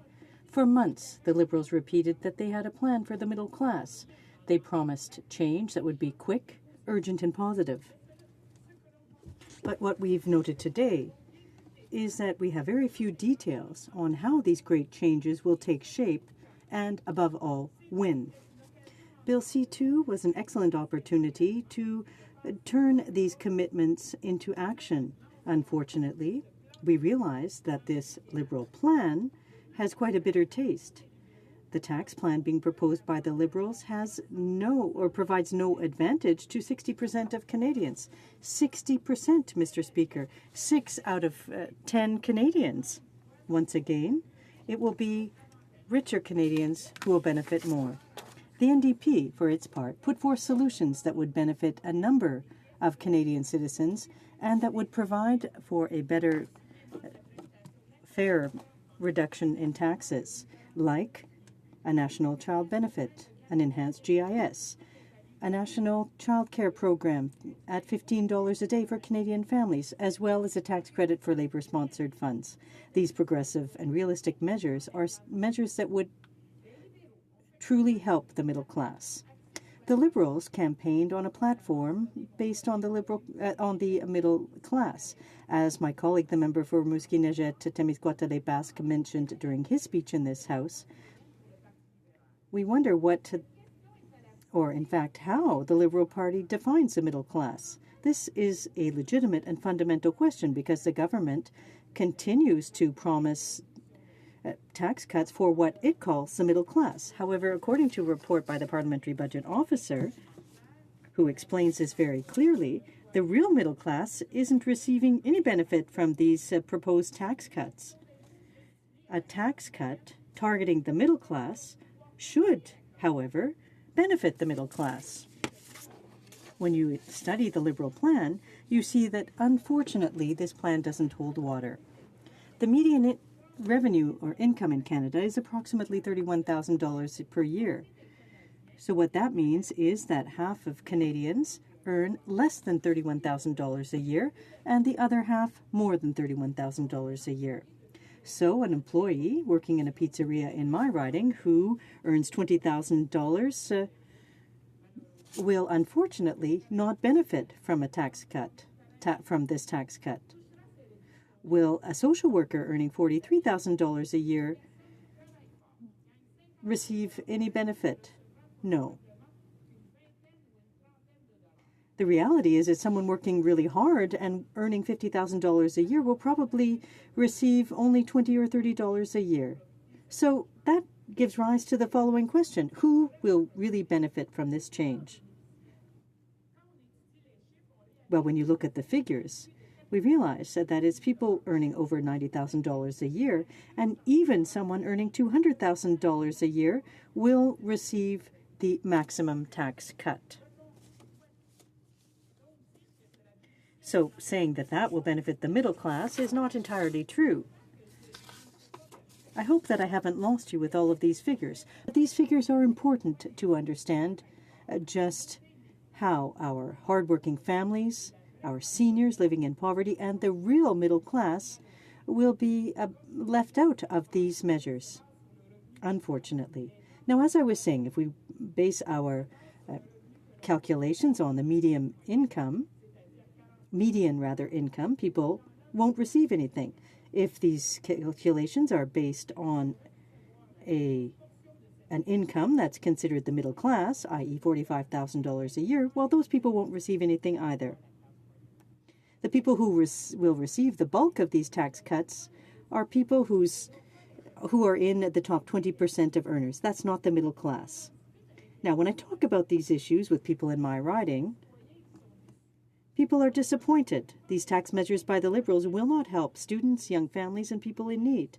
Like me, most Canadians are expecting tax cuts that they really need. They're expecting something that will affect the real middle class. During the election campaign, people who thought they were in the middle class were told time and time again over 80 days that finally they would get some breathing room, that they would be receiving some tax cuts. But today we've realized that it is a completely different situation. Unfortunately, the middle class will not benefit from these measures, only the richest 20% of Canadians, and the figures show that. When the middle class fills out their income tax forms, they will be surprised, and it will be a bitter surprise. The vast majority of Canadians will not benefit from these tax cuts that the government has been boasting about. Only 20% will be eligible. But these tax cuts should have helped the middle class. They should have helped the middle class, given the middle class some breathing room. They should have been earmarked and targeted for the middle class. When we realize that these tax cuts will benefit people who earn over $200,000 a year, but not people earning $39,000 a year, we can see just how these changes will make the tax system unfair, and it's very unfortunate. When this bill was tabled, I read with a great deal of interest the comments made by a well-known Quebec tax expert, Luc Godbout, in examining situations of couples who he deemed were a couple, in fact, whose combined income was $250,000 a year. They would receive $1,120 in tax cuts, whereas a couple working in my riding who works very hard and that earns a combined income of $75,000 a year would receive between $0 and $4, and that is disappointing. The NDP put forth a plan to correct the Liberal tax system and to deal with these measures put forth during the election campaign. Our plan would reduce the tax burden on the middle class and lower-income Canadians, people in need. Our plan is simple, and I'll explain it for you. Instead of reducing taxes for the second bracket, the NDP is calling on the government to reduce the initial tax bracket from 15 to 14%. Therefore, and by doing so, more than 8 out of 10 Canadian taxpayers will note a change in the amount of tax they have to pay. This solution will help taxpayers. Concretely, it will help people earning the median income, and it may result in $250 per year, because at present those people will not receive anything. Our concrete proposal will make it possible to truly help the middle class. That, Mr. Speaker, is what the people of Saint-Hyacinthe-Bagotte and the 337 other ridings were expecting. Thank you, Mr. Speaker. Questions and comments? Questions and comments? The Honourable Parliamentary Secretary to the Government House Leader. Yes, thank you, Mr. Speaker. And I've had the opportunity to listen to a number of New Democrats talk on Bill C-2, and we look at Bill C-2 as a commitment that was made to Canadians, Mr. Speaker, in terms of the Liberal Party said that we want to build the middle class, believing that a healthy middle class means a healthy economy. This is an investment into the middle class. And I listened to, as I say, many of the New Democratic members of Parliament talk about it, and they're somewhat critical, but they're supporting the legislation, and I do appreciate the fact that they're supporting the legislation. But my question to the member is that when you look at Bill C2 and you complement it with other actions that the Government of Canada is taking, such as the Child Benefit Plan, which is going to raise literally hundreds of thousands of children out of poverty, would she not say that, looking at the bigger picture, that for the first time in many years, we are seeing a very progressive attitude at dealing with the issues such as poverty, such as enhancing the strength of Canada's middle class? Député de Saint-Hyacinthe-Bagotte. The Honourable Member for Saint-Hyacinthe-Bagotte. I'd like to thank my colleague for his question.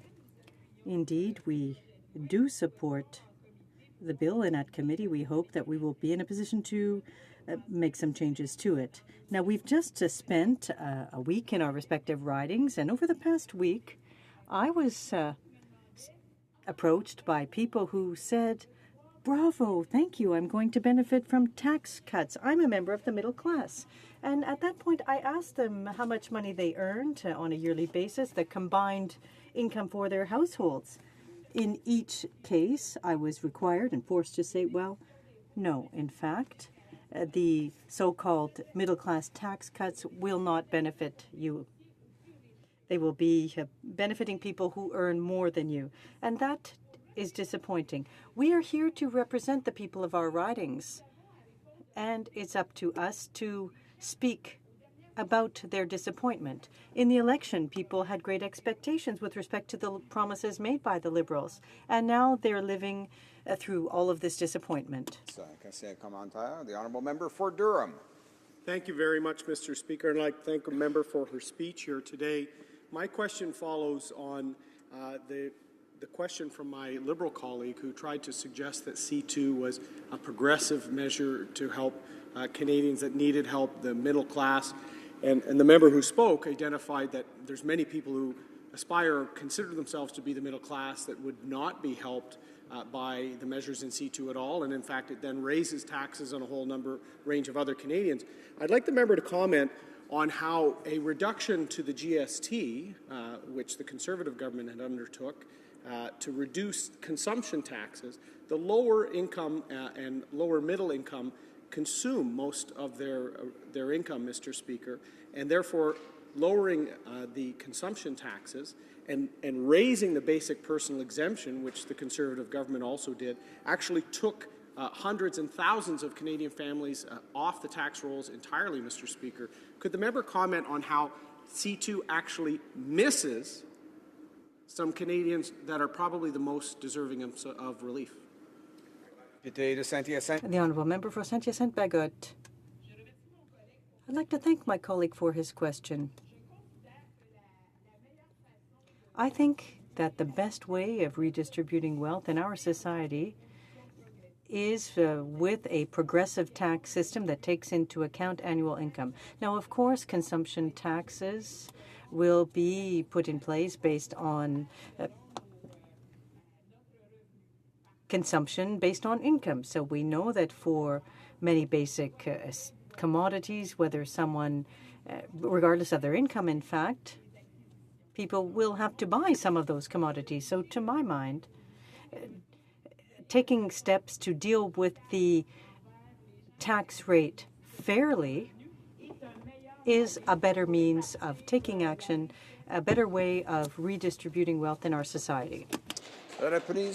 Resuming debate, the Honourable Member for Bellechasse, Les Écumins, Lévis. Well, thank you very much, Mr. Speaker, and I'd like to say from the outset that I want to share my time with the Honourable Member for Saint-Laurent. This is the first time that I have an opportunity to share my time with my colleague. There are a lot of new elected members in the Quebec City region in the past election, and we're happy to have them here with us in the House. We're doing important work, and I'd like to salute my colleague, the member for Saint-Laurent, who is passionate, has a great deal of talent, and who's compared to Peter Stastny by Jean Sanson. So it's good to have such solid players on our team.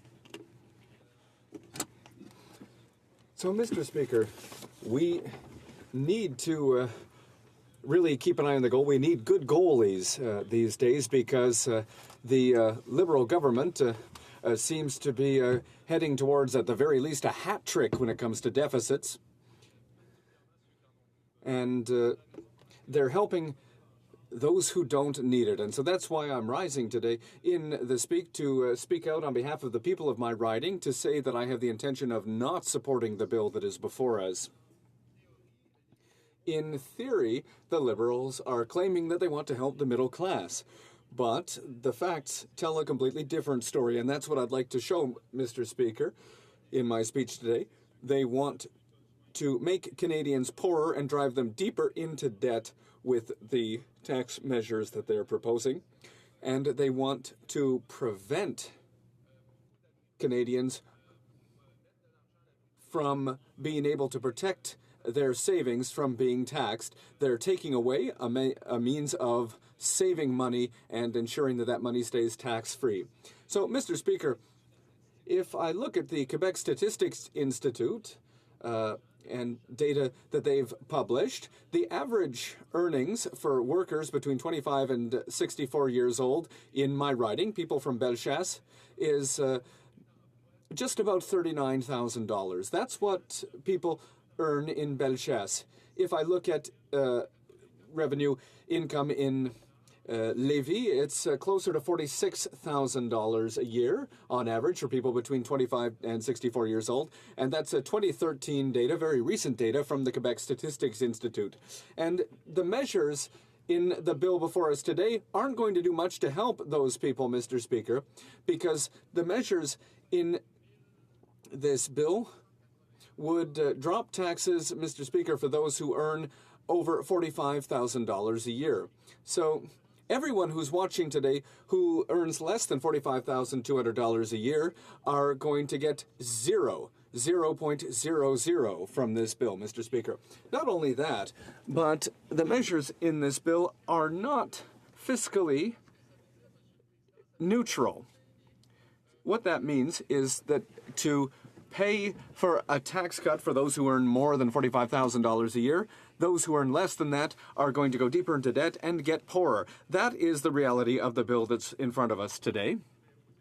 And the Liberals are saying, oh yes, but we have other things. But no, we're talking about Bill C-2 today. And with Bill C-2, people who earn less than $45,000 a year are going to have to take on more federal debt to help those who are earning more than $45,000 a year with their tax cut of 1.5% a year. And that helps all those who earn between $45,200 a year and $90,000 a year. All of those people that this government claims is the middle class are going to benefit. Mr. Speaker, 70% of Canadians have income that is less than $35,000 a year. So these are people who are going to have to pay. They're going to have to pay for the tax savings of others. And if we look at data from StatsCan, there are 18 million people who earn less than $35,000 a year in this country who will be made poorer because of the measures in this bill. And, Mr. Speaker, that's the Liberal myth here. They claim they're talking about the middle class, but who is the middle class? Well, it's hard to define the middle class. There are a lot of definitions out there. There's some out there who say that the middle class is the part of a population that is neither rich nor poor. But what is the middle class? Look, for example, at Quebec economist Pierre Fortin, who is a renowned economist, who feels that the middle class is those with a family who earn between $44,000 and $95,000 a year. So if we look at a typical family, that's two incomes. But here, once again, Mr. Speaker, a family that falls under the definition of middle class here doesn't have enough income to benefit from the Liberals' tax cut here. That's the truth, Mr. Speaker. However, for people who earn $150,000, $200,000, $300,000 a year, well, they are going to pass go. They're going to get their 1.5% tax cut. So I've given you the average income of the people who live in Bellechasse, the average income of those who live in Les Aides-Chemins, $38,000, and the measures that the Liberals have proposed, which start with a floor of $45,000, don't apply to them. That's not good for Lévis. That's not good for Bellechasse. That's not good for anyone in the 70% of Canadians who earn less than $45,000 a year. And the worst is that this is going to create a deficit. And this is the Parliamentary Budget Officer who has said that this measure is going to lead to a deficit. And it's all taxpayers who are going to have to pay for that. So that's the main reason, Mr. Speaker, why I oppose the measure that is before us today. And this is a very clear contrast with the measures and the policies that our government put in place over the last 10 years. I was reading yesterday in the newspaper Le Soleil, certain Mr. Romain Gagné from Quebec, who reminds us that since the recession of 2008-2009, and in every subsequent year up to 2014, Canada had the best economic growth of G7 countries with 15.6% of growth, and that's better than even the Americans. The debt burden was the lowest of G7 countries with 15.6% compared to 13.5% for the United States. And the middle class was the richest middle class in the G20, according to a study in the New York Times. Why, Mr. Speaker? Well, first, because we had sound management of the public purse, and also because we put in place effective, efficient measures. There are measures in Bill C2 here that don't help the people of Lévis, Bellechasse, Les Aides-Chemins, people who earn less than $45,000 a year. And these are the people who needed help the most, and that's what our government did. And that's why, Mr. Speaker, according to the New York Times, I'll say this again, Canada had the richest middle class in the G20. Why, Mr. Speaker? Well, because we offered income splitting for seniors, and that over 1 million couples, seniors, took advantage of that. In 2011, we increased the guaranteed income supplement to help those who are most vulnerable. We also put a number of tax cuts in place, over 100 tax cuts. And what did that mean? Well, that meant that the average family pays less than $5,000 in tax today. And we also put in place the tax-free savings accounts, and that's something that's been attacked in this bill. For 2.7 million seniors, this is a safe, excellent savings mechanism that the Liberals are taking away. They want to take away room in the tax-free savings account, they want to throw us into debt, and they want to take from the poor to pay the wealthy. And that's why I'm opposing this bill, Mr. Speaker. And I'd like to remind you, Mr. Speaker, that over the last 10 years, with a Conservative government, 400,000 seniors were completely taken off the tax rolls. We weren't just helping the richest. We eroded the tax base to ensure that those who didn't earn that much no longer paid any tax. Those are responsible, progressive tax measures that our Conservative government put in place, and that's not what we see in Bill C2. So I see that my time is running out, Mr. Speaker. So I'd like to say that the Liberals, in moving from the opposition to the government benches, have forgotten their own words. If I can quote the member for Papineau, May 13th, 2015, who said, Mr. Speaker, if Canadians feel like rich families like yours and mine deserve a tax cut, well, I'd like to have that debate with you. Well, that's what's happening now, Mr. Speaker, with this bill.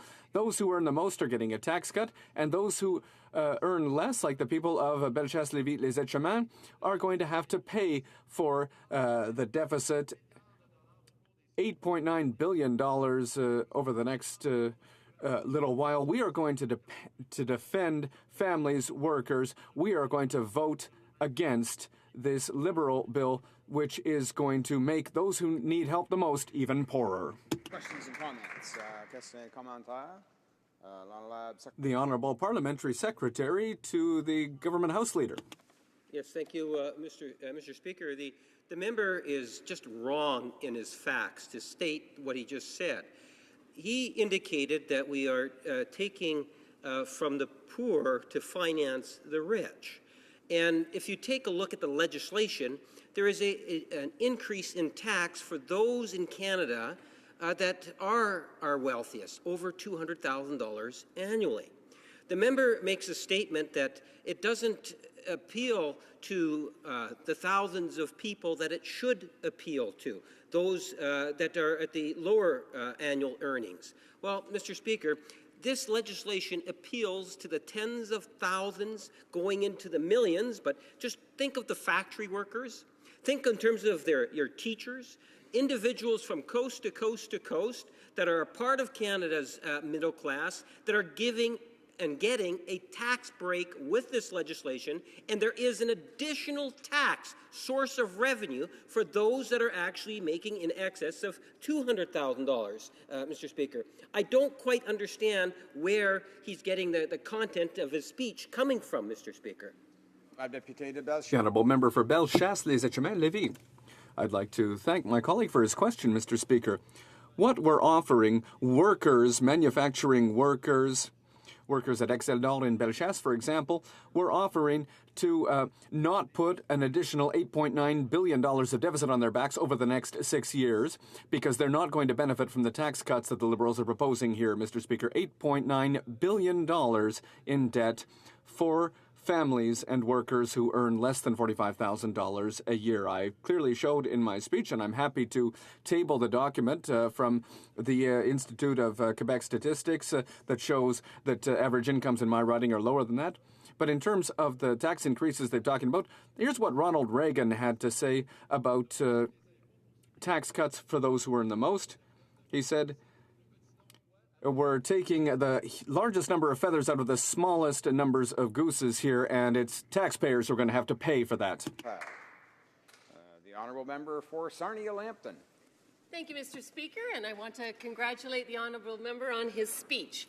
My riding of Sarnia-Lambton has a lot of seniors in it, average age 54, in fact. And as I was going door to door in my campaign, I saw a lot of them, especially those on a fixed income, that are really struggling to make ends meet. And so I wondered if the member could comment on how he thinks C2 is going to impact seniors. The honourable member for Bellechasse, Les Etchemins, Lévis. Mr. Speaker, for a question, and I can just praise her interest in the elderly people of her riding. Why? Because they are those who have built this country, Mr. Speaker, and they deserve to be treated with respect, as well as the next generation. But in both cases, Mr. Speaker, in both cases, they are the big loser of this proposed Liberal proposal. Why? Because, Mr. Speaker, there's nothing for the elderly in that proposal, because they are generally not earning enough revenue to get this tax break. And on the other side, the next generation of the people in her riding, well, they will have to pay for this proposal that is creating a huge deficit of $8.9 billion over 6 years. This is bad policy, Mr. Speaker, really going against what have been accomplished for our elderly over the last 10 years, like income splitting and possibility to make savings without paying tax. Thank you. Questions and comments. The honourable member for Foothills. Thank you, Mr. Speaker. And during the debates today, we've heard many times from our members opposite that the tax-free savings account is something that only benefits the wealthy, the affluent. Even some of the NDP members today have said that, why should we be supporting a tax break for the affluent? I think I'd like my colleague to talk about what the real facts are in terms of who benefits from a tax-free savings account. I believe these are not wealthy Canadians at all times. These are Canadians who are making difficult choices for their family and difficult choices for what they feel is best for their savings priority. If my colleague can talk about who can benefit from the tax-free savings account. The honourable member for Bellechasse, Les Etchemins, Lévis. It's a question and his excellent work, Mr. Speaker. My colleague gave me the opportunity to recall that the tax-free saving account is benefiting to people who are earning $60,000 or less. So those who are not targeted by this measure, 60% of those people are putting money aside for retirement, Mr. Speaker. So this is a tool that is provided for those who have less capacity to make savings, so that they can enjoy a better way for their elderly age. So, Mr. Speaker, in a nutshell, this C2 just prevent them from saving money, so it's not the way to move forward and ensure that our people working today can put money and they will pay more tax. Thank you. Resuming debate. The Honourable Member for Louis Saint Laurent. Thank you very much. Thank you. Thank you, Mr. Speaker, and I'd like to thank my colleague, my veteran colleague from Lévis-Bellechasse, for sharing his time with me today. Mr. Speaker, the point that we're really focusing on today in this debate on Bill C2 is the fact that, well, this is a bill that puts in place the financial commitments of the Liberal government, who are now the Government of Canada. And the reality, as presented by the Liberal Party during the election campaign, is far from the reality that Canadians are actually living today. It's not one nor the other. It's day and night. Remember, Mr. Speaker, during the election campaign, the Prime Minister, the current Prime Minister, said that we are going to make tax changes that will help the middle class. And finally, the richest will pay their fair share. And et cetera, et cetera. It's all going to be done immediately. But no. Big mistake, Mr. Speaker. These Robin Hood stories, they never work. The current Prime Minister, Mr. Speaker, said last February that the budget will balance itself. And it's clear, Mr. Speaker, when you have this sort of magical thinking that the budget will balance itself, when you are the head of state, well, it shouldn't be surprising that reality has come knocking and that it's very different. We learned recently from the Parliamentary Budget Officer that the Liberal commitment is going to lead to a deficit of many billions of dollars. We are far, Mr. Speaker, from balance. We are far from a tax-neutral measure. We are far from the magical thinking of the Prime Minister. So this tax change for the so-called middle class, it's not balanced. We are leaving a bill to our grandchildren and great-grandchildren who are going to have to pay for the lack of political judgment from this government, as we see in Bill C2. Now, Mr. Speaker, when we talk about the middle class, I think that my colleagues from the NDP and the Honourable Member for Saint-Hyacinthe, the Honourable Member for Lévis-Bellechasse have had the opportunity to explain that the Liberal government's definition of the middle class is very, very flexible. So all this leads us to structural deficits with the signature of the Liberal Party. Let us recall that during the election campaign, the Prime Minister kept saying there'll be very tiny deficits for the second year and third year, and after that, fourth year, we'll be back to a balanced budget. Well, those were election promises, and the realities caught up with the Liberals. 2 weeks ago, the Finance Minister said what exactly? Well, he had to confess that Canada was going toward a deficit of $18 billion. So our banking institutions, which are very prestigious, have concluded that in the next 4 years, we're going to have deficits of $130, $150 billion. We're very far from the tiny little deficits that would be eliminated by the third year. Wasn't it the same Prime Minister who said that on the fourth year we'd be back to balanced budgets? He can't even say that today. At an editorial board meeting with La Presse, he said he could not confirm that we would achieve balanced budgets. During the presentation of the Liberal platform, I can't exhibit it here because of the standing orders, but let us recall that this presentation was made without the leader. Quite honestly, I've been in active politics for 7 years. I was a journalist for 20 years, and this is the first time that I see a political party, a serious national party, present its economic platform without the presence of the leader. Some might say that's for the best because he thinks that budgets balance themselves. Maybe it's better that he not be there. But there was the minister from Quebec, my colleague, who was present. So what did this game plan say exactly? Page 2. We will be honest about the financial situation. Oh, yeah? Well, that's not completely false. Last week, they did recognize that we're going toward an $18 billion deficit. Later, they say we will have modest deficits for 3 years. That's not exactly what's going to happen. Same on page 4. A new Liberal government will publish an economic update in the fall. Yeah, that's true. We have that update. The Department of Finance of Canada, from April to November 2015, budget surplus of $1.5 billion. They did produce that. It was positive as the legacy of the Conservative government. But what's sad in all this is that we see in black and white on page 7, with a Liberal plan, the federal government will have a modest short-term deficit of less than $10 billion in the next 2 years. And after those 2 years, the deficit will go down, and our investment plan will allow Canada to get back to striking a balance by 2019-20. This is worth about the paper it's printed on. That's the reality of the current Liberal government.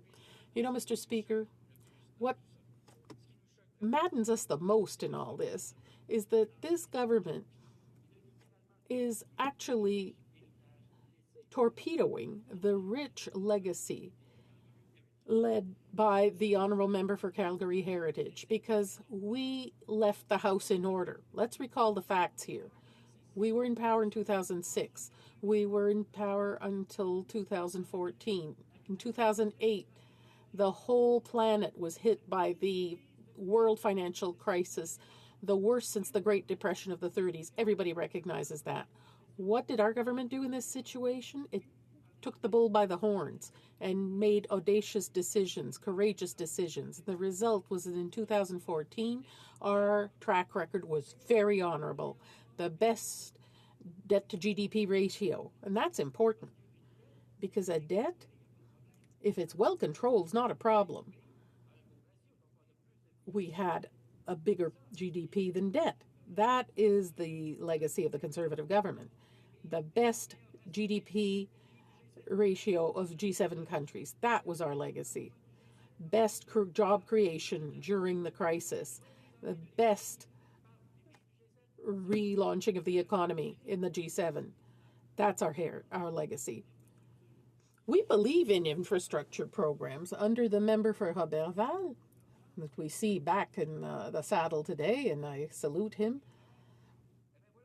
Well, under the Honourable Member for Roberval, our government instituted the most audacious program possible for infrastructure.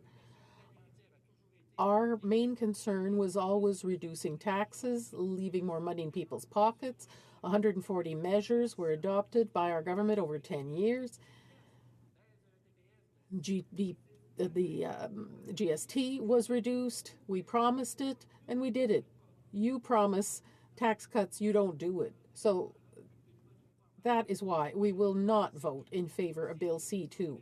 We, too, were very interested in savings. That's why the government created the TFSA, which the government is trying to dilapidate now. That's a bad attitude, and we hope that it will back off on that. This government has unrealistic and irresponsible policies. It's driving Canada into a wall. It's torpedoing the Conservative government's legacy.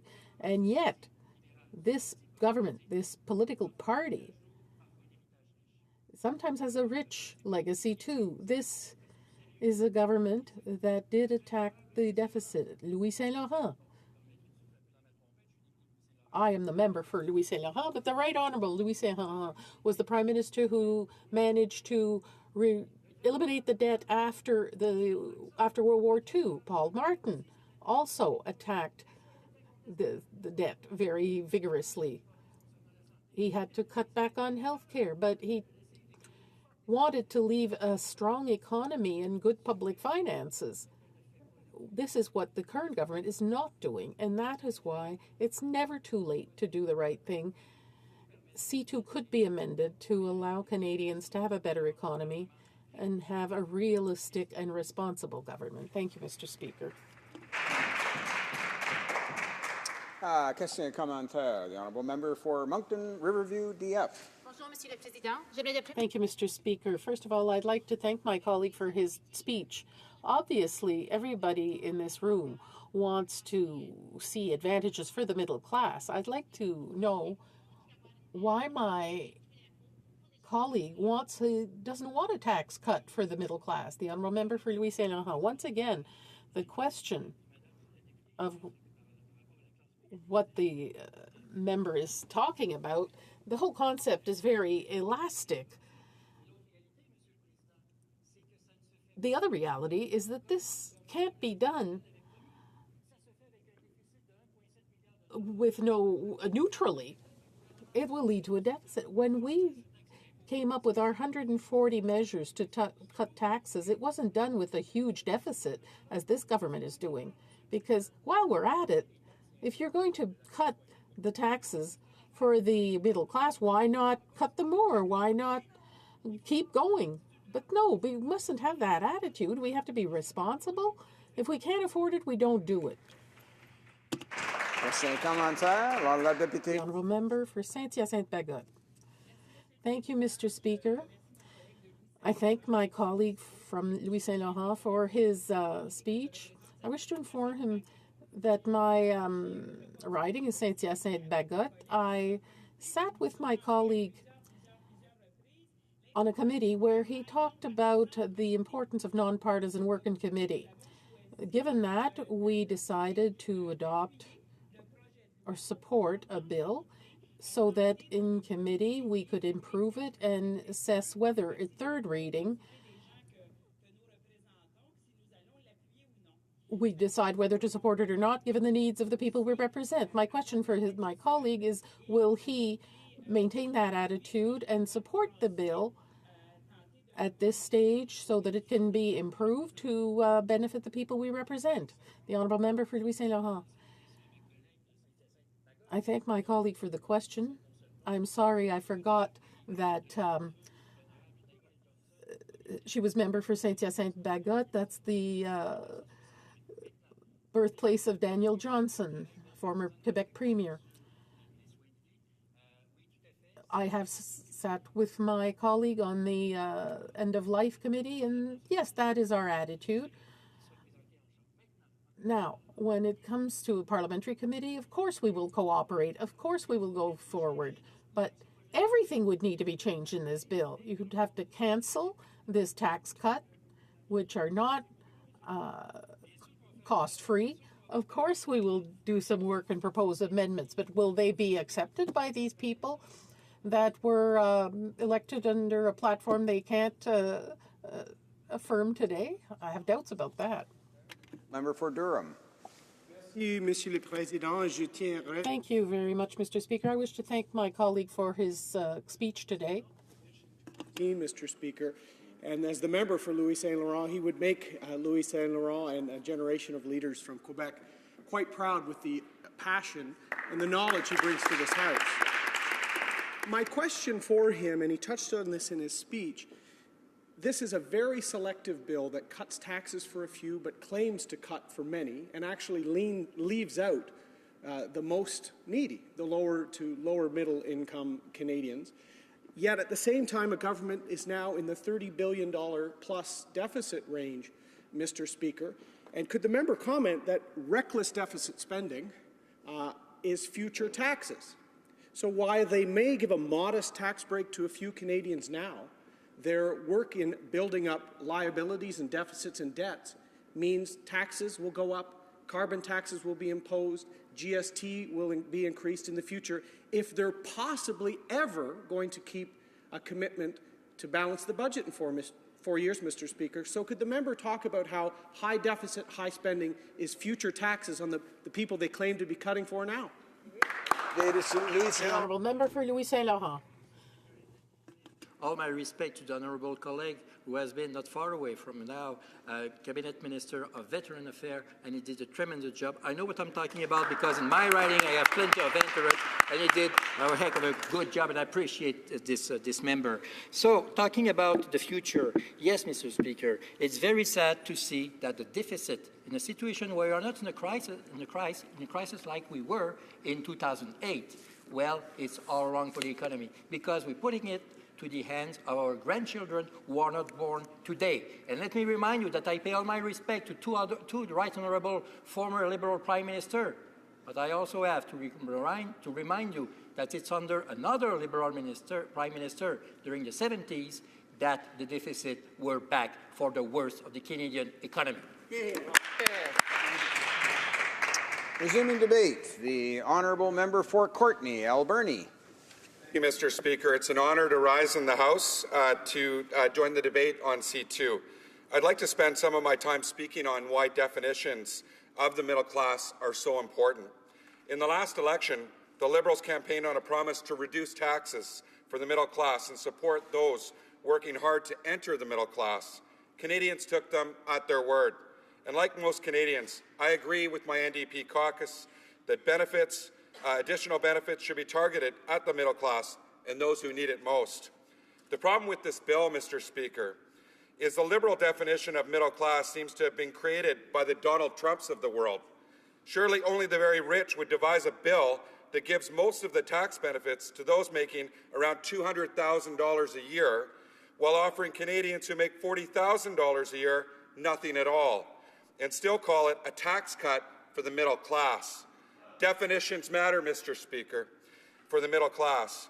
This bill, in its current form, will not help Canadians who are working harder than ever, yet falling further behind. The Liberals promised to join the campaign to fight against growing inequalities, which is a big part of why they were elected. But in this bill, at least, they're doing the exact opposite. Canadians don't like to be misled, Mr. Speaker, and the Liberals will have to answer for that. But Canadians also don't like empty rhetoric and grandstanding. So let's then see what needs to be done to fix this bill. That's what we were all sent here to do, to work together, to deliver positive results for all Canadians. And I believe it's not too late. First, the government needs to actually present its definition of who is included in their understanding of the middle class. There are different ways to define the middle class, but regardless of the definition, should always at least cover one, if not both, of the following characteristics. One, we can look at the incomes of Canadians and see where most people land. This is also considered to be the median income in a country. Or two, the population can be divided into equivalent sized groups, say into 5 blocks, each comprising of 20% of the population, and targeting the groups into the middle class. Let's see if the current definition of middle class in the bill meets these requirements. One, the median income in Canada is $31,000. As we know, under the Liberal plan, any Canadian making the median income or near it will receive zero benefit from this bill. Or two, if we divide up the population into equal blocks of 20%, we can see that this bill will not benefit the lowest 20%, nor will it benefit the second tier of Canadians. And for those in the third or middle block, it still provides no benefit at all. Furthermore, the benefits only kick in halfway through the fourth block and begin very small. And the vast majority of the benefit going to the highest income earners in Canada alone. So maybe I'll look a little bit at my riding of Courtenay, Alberni. In Alberni Valley, where in the 50s and the 60s it was a booming community, highest median income in the country. They were sending lots of money to Ottawa. Most recently, they just got rejected for a Build Canada grant for their airport so that they could have scheduled air service. And the reason they got rejected was because they didn't have scheduled air service. So the people in Alberni Valley feel like they're being betrayed by Ottawa. They've got a median income of $25,000 a year. 1 in 3 children are living in poverty. They want to move forward. They need help. They've been promised that the Liberal government's going to help the middle class. I'll talk about another demographic in my riding, the Nuu-Chulnut people. And the Newchalmouth people, the median income of the Newchalmouth people is $17,000 a year. This government made a lot of promises about a new era, a new relationship with Aboriginal people. And when I look at the median income of Aboriginal people across Canada, and in this bill, it doesn't include them. And again, they feel forgotten. Seniors feel forgotten. Inequality is at an all-time high. And this bill does not address this. The Newchalmouth people use a word in their language called yuatluk. And yuatluk means taking care of. And they use that in reference to their fishery, a court case that they're in right now to defend their right to catch and sell fish has been in the courts for over 10 years. They feel, again, Ottawa has betrayed them on their recognizing their Aboriginal rights and title. They want to take care of the resource. They want to work with Canadians so we can take care of each other. This bill, again, forgets to take care of the people in my riding. Mr. Speaker, folks in my riding, they'll do anything to support maintaining the tax-free savings account system by returning, but they want to see it return to the annual cap to $5,500. This would allow my constituents the ability to put more savings away, but won't open the door that would, in effect, give the richest Canadians a tax break. We know this because 93% of Canadians with tax-free savings accounts were not able to contribute the full amount, and so the expanded limit would only allow the wealthiest Canadians, and we've seen this before, to exercise the full amount of the bill, of the savings account. Returning to the income tax changes, people in my riding, again, people in the Alberni Valley, Comox Valley, Oceanside, and Aboriginal people across this country are feeling left out. Who will see the biggest benefits from the definition of middle class? As I said it clearly, it isn't the majority of people in my riding, but those who make as much as members of Parliament here, who make over $160,000 a year, will see their taxes lowered by almost $700, while nearly 60% of Canadians get nothing at all. This is not fair, and the NDP opposes those measures. So how do we fix this? Instead of targeting the second bracket, as the Liberals have done, the NDP has proposed lowering the first tax bracket. How will this help? The tax brackets are in layers. Canadians who earn enough to enter the second and third tax bracket are still taxed on the first layer. So to focus the benefit on the middle class, you must begin the tax break on the first layer, rather than the second, which skews the benefits disproportionately to the top earners. The NDP plan would reduce the first tax bracket from 15% to 14%. This gives the largest benefit to those making $45,000 rather than $200,000 under the Liberal plan. Because the NDP plan actually focuses on the middle class, 83% of taxpayers would benefit from our proposed idea. It may seem strange to some folks watching at home, but the way to fix this, the way we can fix this, is this bill is to implement this reasonable amendment from the NDP to get the bill to committee. We want to fix this bill so the substance matches the title. This is this way a bill was supposed to intended to help middle-class families actually delivers on that promise, instead of giving MPs a $680 tax break that they don't need. I was elected to hold this government to account and work with them wherever possible to bring much-needed relief to those struggling in my riding. And as the Newchalmouth people say, let's use yuatluk. Let's take care of each other. And please, I hope you'll consider that in this bill in making this amendment. Thank you, Mr. Speaker. Questions and comments. The Honourable Parliamentary Secretary to the Prime Minister.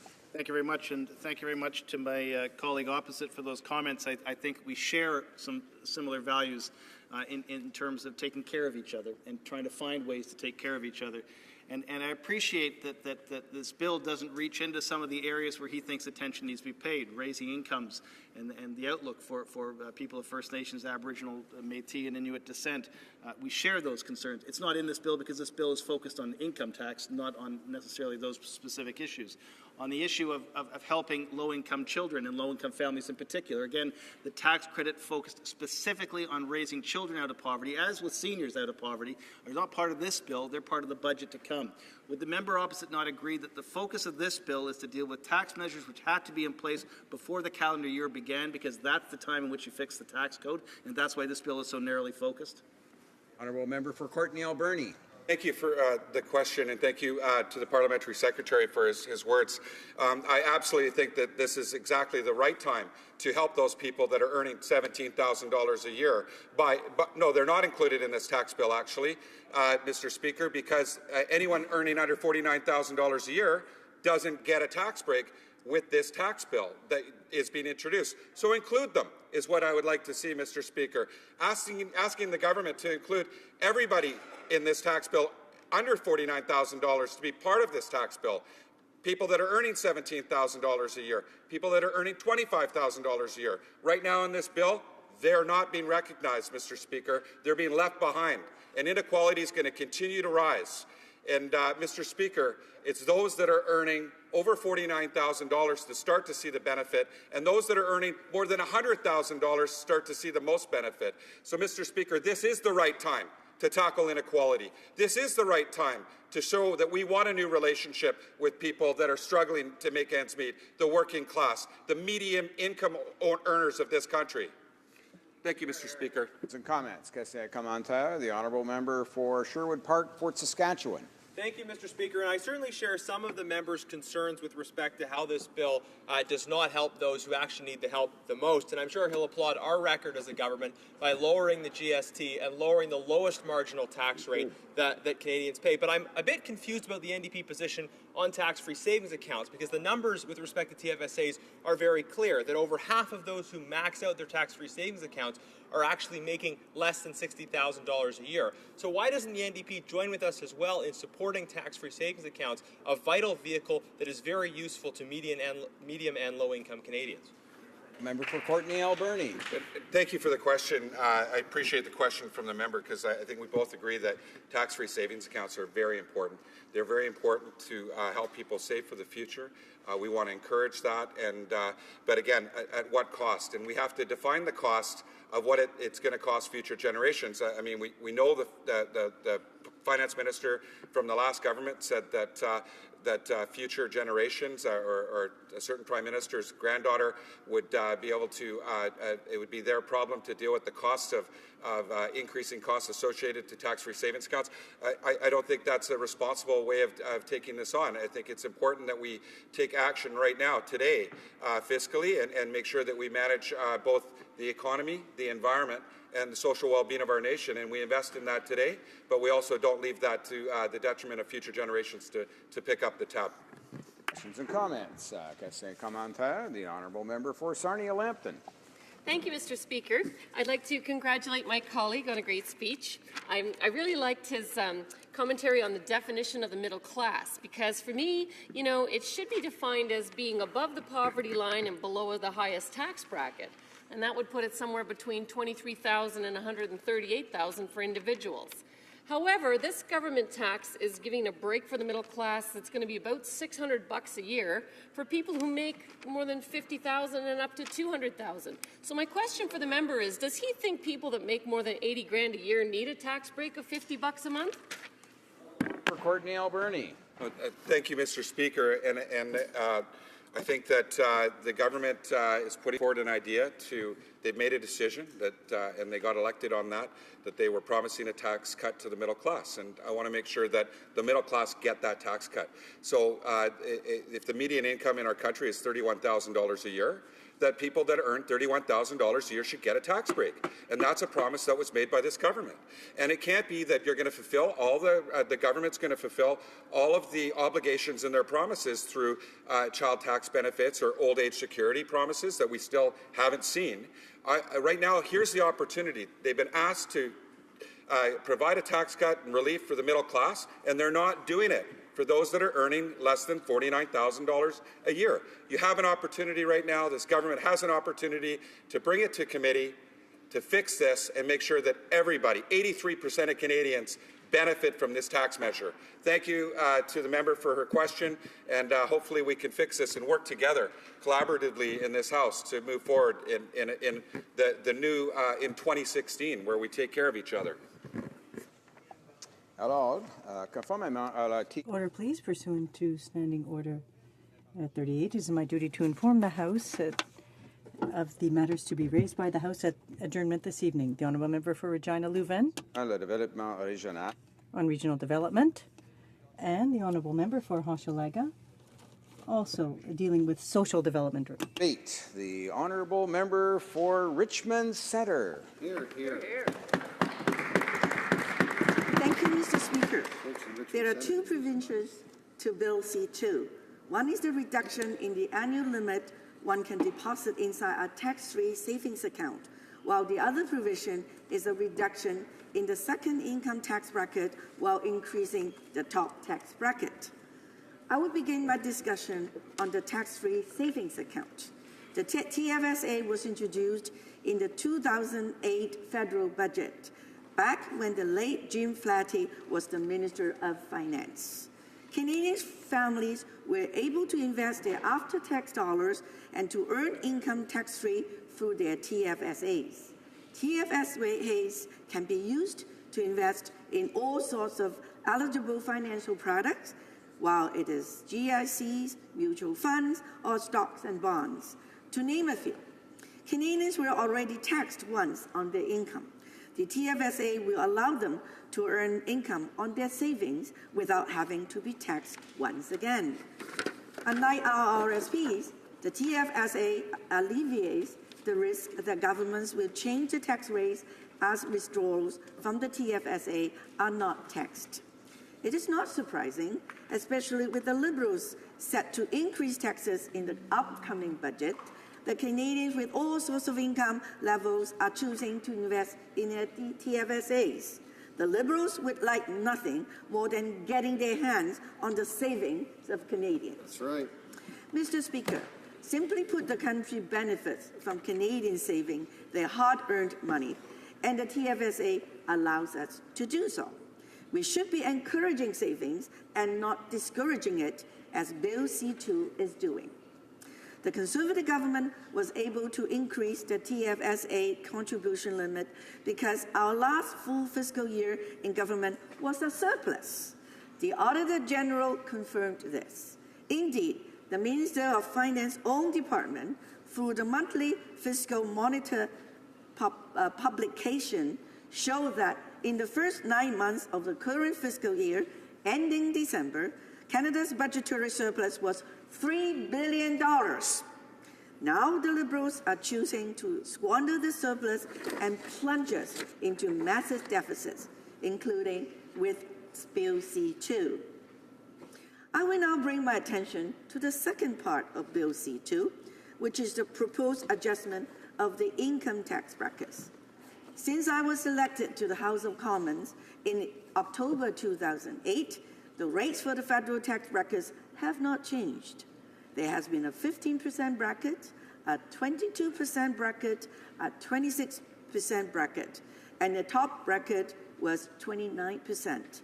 With this stability, Canadians could reliably predict how much income tax they will be paying. With the new Liberal introduction of a higher tax bracket, it creates a situation where our top paid and top performing professionals in Canada will be discouraged from working further and encouraged to look into ways of legally reducing their taxable income levels. In particular, I would like to point out that when we add together the combined federal and provincial marginal tax rates, Canadians that live in over half our provinces will be paying a top combined tax rate of over 50%. These provinces include Manitoba, Ontario, Quebec, New Brunswick, Nova Scotia, and Prince Edward Island. What does this mean, Mr. Speaker? Somebody in the top tax bracket will be paying the government more than half their income for each extra dollar they made. Does anybody in the House believe that these individuals will be seeking to earn more money when they will be paying more than half of their income in the form of income taxes? We should be encouraging Canadians to work hard and earn more money. And this income tax change will have the opposite effect for those highly paid professionals that qualify for the top income tax bracket. There will be a point where people will simply choose to work less because the money they earn will simply be given to the government. Indeed, I foresee the only growth in high-paying jobs that result from Bill C2 will be those of tax accountants, who will be finding ways to reduce the income tax burden on these high-paid professionals. Maybe it was the Liberal plan after all. Speaking of Liberal plans, the other fact that the Liberals promised in the election platform is that the reduction of the second tax bracket would be paid for by the increase in taxes paid in the top bracket. Subsequent projections from the Ministry of Finance have indicated that Bill C2 will not be revenue neutral, but indeed will put us further into deficit. Indeed, our previous government's election commitments, including the increase to the TFSA annual contribution rate, were contingent on balancing the budget. Not only have the Liberals squandered the surplus, but they are implementing changes derived clearly from incorrect premises. In summary, Mr. Speaker, Bill C2 is wrong for Canadians. I will be voting against it in its current form. Thank you, Mr. Speaker. Questions and comments. Kase Commentaire, the Honourable Parliamentary Secretary to the Prime Minister. So on October 19th, the Montreal Canadiens were in first place. Carey Price was the Player of the Week. And we are now sitting watching a playoff series about to start where the Montreal Canadiens are not going to make the playoffs simply because they were leading on October the 19th. And Carey Price, much like Joe Oliver, is no longer in a position to defend anything. The situation is this. The previous Liberal government paid down $90 billion on the national debt. The previous Conservative government added $150 billion to the national debt. Under Pierre Trudeau, a former Prime Minister, the debt was 2.9% of the GDP. Under Brian Mulroney, 6.7%. And it goes on and on and on. But the bottom line is this. The former Prime Minister, combined with Mr. Mulroney, combined to create 3/4 of Canada's debt since Confederation. If the Conservatives are so concerned about the record of debt that their government left, why haven't they all resigned and joined a party that actually fights deficits? Hear, hear. Honourable Member for Richmond Centre. Order. Mr. Speaker, I thank the member opposite for quoting historic records. Historically, it is our government which cut taxes and yet was able to balance the budget. You know, the way they did the balancing was to cut transfers to provinces in education and also healthcare. And then we had to keep adding the our contribution to the provinces in order to get rid of their deficits. So it is our government which were able to balance budgets for several times, and then it was during the recession that we were able to really use the deficits to create jobs, 1.2 million net new jobs. And that the government on the other side, when they were doing that, they lost jobs. This is our proud record, Mr. Speaker. Questions and comments. Kase Commentaire, the Honourable Member for Sarnia-Lambton. Thank you, Mr. Speaker. I'd like to congratulate my colleague on her speech. My question has to do with the two conflicting views that are continually being presented in the House on the financial situation that this government inherited. I'm interested to hear the member clarify, for the sake of the public who must be very confused, what she understands about the balanced budget and the surplus left by the previous Conservative government. Honourable Member for Richmond Centre. Mr. Speaker, I thank my colleague for that question. I would like to restate again that the Conservative government was able to increase the TFSA contribution limit because our full fiscal year in government was a surplus. The Auditor General confirmed this. Indeed, the Minister of Finance's own department, through the monthly fiscal monitor publication, showed that in the first 9 months of the current fiscal year, ending December, Canada's budgetary surplus was $3 billion. Thank you, Mr. Speaker. Questions and comments. Kase Commentaire, the Honourable Member for Sherwood Park, Fort Saskatchewan. Thank you, Mr. Speaker, and I congratulate the member on an excellent speech. The member talked about how this new bill adds to the deficit, and the government just seems to have no regard for the impact of that deficit on future generations who are going to work to pay off the spending that we have today. So I wonder if the member can comment specifically on the impact that this misguided fiscal approach of this government is going to have on future generations. Honourable member for Richmond Centre. Mr. Speaker, I thank my honourable member, our young member, for that question. Indeed, the way that the Liberal government is heading is to create more deficits, and I'm worried about the younger generation. That is why we wanted our students to be able to save for education, our families able to save to start a family, our entrepreneurs to save for their business, and the parents to save for their children, and low-income seniors who are close to my heart serving for retirement. These changes will make life less affordable for Canadians who are trying to save for vulnerable years if we have C2 passed without changing its form as it is now. Therefore, we will all vote against C2 in its current form. Thank you, Mr. Speaker. Resuming debate, the honourable member for London Fanshawe. Well, Mr. Speaker, I appreciate this opportunity to speak on this important bill. Now, as you know, tax fairness has been an NDP concern for decades. Unfortunately, I'm not at all convinced that Bill C2, an act to amend the Income Tax Act, provides the fairness that Canadians have done without for quite some time. I'll begin by quoting from the Liberal Party's election campaign platform. The Liberals told us that they would give middle-class Canadians a tax break by making taxes more fair.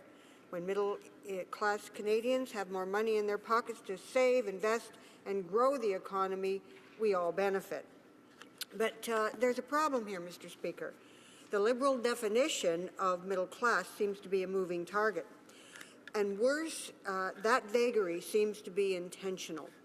It wins votes, but at the same time, it absolves them of accountability. And it leaves us with many questions. Which Canadian workers fall into the category of middle class? Now, let's just look at the numbers.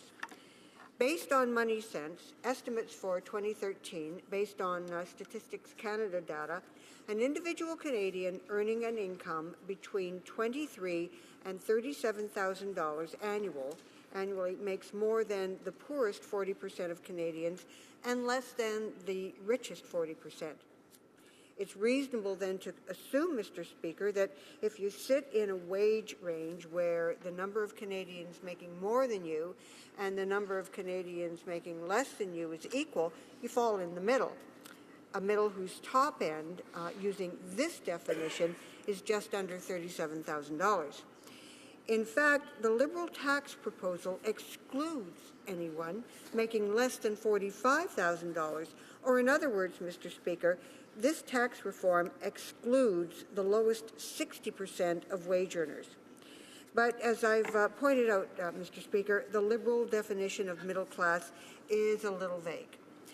Now, let's give them the benefit of the doubt and look at those Canadians with an annual income falling between $48,000 and $62,000 per year.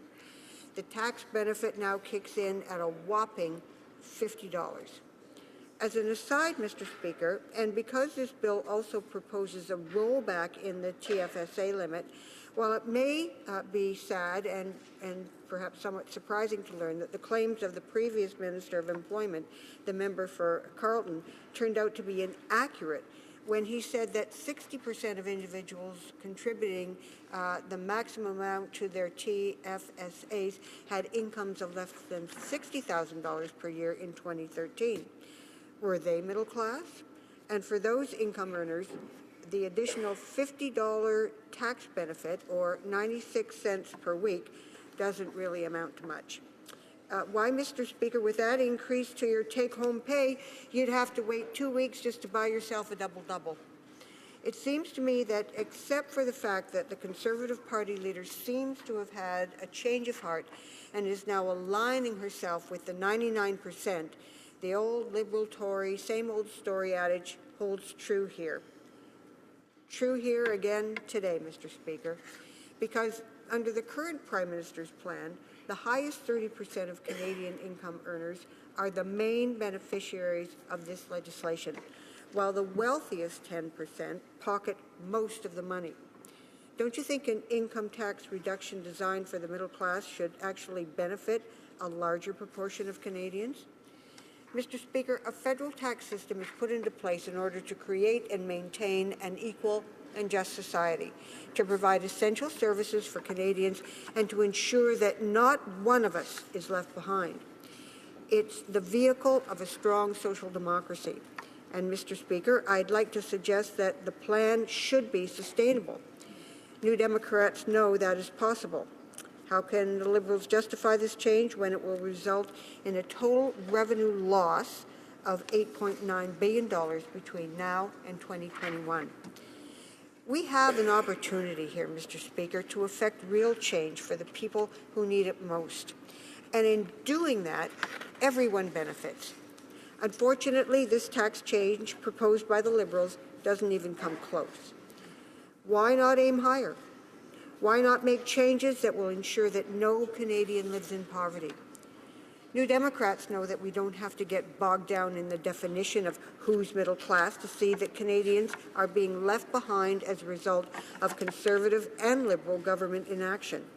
The gutting of our manufacturing sector and the loss of well-paying jobs and stable work has affected the economy and the lives of people in London, Ontario, in all of Canada for decades. New Democrats understand this reality and know that we can do better. The fact that we have Canadians living in poverty is shameful. The income gap is growing, and it becomes increasingly difficult for families to find accessible, affordable housing, childcare, health care, and education. The New Democrat Effective Opposition has proposed a number of realistic measures to help families struggling to make ends meet.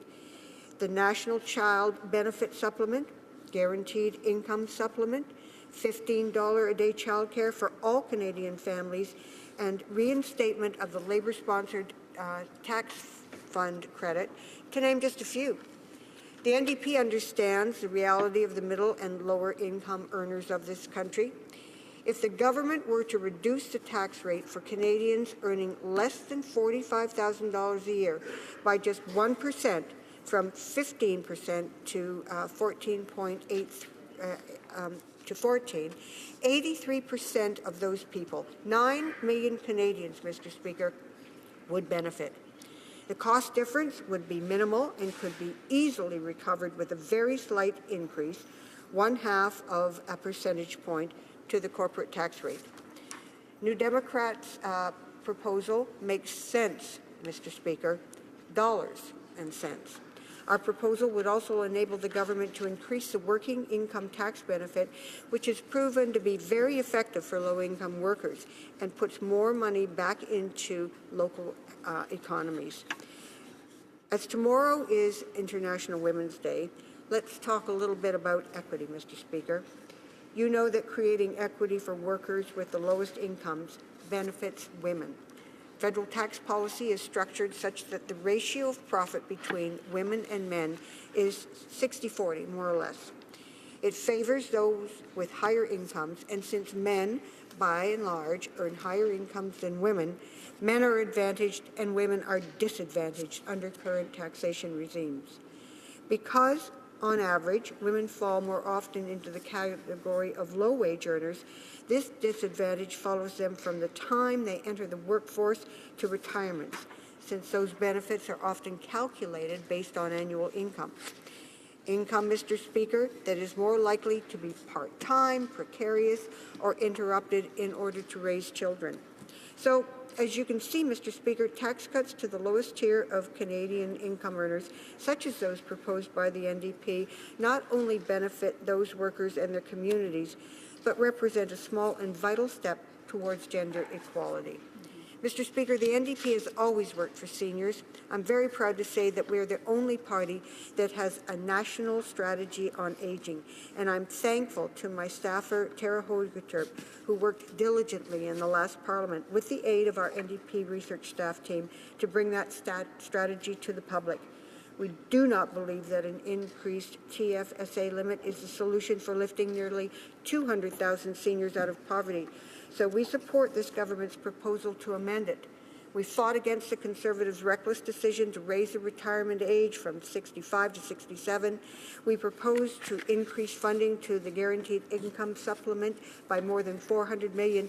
It seems to me, Mr. Speaker, that the government is missing an important opportunity here to create fair and equal taxation systems that benefit all Canadians. Missing an opportunity to actually fulfill one of their election promises. It makes me wonder whether they ever had any intention of doing that in the first place. Instead of making smoke and mirror changes to tax policy that don't benefit everyone, anyone, but copywriters, why not create a system that actually serves the Canadian population and works towards real sustainable fairness and equity? In doing so, the government would be able to say election promises do matter. That, Mr. Speaker, would be a remarkable and a refreshing change. Questions and comments? Question commentaire. The honourable member for Sherwood Park, Fort Saskatchewan. Thank you, Mr. Speaker, and I thank the member for her speech. You know, when we took government about 10 years ago, our government cut taxes in a very specific way. We cut the GST from 7 to 6 and eventually to 5%. We also lowered the lowest marginal tax rate. And it was important for us to do that because these tax reductions benefited all Canadians, but they focused the benefit particularly on low-income Canadians. We did what the government has said they would do but didn't do, which is help those who need the help the most, those who are looking to join the middle class. So I wonder if the member would maybe reflect on the differences between those tax changes. I know we disagree about business taxes, but the difference between those changes to the lowest marginal rate and the GST compared to the way the government is proceeding. For London Fanshawe. Well, thank you, Mr. Speaker, and it's interesting. I thank the member for his question, and I was here during those Conservative years, and I can tell you without a doubt that in all of their so-called help for Canadians, they missed out on a whole lot of people. They didn't help women. They put women at great disadvantage, and they certainly didn't help seniors when they raised the age of eligibility for OAS, GIS to age 67. They did not bring in any kind of socially progressive legislation or policies that really would have made a difference to people in our communities. There was no national housing program. There was no child care. It was all simply throwing around money, and most of the money landed in the laps of those who didn't need it, Mr. Speaker, and I wouldn't call that tax fairness by any stretch. And some comments. The honourable member for Saanich Gulf Islands. Thank you, Mr. Speaker, and I thank my honourable colleague from London Fanshawe for her speech. I think we can both agree that the last 10 years did not address issues of inequality, but rather contributed to a spreading problem, a real crisis in Canada of inequality.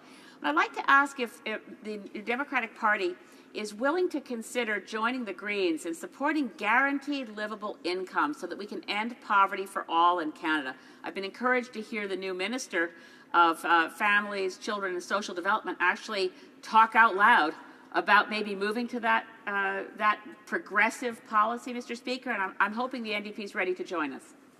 The honourable member for London Fanshawe. Well, thank you, Mr. Speaker, and I thank my honourable colleague for her invitation. And I would counter by saying I hope that the Greens will join New Democrats, because we have been talking about the importance of income equality for years and years and years. I think that guaranteed livable income is a very, very important step in terms of making sure that those in our communities who have given so much, the seniors, the veterans, the working families, receive the kind of supports that allow them to contribute to our economy. One of the fallacies in all of this is that somehow these are folks who are simply on the receiving end of government benevolence. They are the backbone of this country, and they make this country strong. They're the ones who are providing, and we need to acknowledge that. Questions and comments. Question commentaire. The Honourable Parliamentary Secretary to the Government House Leader. Yes, thank you, Mr. Speaker. And when I take a look at Bill C2, I look at it as just one of the many things that are being done in order to be able to address some of the income inequalities that have been there, and the Conservative government prior had somewhat embellished, Mr. Speaker. And when I look at it, I see C2 as an important component. 9 million plus Canadians will benefit directly.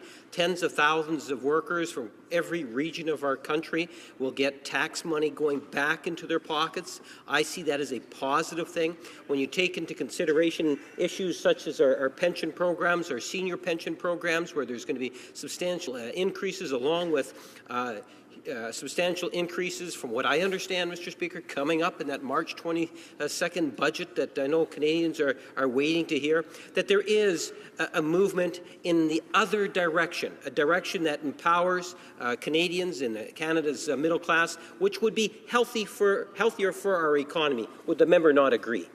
The Honourable Member for London Fanshawe. Well, thank you, Mr. Speaker, and I thank the member of the Government Caucus for that question. He talks about all that they're doing. Well, I don't think so, Mr. Speaker. We're still waiting over here. There's been a whole lot of talk in a chamber filled with thunderous noise and all kinds of assertions, but I haven't seen anything tangible. And the reality is, when we look at Bill C2, we see very clearly that it is rewarding those who make the highest of incomes. Those who earn $45,000 or less are not benefiting. How on earth is this construed anywhere as a positive step in helping Canadians? Resuming debate, the Honourable Member for Saanich, Gulf Islands. Thank you, Mr. Speaker. It's an honour to rise today in this House to discuss Bill C2. I want to start by stating my premise up front and clearly, and then speak to it throughout the 10 minutes I have. And my premise is this: fairness for the middle class and societal inequality cannot stand together. So I repeat, fairness for the middle class and societal inequality cannot stand together. We cannot, as a society, and nor can this government, decide that the middle class is the be-all and end-all of tax policy. And I will say this bill misses the mark on delivering for the middle class. But you cannot say that fairness for the middle class is the be-all and end-all for society, because as long as inequality and poverty persists, every part of society is disadvantaged. Every part of society is disadvantaged by the continuation of poverty. So recently, within the last half hour, I heard a Conservative member say the people who need the tax breaks the most, the people who need the help the most, are the middle class. No, Mr. Speaker, the people who need the help the most are the homeless, the people who need the help the most are the unemployed, the people who need the help the most are the poor. Now, in terms of inequality, where does Canada's society stand today? Right? By any measure, we are a fairer and more equitable society than the United States. But in a very real way, we are not as fair or as equitable as we used to be. I was staggered while doing research during the election campaign. I was digging all the time for stats and arguments for the few leaders' debates in which I was included. But it was in doing that research that I came across this stunning statistic. The 86 wealthiest families in Canada have more combined wealth than the 11.4 million Canadians at the bottom of the income brackets. 86 individual Canadian families have more wealth than 11.4 million Canadians at the bottom.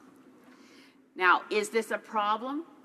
I submit to you it's a serious problem, and it's a problem that Bill C2 will not address. And I don't imagine that anyone thought Bill C2 would address it. So I will say, in fairness to the new government, and I'll come back to this, I hope that more is planned if they're serious about addressing income inequality. But let's just look at this at a higher plane of analysis, which is the mania for neoliberalism, for the policies of Milton Friedman for the Thatcher-Reagan era, which launched policies in which no politician would say anything other than, we need smaller government, we need tax cuts, we need deregulation, we need trade liberalization, as though that mantra would deliver great blessings to a society overall. One of the economists who I think has skewered this most effectively with detailed empirical research, which does not brook a different opinion, because this economist comes fully loaded with the facts. And that's Nobel Prize-winning economist, currently a professor at Columbia University in New York, Joseph Stiglitz. And Stiglitz amassed all the information any parliament would need to decide that inequality is unacceptable for a society that wants to succeed at anything. Joseph Stiglitz's book, The Price of Inequality, is something that I hope every member of Parliament will read. And Stiglitz concludes that, quote, inequality leads to lower growth and less efficiency. Lack of opportunity means that its most valuable asset, any society's most valuable assets, its people. That asset is not being fully used. Now, there are a lot of things one can say about the era of Thatcher, Reagan, neoliberalism, and the kinds of trickle-down policies that were supposed to deliver benefits for all. But Joseph Stiglitz has pronounced, and I think it's time that we all learned how to say it, the neoliberalism experiment in tax cuts to deliver wealth has been tried and is a monumental failure. Growth is stagnant. The economy is suffering, not just in Canada, but everywhere. Canada particularly more than some of our OECD colleagues. We've had stagnant growth for a while now. We're not seeing investment, and I want to touch on what our corporate sector has been doing or not doing. Trickle-down economics is a joke. The great Canadian economist, the late John Kenneth Galbraith, used to explain trickle-down economics as this. If you feed a horse enough oats, the sparrows will eventually find a meal in the manure. That's trickle-down economics. Or as Gus Speth, who used to be head of the United Nations Development Program, once said, when they talk about trade liberalization, that a rising tide lifts all boats, we can now fairly say that a rising tide will lift all yachts, not all boats. We have a real challenge in our society, and boy, do we have a really good opportunity right now. I'd urge the new government to actually embrace the idea of tackling inequality in our society. We have seen a foundational shift in our tax system in the last 10 years.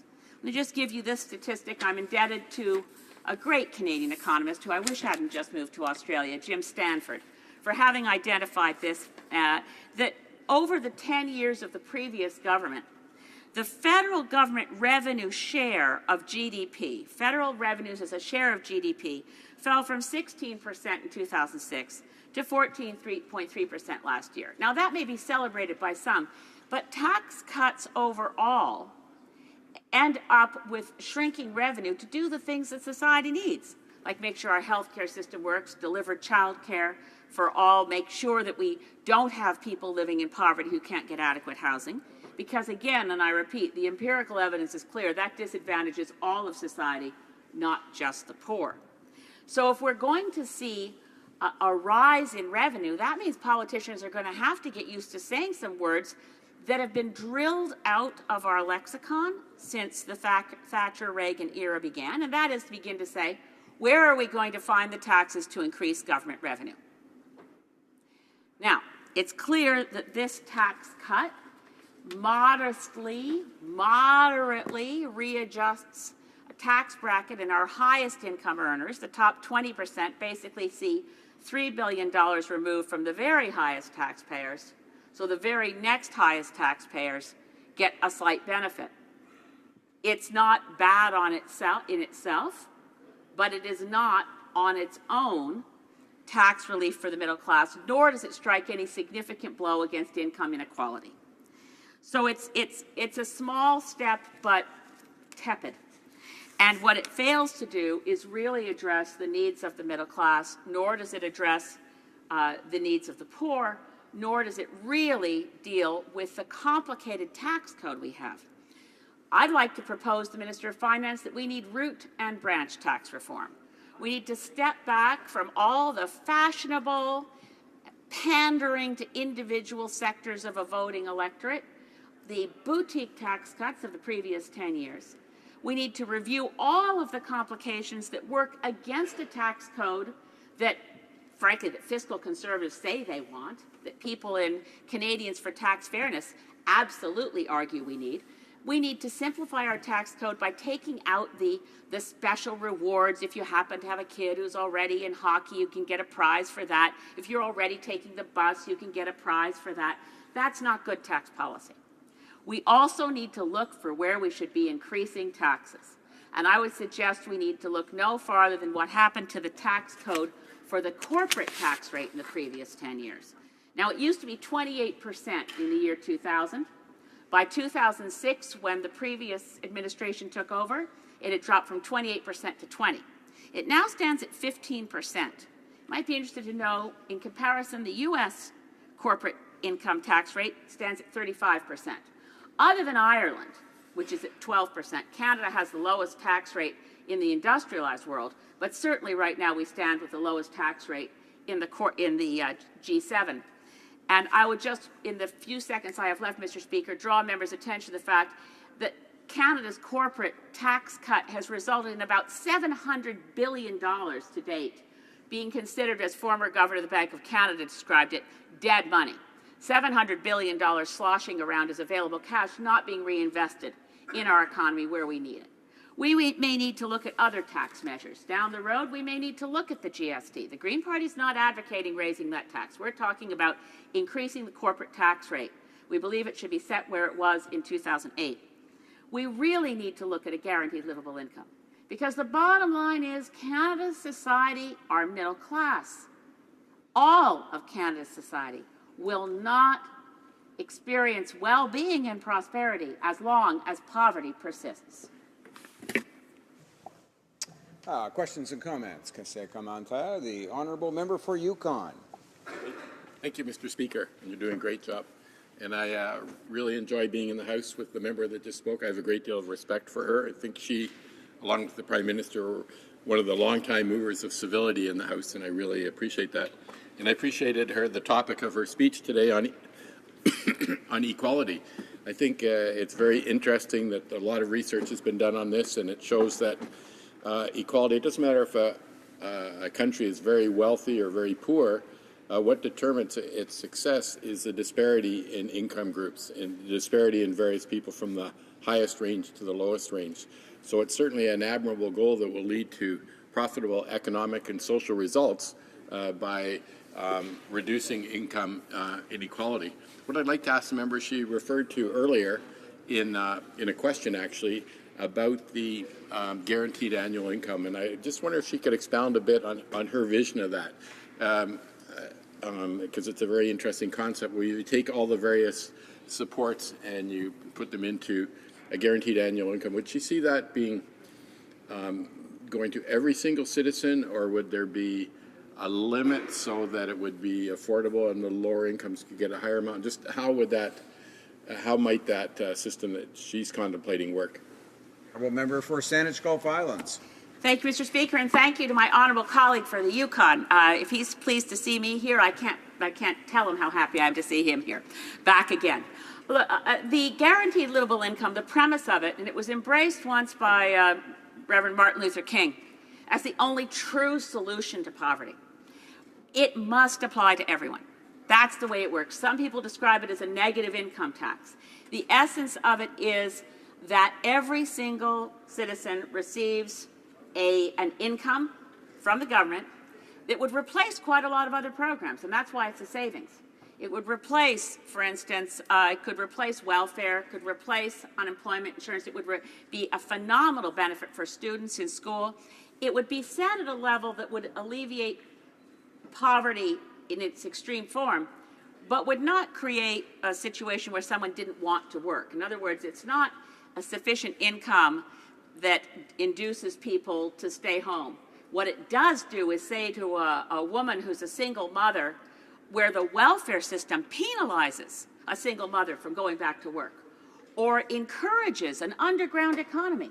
You declare your income and there's no clawback. You keep earning money till you become a taxpayer. And that's where it becomes a negative income tax. So higher income earners, of course, have all of their guaranteed livable income tax back. Lower income earners can work their way out of poverty. Questions and comments. Question commentaire. The honourable member for Bellechasse, Les Etchemins-Lévis. Thank you, Mr. Speaker, and I want to congratulate the member for her speech, and she talked about reducing inequality. Well, isn't the bill in front of us exactly doing the opposite by increasing inequalities? We are seeing this bill that 70% of the population won't get a tax break, Mr. Speaker. Those who need it the most will actually carry the burden of the deficit created by this measure that is providing a tax break for those who earn more, and those who earn less will be left with a deficit. So my question for the member is she supporting that bill? And if so, how can we be supporting such a bill that is increasing inequality so dramatically for those who need it the most? The honourable member for Saanich Gulf Islands. Thank you, Mr. Speaker. I thank my colleague from Bellechasse Etchemins-Lévis. I don't see how this bill increases inequality. I don't think it does enough to attack inequality. But the highest income earners over $200,000, the increase in tax that they pay, which would be roughly $3 billion, will pretty much offset the small tax break that goes to the higher upper end of the middle class. Or as one piece that I found in the paper, I like John Getty's column, described it as how the current Prime Minister's plan takes from the rich and gives to the almost as rich. I think that captures it about right, but it doesn't increase inequality, nor does it increase deficits as much as the honourable member might like to wish it did. Resuming debate. The honourable member for Barrie Innisfil. Thank you, Mr. Speaker. It's a great pleasure to rise in this House today to speak on this motion, and I realize that we are near the end of the debate and the vote is coming tonight. And, you know, sometimes when you prepare for these types of things, oftentimes a lot of what you want to say has been said, and we've certainly heard some good arguments on both sides. I happen to think that the arguments on this side of the House have been more persuasive. However, when I looked at this, when I looked at this issue, I tried to break it down to its simplest form. And in its simplest form, if I was standing in a Tim Hortons in Stroud or Alcona, or if I was at Big Bay Point in Huronia in Barrie, how would I explain Bill C-2 to the residents of my riding? And I think I would simply start by saying that it's a shell game, Mr. Speaker. And I've often used this terms with my residents, the terms liberalnomics. And if you were to define liberalnomics, I think it would be accurately reflected as a fiscal policy of saying things that will add up when in fact they don't.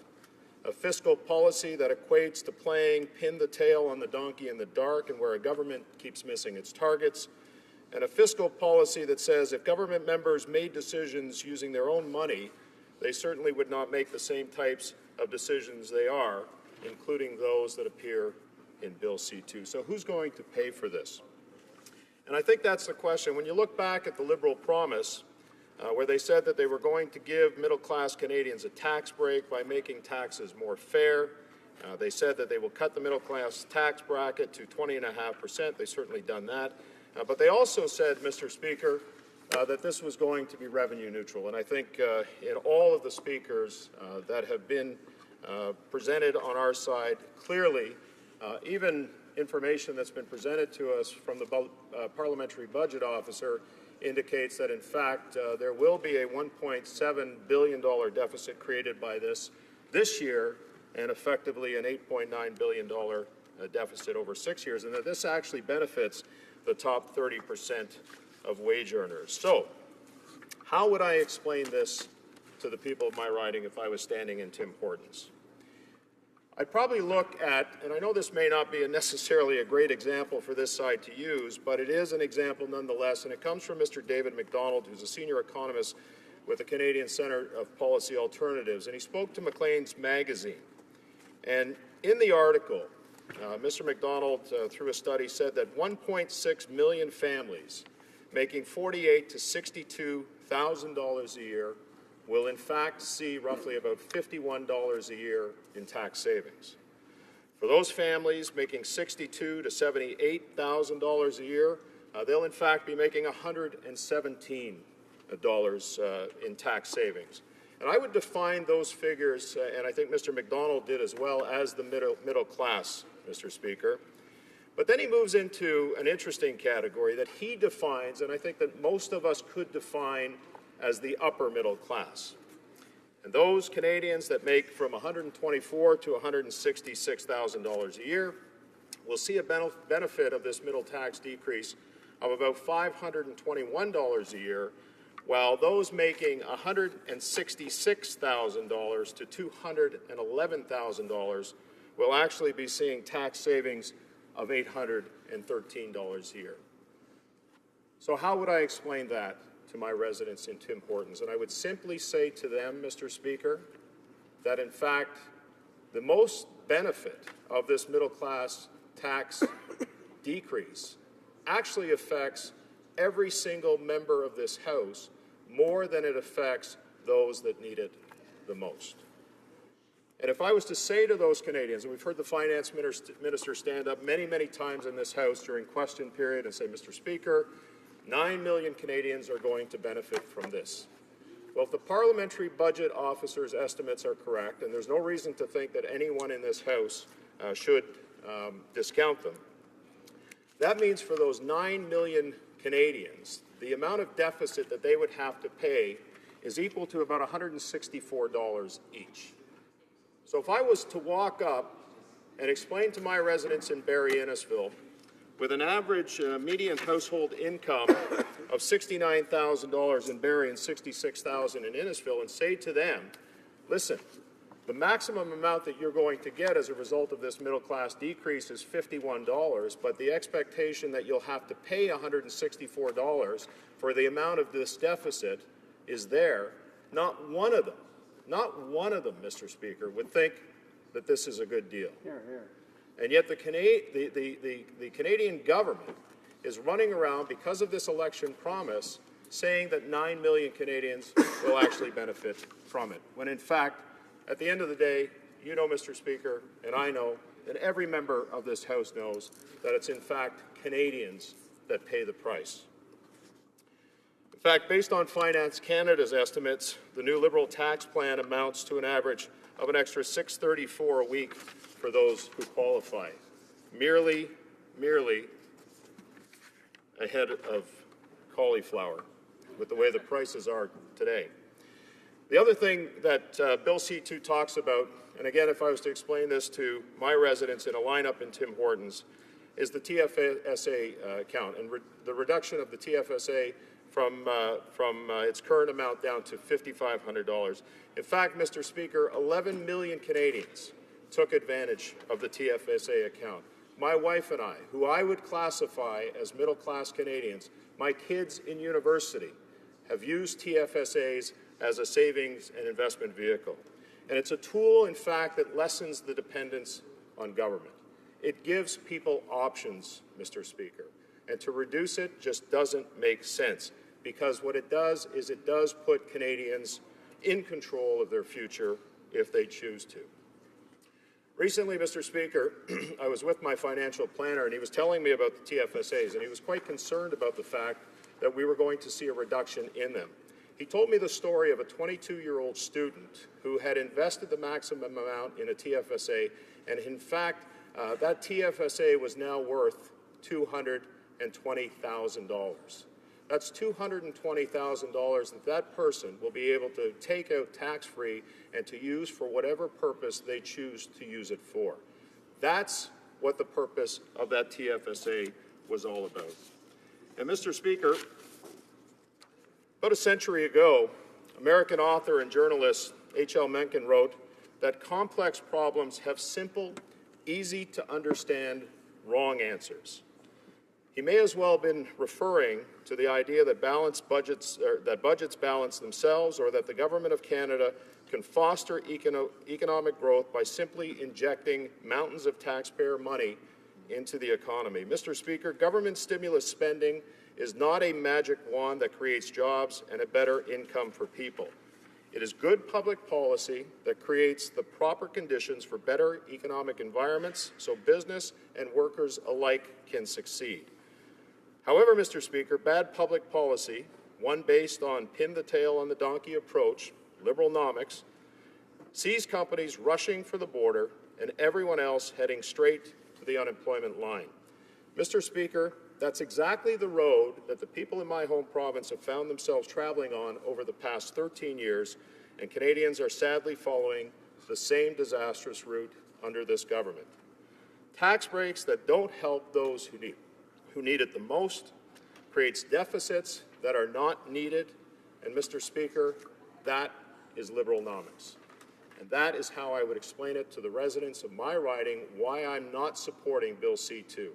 It doesn't help those that need it the most. It, in fact, gives members of Parliament a bigger tax decrease than most Canadians, and I'm not going to support it, Mr. Speaker. Thank you very much. Questions and comments? Question commentaire. The Honourable Parliamentary Secretary to the Government House Leader. Yes, thank you, Mr. Speaker. You know, the member talks about the TFSAs, and maybe I can put it in a different form.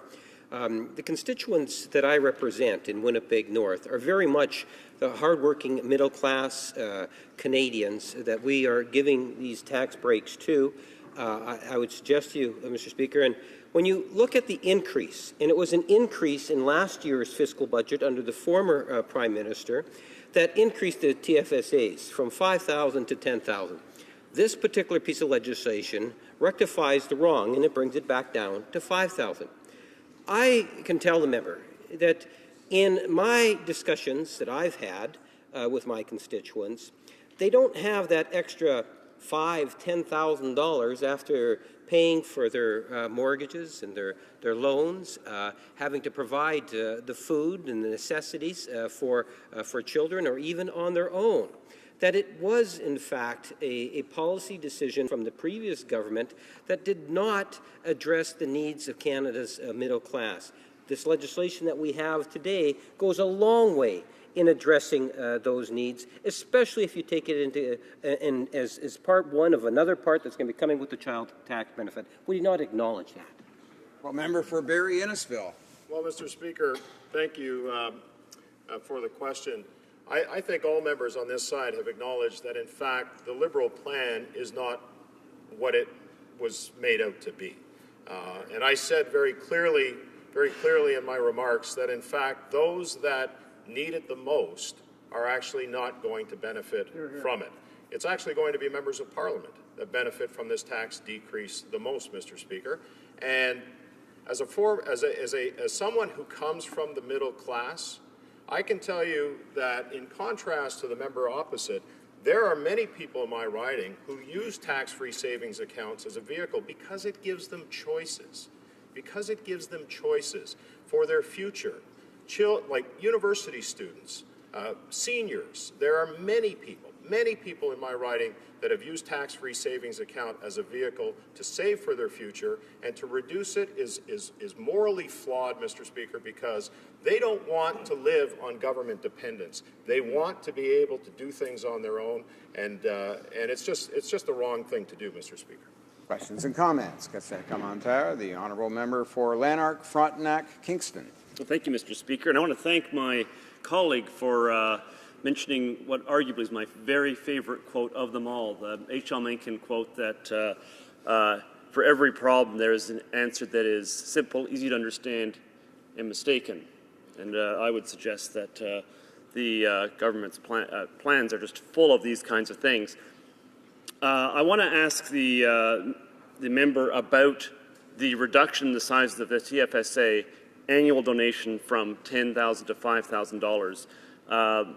Before I ask him about this, though, I just want to say that one of the things that strikes me is that when you are a senior citizen, the assumption that exists under the old RRSP system is you no longer are a saver. You are now supposed to spend for the remaining period of your life. A a policy that may have made sense when the average lifespan was much shorter than it is today, but people who turn 70, 71 and have to start taking the money of an RSP may reasonably expect to be around for 2 decades or more. That's a big problem, which the TFSA helps to overcome. So my question is this. Does he believe that it's possible, setting aside $5,000 a year in a TFSA, only $5,000 a year, to adequately plan for a decent retirement, or is that amount too small? The honourable member for Barrie Innisfil. Thank you, Mr. Speaker. And I would suggest to the honourable member that the amount of $10,000 provided a lot of flexibility to people. I mean, incrementally, people can come into money. They can save a little bit more throughout the year. And so that, you know, for most Canadians, for 11 million Canadians, that investment vehicle was just that. It was an option and a vehicle to save. And so clearly in all of the investment strategies and all of the retirement and planning, you know, and I'll use myself as an example, Mr. Speaker. I don't just have a TFSA.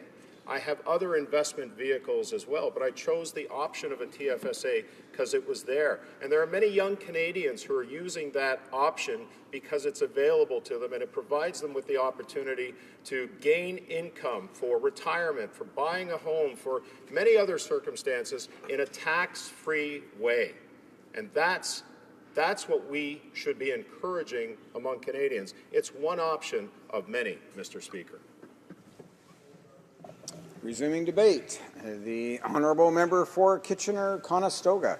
Thank you, Mr. Speaker. Mr. Speaker, it's my pleasure to rise in the House today on behalf of the hardworking taxpayers in my riding of Kitchener-Conestoga.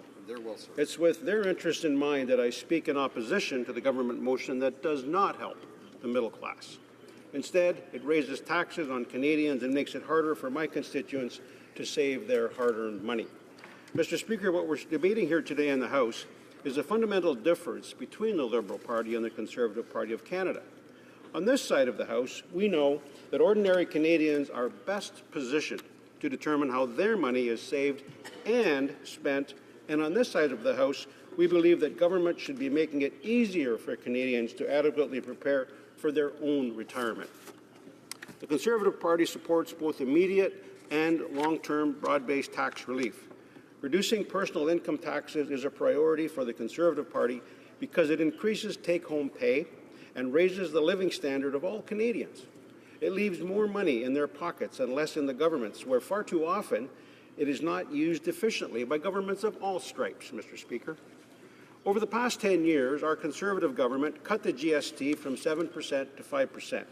We cut taxes for small business. We created the tax-free savings account, which is now being clawed back, and we introduced pension income splitting and the family tax cut. Indeed, Mr. Speaker, since 2006, our Conservative government reduced the overall tax burden to its lowest level in 50 years. We cut taxes over 180 times, and as of 2015, our tax relief is saving a typical family of 4 up to $6,600 per year. That's a record I'm proud of, Mr. Speaker. And I've been approached in my riding by parents who were very grateful for the reduced tax burden, which let them now meet the financial needs of their family. However, Mr. Speaker, what I cannot be proud of is the current Liberal government's failed election promise of a revenue-neutral tax cut to what they have determined to be the middle class, and restricting the ways that Canadians can save for that special project or for their retirement. Mr. Speaker, these two measures will not help middle-class Canadians, and they are election promises which should be abandoned, as the Liberal government has already done on many of their other election promises. First, the creation of the middle-class tax cut. It sounds great, Mr. Speaker, a tax cut for the middle class. Their election promise was that this tax cut was going to be revenue neutral. Well, we know that that was never true, Mr. Speaker, and it wasn't until after the election that the current finance minister realized this. This means bigger deficits with no end in sight and higher taxes in the future to pay for this failed election promise. Money going to pay interest that could be invested in health care, palliative care, mental health care services. Let's look at exactly who will be benefiting from this so-called tax cut. David MacDonald, who is a senior economist with the Canadian Centre for Policy and Alternatives, analyzed this so-called middle-class tax cut. The reality is that for those Canadians making between $48,000 to $52,000 a year, the average saving will be $51 a year, less than $1 a week, Mr. Speaker. For Canadians making from $62,000 to $78,000, it will be $117 in savings per year. He classifies what comes as the next level as the upper middle class, and those making $124,000 to $166,000 will gain $521 a year. And then from $166,000 to $211,000, it will be a gain of $813. As incomes rise, the larger the break from government taxes. Is this really the Liberal message? I'm sure all Canadians would like to have a few extra dollars in their pockets, but it seems quite clear that those whom the Liberal governments consider the middle class are receiving far less from this tax cut than those of us serving here as members of Parliament in the House of Commons. It's very clear that this modification to the income tax rate change the Liberals are championing is not a significant tax cut at all, but it also comes with a very high price tag in deficit financing. The policies of this government will be economically destructive for Canada. These destructive economic policies will create a huge burden for our children, our grandchildren, and indeed our great-grandchildren. This small tax break is not enough to stimulate our economy, nor will throwing money at the middle class stimulate growth. It does not help create jobs. We have not seen anything from this government that is going to help with innovation, allowing companies to expand, or anything that is going to help create jobs for Canadians right here in Canada. But, Mr. Speaker, we know that creating jobs isn't a top priority for this Liberal government. Since forming government, the Liberal Party has spent and promised billions of dollars outside of Canada, spent time here in the House repealing laws that increase union transparency, but haven't created a single job here in Canada. Mr. Speaker, while in government, we on this side of the House took our jobs seriously, and we knew what it took to create jobs, to return to balanced budgets, and create a more fair tax system. In our 10 years as government, we eliminated the deficit while continuing to enhance the integrity and fairness of the tax system while refusing to raise taxes. These are the measures the government should be taking, not an expensive tax cut that benefits members of Parliament here in the House more than it does middle-class Canadians. Second, Mr. Speaker, is the clawing back of the tax-free savings account. A few days after the throne speech here in Parliament, my office received a phone call from a senior who asked for my help to do everything possible in order to ensure that the Liberal government does not reduce the limit that she can contribute to her primary source of savings. And this woman, by the way, Mr. Speaker, was not someone with a large income, contrary to what the Liberal government would like Canadians to believe. TFSAs have been a very effective tool for all Canadians, both young and old. And don't just take my word for it, Mr. Speaker. Experts in the business community recognize the value of the higher contribution limit for the TFSA. In fact, one chief actuary from a well-respected HR firm said, quote, "I think it's really quite a positive move for the retirement security in general," end of quote. Who said that? Well, it was the chief actuary from the Toronto-based HR firm Morneau Chappelle. I would encourage our finance minister to perhaps talk to his former colleagues about the benefits of the TFSA and the increase in contribution limits for all families. We know that in response to this, the Liberal government will claim that only the top 1% of income earners in Canada benefit from TFSAs, and that their plans to increase the mandatory CPP contribution limits is better for Canadians. Mr. Speaker, 60% of all those who max out their TFSA contributions make under $60,000 per year. Let me repeat that, Mr. Speaker, for my colleagues here in the House. 60% of Canadians who utilize the maximum amount they can contribute to their TFSA make less than $60,000 per year. It goes without saying, Mr. Speaker, these are not the top 1% of income earners in Canada.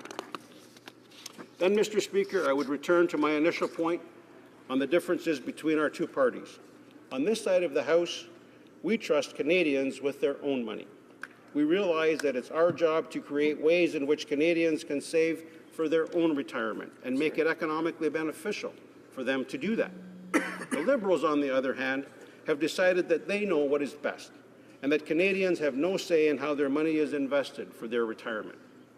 Mr. Speaker, I would humbly ask then, on behalf of my constituents, that the Liberal government abandon their ill-conceived plan and instead introduce real measures that would lower taxes on the middle class and not claw back the TFSA contribution limit.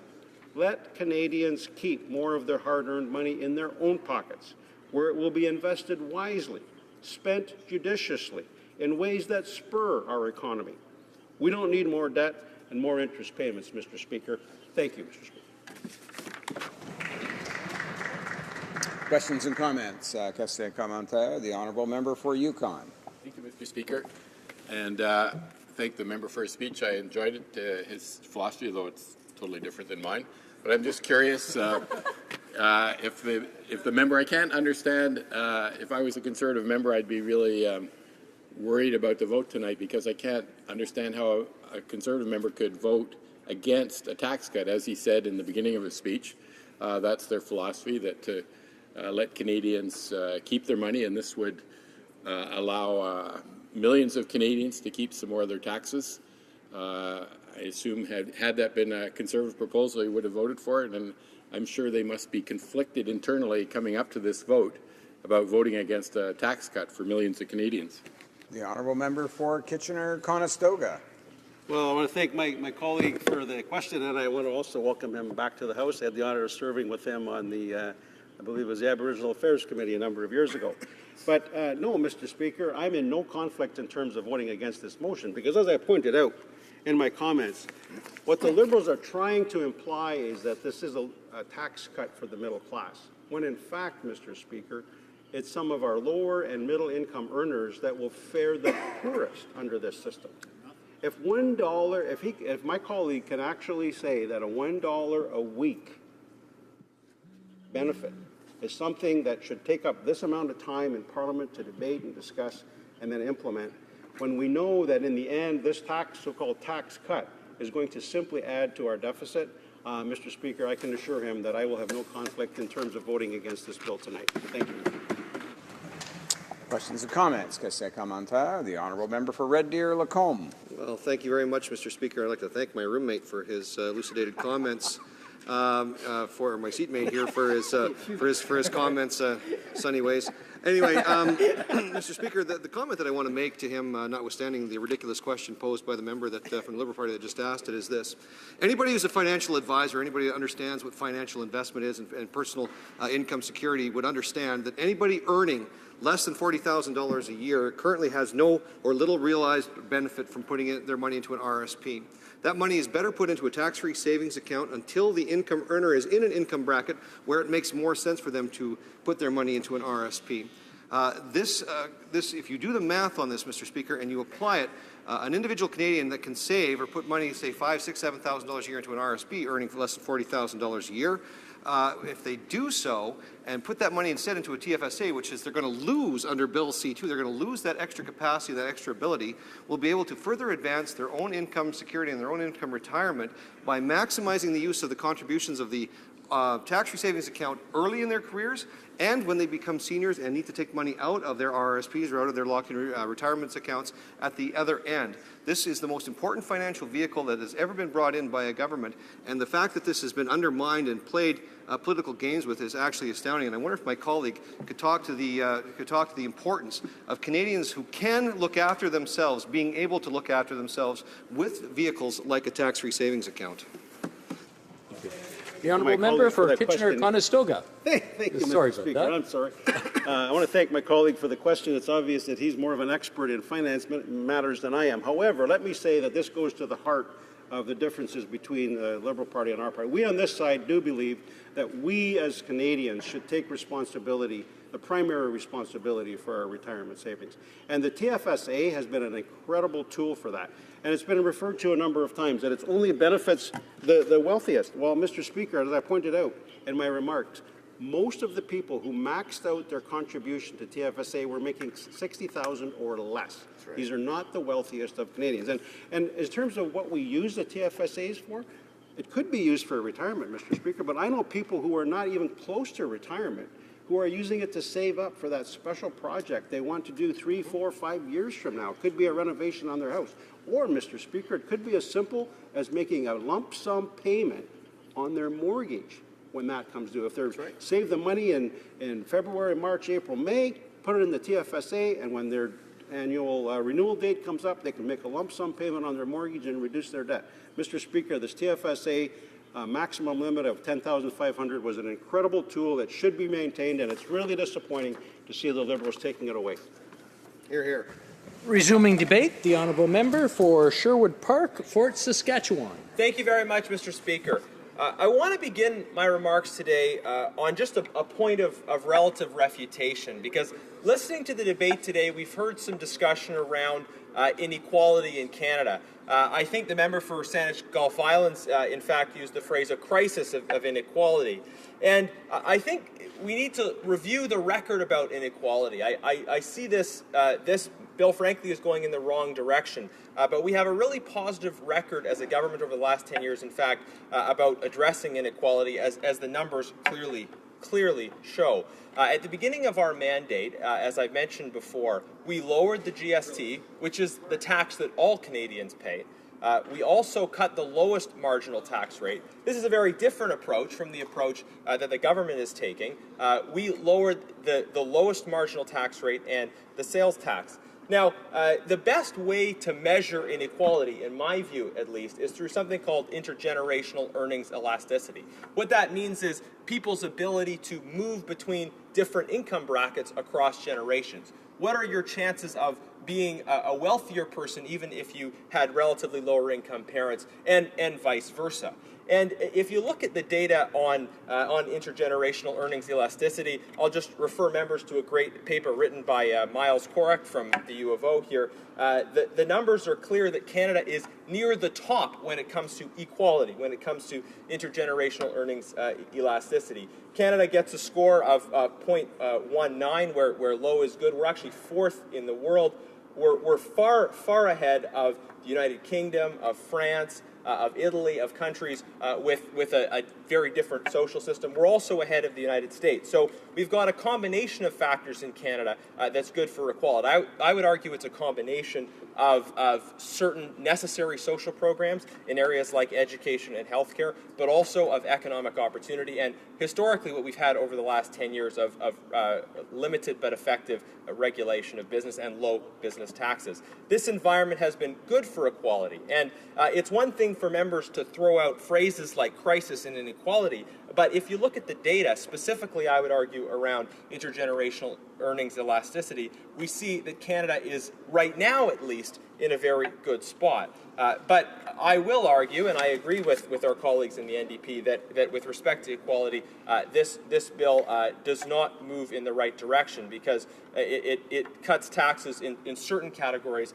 but not in others. Many low-income Canadians and moderate-income Canadians will not benefit at all. To be frank, I am very concerned about this bill because you might call this a Liberal promise wrecking ball. It is one bill that breaks through what were the clear election commitments of the Liberal Party. Now, the Liberal Party committed in two key categories when it comes to fiscal things. They promised to run 3 modest deficits of $10 billion, balance the budget after that, and ensure all tax changes were revenue neutral. And they also promised to cut taxes for, in their words, the middle class and those hoping to join it, and to pay for those tax cuts with tax increases on higher income earning Canadians. And we see very clearly that this bill makes utter nonsense of these two commitments. So first of all, in terms of their commitment to run only 3 modest deficits of $10 billion, balance the budget after that, and ensure all tax changes were revenue neutral. Well, we know that the deficits have ballooned significantly since the election, that even before new spending is promised, we're going to be running an $18.4 billion deficit in the 2016-17 fiscal year and a $15.5 billion deficit in 2017-18. And that's, again, before new spending. Here's what the finance minister, though, had to say about that. He said, a less ambitious government might see these conditions as a reason to hide, to make cuts, or be overly cautious. But our government might see that the economic downturn makes our plans to grow the economy even more relevant than they were a few short months ago.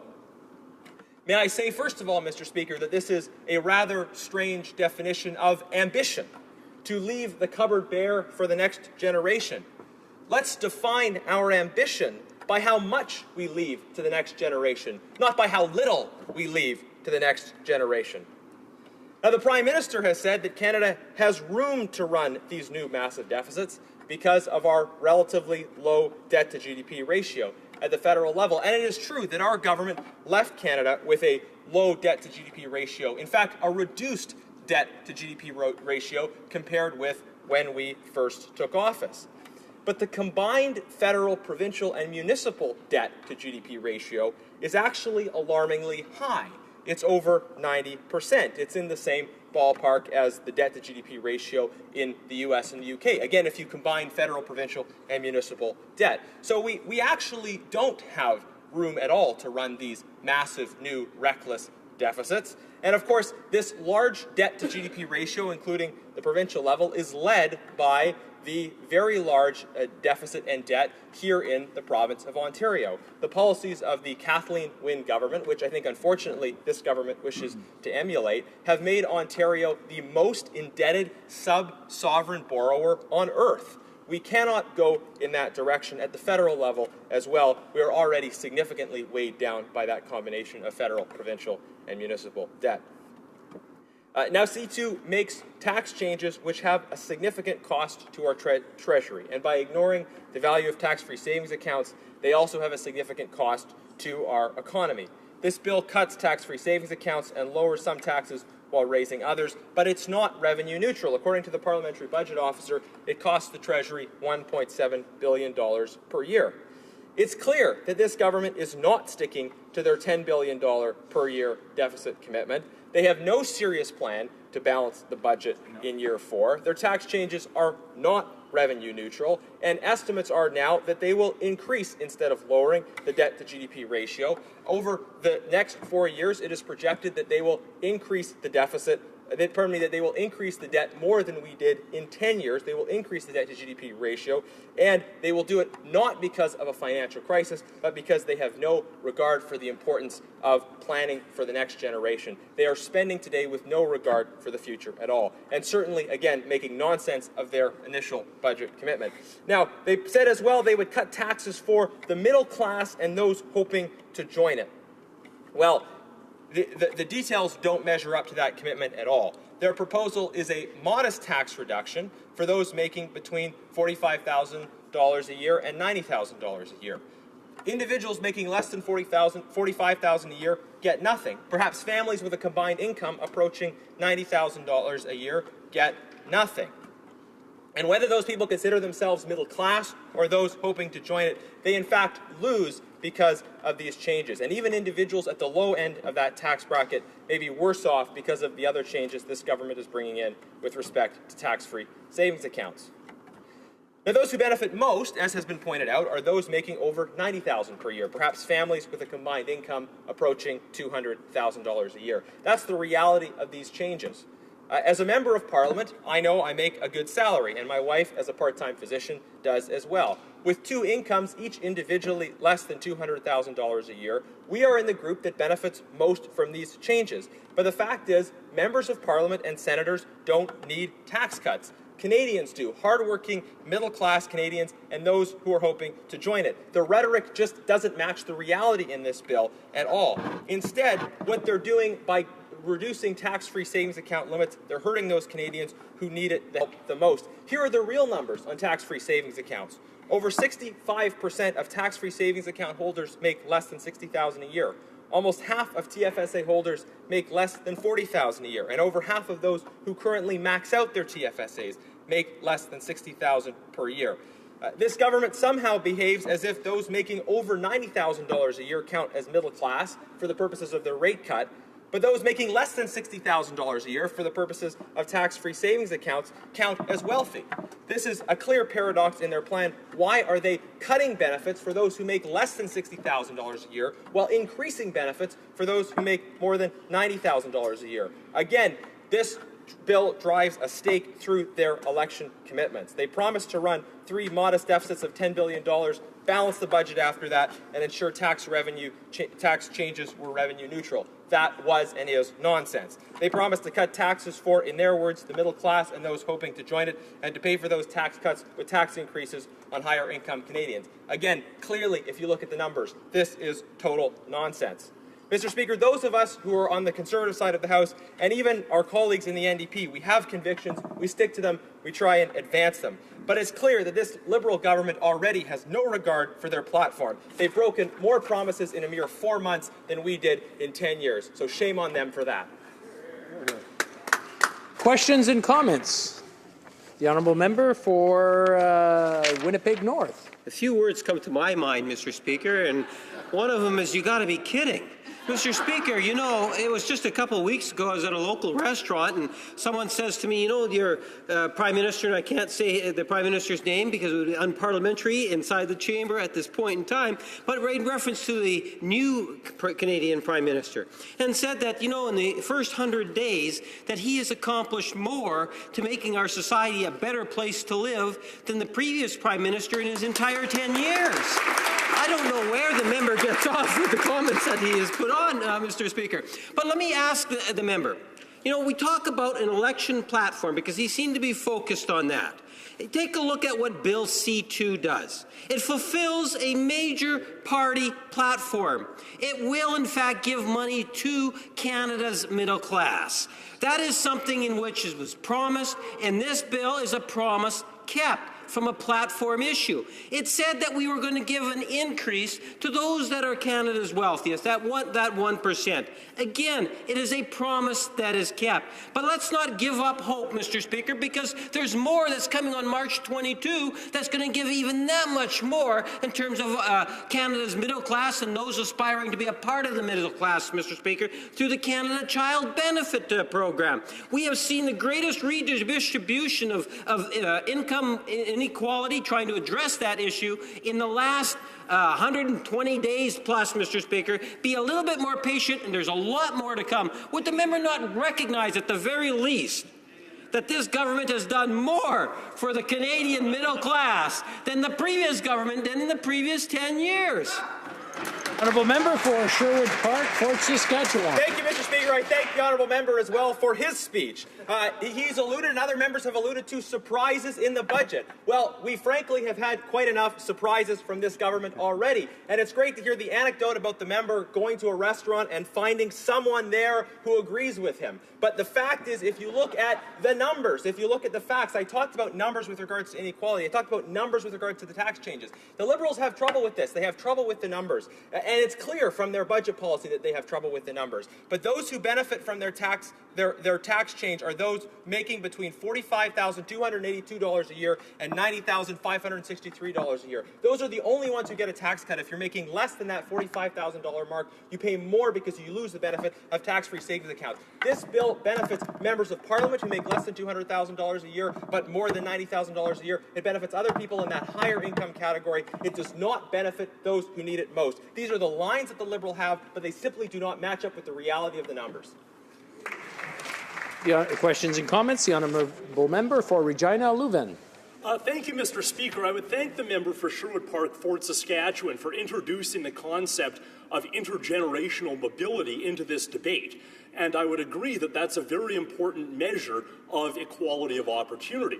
Certainly, we would not aspire to have a country in which someone could become Prime Minister largely on the strength of their father having been Prime Minister. One of the major threats to intergenerational mobility are inheritances. And a concern that I would express about tax-free savings accounts is that they could actually aggravate the amount of wealth that is conferred based on heredity, because not only will people be able to accumulate wealth over the years, but the Conservatives would like them to accumulate much more wealth tax-free. And I wonder if the member for Sherwood Park, Fort Saskatchewan, shares this concern about intergenerational inequity being aggravated by tax-free savings accounts. Thank you. Member for Sherwood Park, Fort Saskatchewan. Thank you, Mr. Speaker. It certainly is always a pleasure to engage in dialogue with this member, an experienced debater and someone who has a good understanding of economics, although it has clearly led him to take a wrong turn at some point. Now, with respect to his comments about intergenerational earnings elasticity, I appreciate his affirmation of the value of that as a metric, because it really vindicates the approach that our government took. Now, with regard to the issue of tax-free savings accounts and how they operate in the context of inheritance, this is an important point, because tax-free savings accounts are disproportionately used by those who are on the lower income scale. We know this just because of the tax treatment of RRSPs versus TFSAs, that there's a real incentive for people to use them, in particular, who are on the lower end. The numbers are clear. I mentioned them before. Over 65% of tax-free savings account holders make under $60,000 a year. Over half of those who max out their tax-free savings accounts make under $60,000 per year. So we want to see people be able to pass on an inheritance to the next generation. We see value in that. But given the disproportionate use of tax-free savings accounts by middle and low-income Canadians, that the advantageous tax treatment of them in the context of inheritance is a pro-equality measure. And that's why we support maintaining and enhancing the tax. Resuming debate, the honourable member for Edmonton West. Mr. Speaker, I will do my best to live up to the last few discourses back and forth. Rise in the House today to discuss Bill C-2, an act to amend the Income Tax Act, or as I like to call it, the Liberals' tax cut in name only. There are many things to be said about this bill. For starters, the tax cut, while sounding good in the press release, is nothing more than a PR ploy. I want to first note the fact that this tax break is another in a string of broken promises by the Liberals. Recall back to the warm summer months, and I do recall the warmth fondly being here, and the beginning of a long and grueling election. One of the promises made by this government was that the new tax plan, a plan that would cut taxes for the middle class, would be made revenue neutral through a tax hike on the wealthy being defined as those who make $200,000 or more. Well, surprise, Mr. Speaker, the tax plan is not revenue neutral and in fact will cost Canadian taxpayers well over $1 billion per year, year after year. The Finance Minister himself conceded the plan will leave a staggering $1 billion annual hole behind, and this from the head of the government's finance department. Further to this, a report from the Parliamentary Budget Officer estimates the cost to be close to $1.7 billion per year. This tax plan is estimated to cost $1.7 billion per year, adding almost $9 billion in debt over the next 6 years. This broken promise proves the government's plan was grossly miscalculated. It's clear that the Liberals' numbers are a challenging thing to deal with. This tax plan completely eliminates the billion-dollar surplus that our previous Conservative government left behind, as confirmed by the Fiscal Monitor and Finance Canada. Now, Mr. Speaker, I would normally favor tax cuts, but what Canadians are getting here is a future tax hike. That is a tax cut being paid for by deficit spending. By borrowing more money to pay for this tax cut, the government is slightly reducing what individual taxpayers are paying now in exchange for a future hike in taxes. Hike in taxes that will surpass the small decrease they're receiving now. It's akin to taking out a bank loan and thinking the money is an increase in income. It's not. Interest payments on the money borrowed to finance the $9 billion deficit added the next 6 years will add millions upon millions of extra dollars the government owes, which in turn means more money the taxpayer will be forced to pay. This tax cut simply does not make sense. Why pay a little less now for a larger tax hike later? Well, in the world of the Liberals, we do so because it makes this government look good. It makes them look like they're saving Canadians money when in reality they're actually sticking it to future taxpayers. This so-called middle-class tax cut amounts to savings of mere pennies a day at the lower end of the income scale, rising up to a whole $3 a day savings at the top of the end. But it has nothing, but what does it offer those making below $45,000 a year? It offers nothing. Over 17 million Canadian taxpayers make less than $45,000 a year, but receive absolutely nothing from this tax cut. 66% of all Canadian tax filers will get nothing from this tax cut. 338 members of Parliament in this House will get benefit from this tax cut, but not those below $45,000 a year. Now, it's not often I agree with my NDP colleagues to the left of me, But like them, I question how this Liberal government could overlook 66% of Canadians who make less than $45,000 a year who are receiving nothing but a higher debt from this tax cut. This is not a middle-class tax cut paid for by the 1%. It's simply cynical Liberal rhetoric used solely for election purposes. Now, Mr. Speaker, it's not just the fact that this tax cut is nothing but a phony one. It also includes much more than that. This bill effectively slashes the savings vehicle that gives those with low to medium income levels a chance to get ahead. The bill will slash the tax-free savings account from $10,000 to $5,500. We Conservatives understood the importance of saving and investing. Frankly, our tax system is often a disincentive to the lower middle-class income earners when it comes to saving. Tax code would treat interest and income from savings as yet another lucrative pool of money that the government could get its hands on. The TFSA limit at $5,500 a year and then at $10,000 a year was a fair one that allowed for both lower and middle-class income earners to save without worrying that the gains made from interest or rising stock values would be washed away by taxes. Doubling the TFSA was a chance for those at the bottom of the economic rungs to climb up. But never let a good program that benefits Canadians get in the way of the Liberal chance to play politics for their own gain. Let me quote from the Liberal website that's still up about TFSA. TFSAs are tax breaks for the wealthy, like the doubling of the TFSA limit, which does nothing for the middle class. And yet 73% of those who maxed out their TFSAs in 2013-14 were making less than $80,000 per year. 60% of those maxed out their TFSAs made less than $60,000 per year. And what about those horrid 1%ers who the Liberals claim were the biggest benefactors of the TFSAs? Just 5% who maxed out their TFSAs were from this despicable 1%. The government is trying to change the ability of Canadians to save for their future. Through Bill C-2, Liberals are now saying that the middle class should in fact pay more taxes on the money that they save. Rather than giving low and middle class income earners the freedom to save up to $10,000 a year, Liberals are saying that $5,500 is the proper amount. If you're able to save more, then clearly you are rich enough to pay more taxes. Yep, 60% of Canadians who max out their TFSAs make less than $60,000 a year, but they're told it's a tax break for the wealthy, and thus they are not allowed to save more tax-free. It's a fact that many Canadians have come to rely on these savings accounts when planning for their future. Students saving for higher education, families saving to start a family and for down payment on a house, entrepreneurs saving for a business, parents saving for their children, and more importantly, seniors saving to stretch their savings into retirement. These changes will make life less affordable for these Canadians who are trying to save for their vulnerable years. This will be the Liberal legacy, taking away opportunity for wealth generation for Canadians. You see, Mr. Speaker, this bill embodies a Liberal ideology of higher taxes, higher debt, and higher deficits.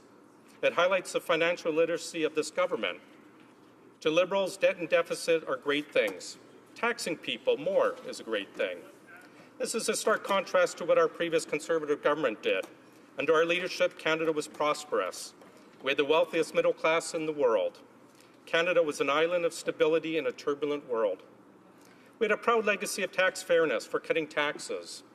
When in office, our Conservative government reduced taxes more than 140 times, bringing the federal tax burden to the lowest level it's been in 50 years. To put it in perspective, Mr. Speaker, the Maple Leafs were still winning Stanley Cups the last time the tax burden was this low. We did this through targeted measures that were responsible. We did it while ensuring that when taxes were cut, they were cut for good. Not like this Liberal government is doing, cutting today with more to pay in the future. All in all, Mr. Speaker, this bill is simply irresponsible. It'll put an even bigger hole in our budget, it will pile on more debt for future generations, and will cost Canadians more in the long run.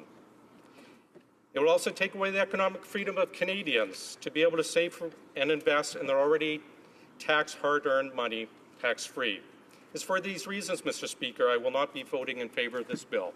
Thank you. Questions and comments? The honourable member for Saanich Gulf Islands. Thank you, Mr. Speaker. I rise to address this member largely because I missed the chance in questions in the last round to one of his Conservative colleagues who suggested that there had been many Liberal promises broken. I'll leave the Liberals to defend their own promises.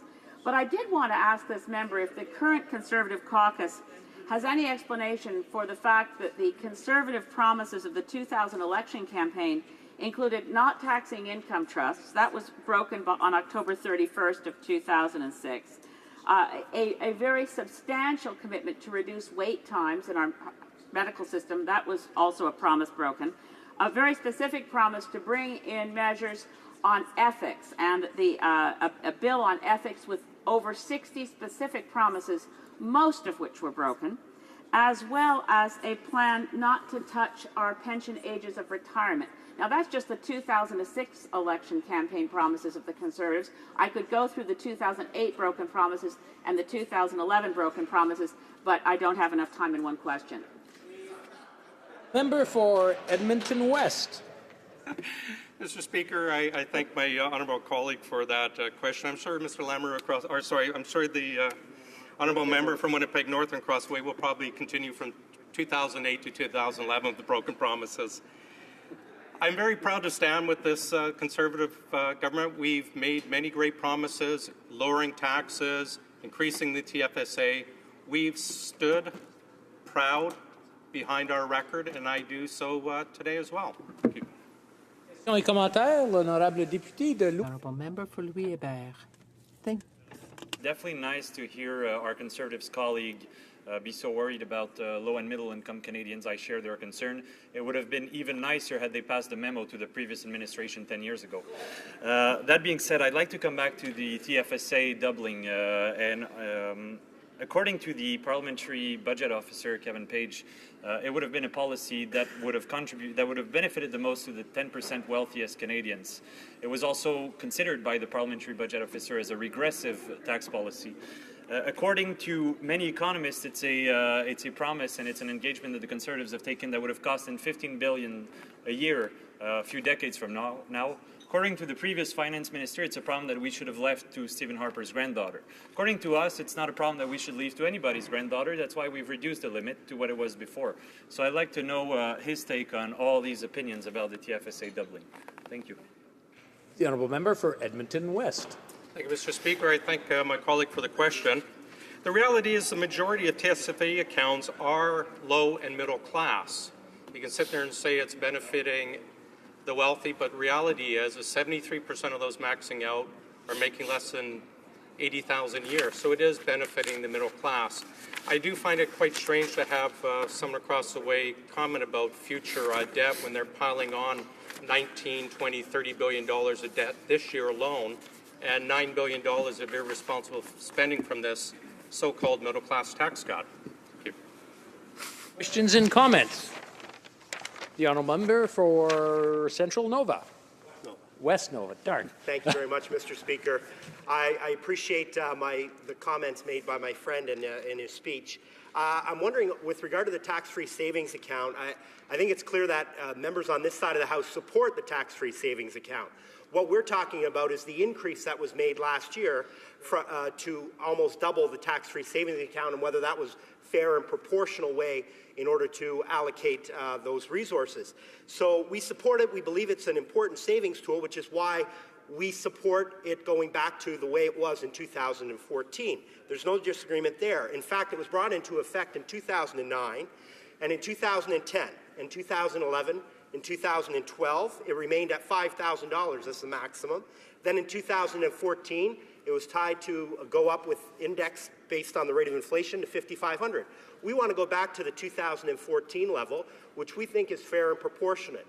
What we don't agree with is doubling it in an election year to do it for what we would say is less than reasonable purposes. And I wonder if my friend would agree with me that restoring it to 2014 is fair and equitable, and that on this side of the House, we support the TFSA.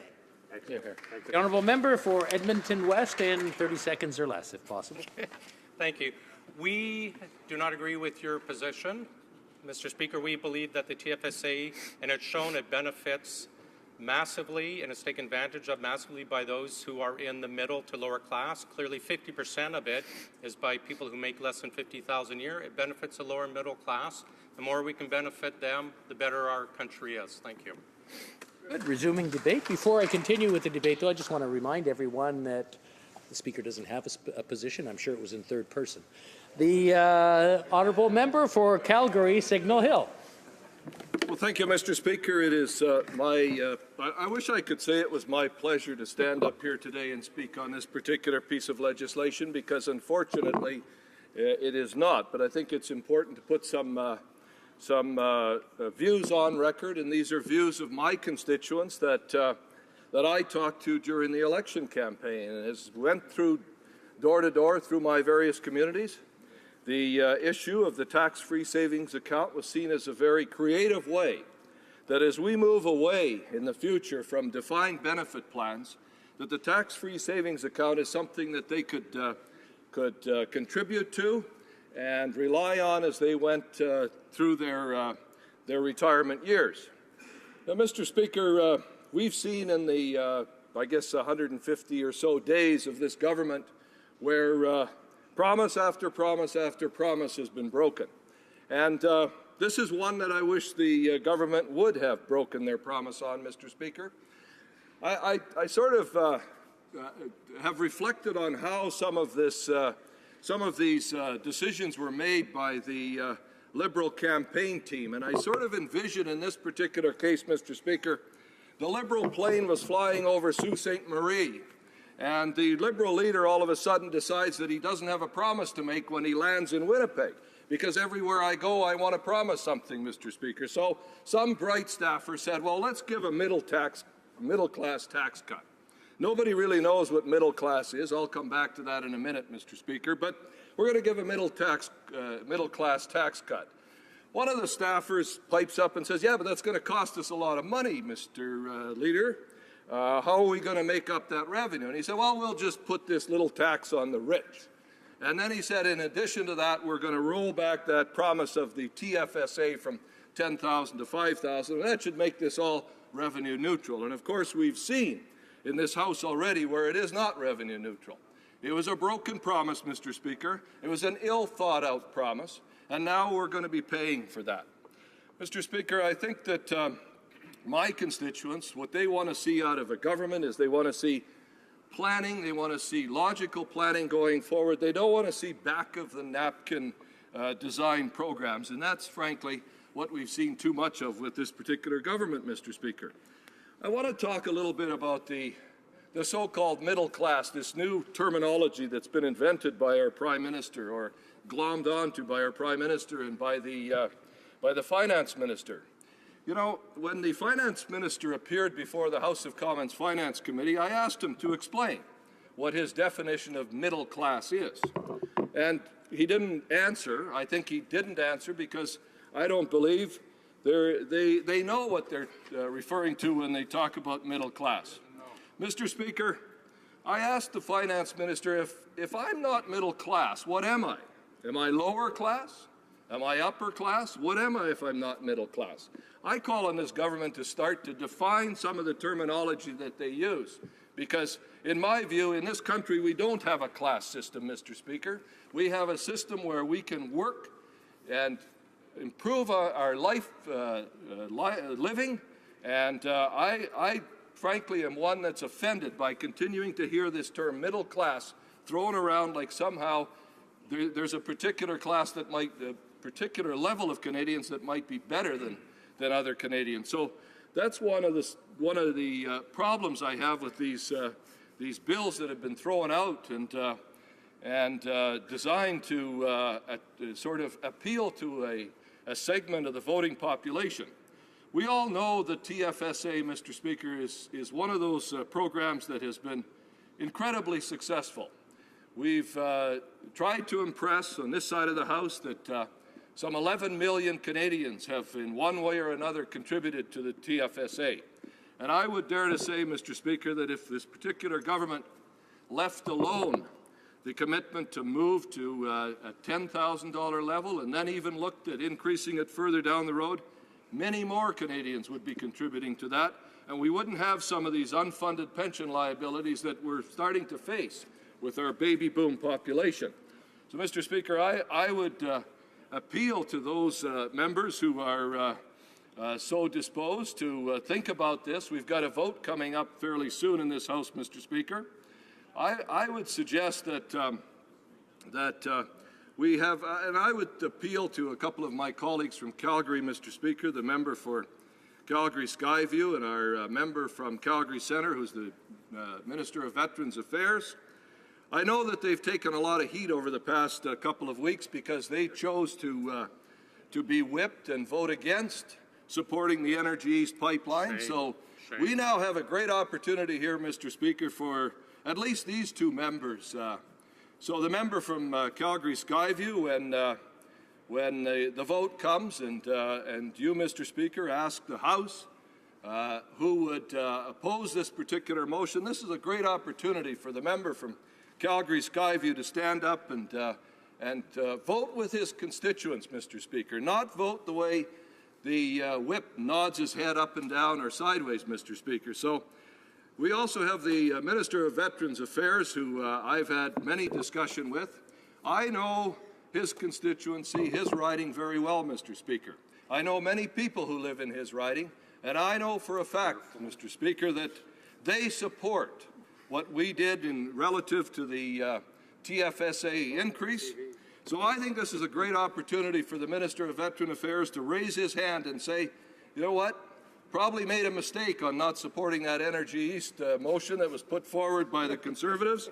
Here's an opportunity for me to sort of amend that vote with my constituents, and that's the way I'm going to vote, Mr. Speaker. So I throw that challenge out to my two colleagues from Calgary, and I hope that they take up on that challenge as we vote later tonight or whenever the vote is called.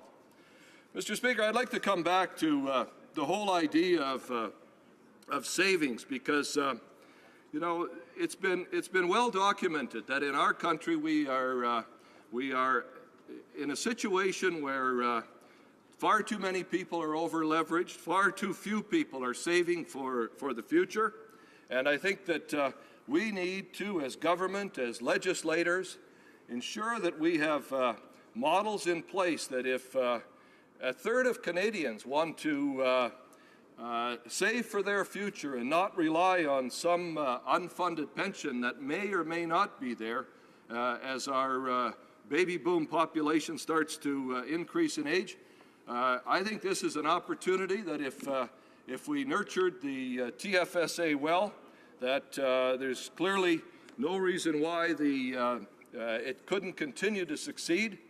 And this was, I believe, a positive first step with the increase to $10,000.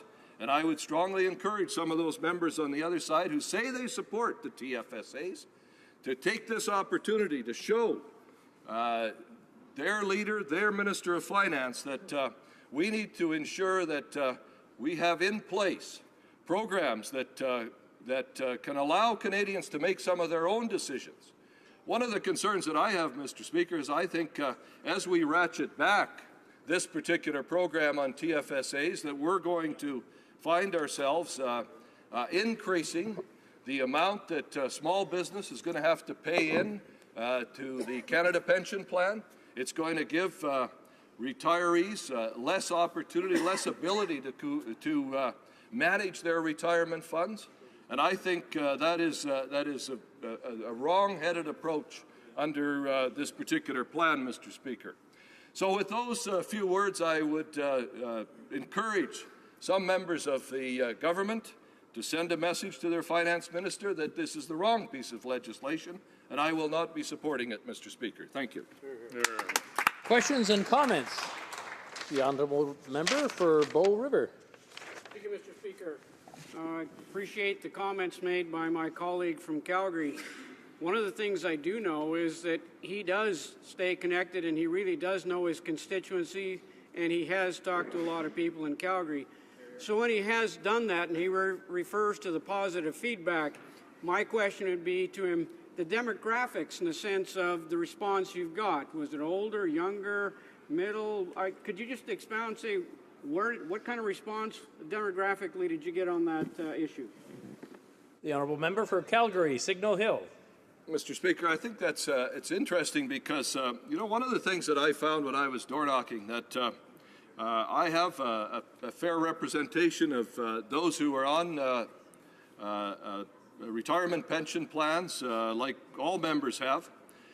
One of the things that I found was that people who are retired and on a pension plan today are not that concerned about their own particular situation, but they're very concerned about their grandchildren. And I heard time and time again that they're concerned that it was twofold. Number one, that their grandchildren probably weren't doing enough to save for themselves, but secondly, I heard that they were concerned that the typical pension plan that they are comfortable retired on now today is not going to be there when their grandchildren need it. So it was a broad range of responses, and I just think it further exemplifies the fact that we need several options for people to save for their future, not just one defined Canada pension plan, Mr. Speaker. Questions and comments? The honourable member for Winnipeg North. Yes, thank you, Mr. Speaker. A comment and then a question. The comments in regards to the member made reference to the pipeline issue and how members of the Liberal caucus had voted. I've been here now for 5 years when the Conservatives had a majority, and I underline the word majority government, and they did not build an inch of pipeline. So as a Prairie Member of Parliament, I can tell the government, the Conservative Party, that they failed. They failed miserably at getting our natural resources to our tide waters. And, Mr. Speaker, what we are supporting is a process that is ultimately going to see natural resources enhanced in the prairie provinces. But the question I have for the member is, how does he justify, being a Conservative, how does he justify saying no, voting no for a tax decrease? There are 9 million plus Canadians, once this bill passes, that are going to benefit by a tax cut. It's as simple as that. No matter what it is you want to say, you are voting, or the government, or the Conservatives, are going to be voting against a tax cut. How do you justify to the thousands of workers in your riding that are going to benefit by this tax cut, all in the name of wanting to vote no because it's a Liberal piece of legislation? I want to remind the honourable members that they're speaking through the Speaker. The honourable member for Calgary Signal Hill. Thank you, Mr. Speaker. That's one of the ironies of this whole debate is that we have proven on this side of the House, Mr. Speaker, that this so-called tax cut that the member refers to ends up being a saving of $1 a day, Mr. Speaker. What we're doing, however, is we are taking away the ability for Canadians to make some of their own choices around saving for the future. And I would like to make sure that the member has his facts correct, because during the term of the Conservative government, Mr. Speaker, there were multiple pipelines that were constructed, and, Mr. Speaker, the Northern Gateway pipeline was approved. And so I want to challenge this government. Now, are they going to hold to the ruling of the National Energy Board, which has approved the Northern Gateway pipeline, or are they going to stick to their Prime Minister's word, which is we're not going to have any tankers on the West Coast, Mr. Speaker? I challenge that member, Mr. Speaker, to encourage his colleagues to be supporting the Northern Gateway pipeline when that particular pipeline is ready to go, Mr. Speaker. Resuming debate, the honourable member for Oxford. Thank you, Mr. Speaker. And Mr. Speaker, I would ask that you wave or stamp your feet and let me know when we're getting close to time here. I don't want to run over. I recognize my colleague across the floor will be speaking, so I should be able to get mowed down by that time. Mr. Speaker, this is an interesting time when we talk about Bill C-2. One of the things that I know, I come from a riding that is a very strong rural riding, but it's also a riding in one of the few in Canada that has 2 auto plants not related to each other. So I have a broad cross-section of Canadians. And when people start to ask about what is middle income, nobody seems to know, but I think one of the consensus is it's always somebody that makes $10,000 more than I do. And so the difficulty is when we start to talk about what we're doing for middle income people, there is no real definition of it. And when we talk about what the Conservative Party did, you know, Mr. Speaker, and I think you might have been here even when we reduce the HST from 7 to 6 to 5%. And you know what, Mr. Speaker? I think that you would agree that everybody benefited from that. This particular change that that is being brought forward, it was going to be revenue neutral. Now, revenue neutral would say that you're going to take from Peter and give to Paul, but it's not going to cost Mary anything in the middle. This one, as it turns out, is they abandoned the promise, and the PBO, Bill C2's changes will cost Canadians $8.9 billion over the next 6 years. Now, Mr. Speaker, I think you recognize that as governments accumulate debt, and when we're in a position that we are now, when the economy is not that bad, it's fragile, but it's still growing, when we add debt, it doesn't mean that we're going to pay it. It's not like a mortgage when you buy a house and you intend to pay it off in a certain length of time. Government debt always ends up being paid by the next generation or generation. So I look at it and I recognize I have grandchildren. We're putting this debt not only on them, but on their heirs. And so these debts that we build up in our time here are very, very important. So to take the debt and do what we're doing for a small benefit for some people, and it will be so small they won't be able to retain it. The Liberals have not shown us what the real advantage is to the economy by doing this, other than we know that we're going to add $8.9 billion to debts. This just doesn't make sense. And those good people in Oxford, the farm people, the people that work in the auto assembly plants, the firemen, the policemen, the teachers, are they the middle class people? I don't know, but they're concerned that these debts are going to be added on to their children and grandchildren. We needed some transparency that went along with this. When we said we would reduce the HST from 7 to 6 to 5%, everybody knew what that meant. It meant that everybody was going to save on their tax dollars. And we recognize, Mr. Speaker, that tax dollars aren't for the government, they're for the people. It's not for the government to decide that the tax money, we should take it from people's pockets and spend with it willy-nilly. It's to do things for the government. Unfortunately, I think in this case, we're past that point. We're looking at adding billions and billions of dollars, and I'm not sure that anybody has calculated exactly what it'll be. We hear from some of the economists saying it'll be $150 billion over their term in office. That's a lot of money. We just went through the worst downturn in the Canadian economy since the Great Recession, and we know that that costs money. The deficit went up, the debt went up, but here we are where we should be in a position. We handed over a surplus.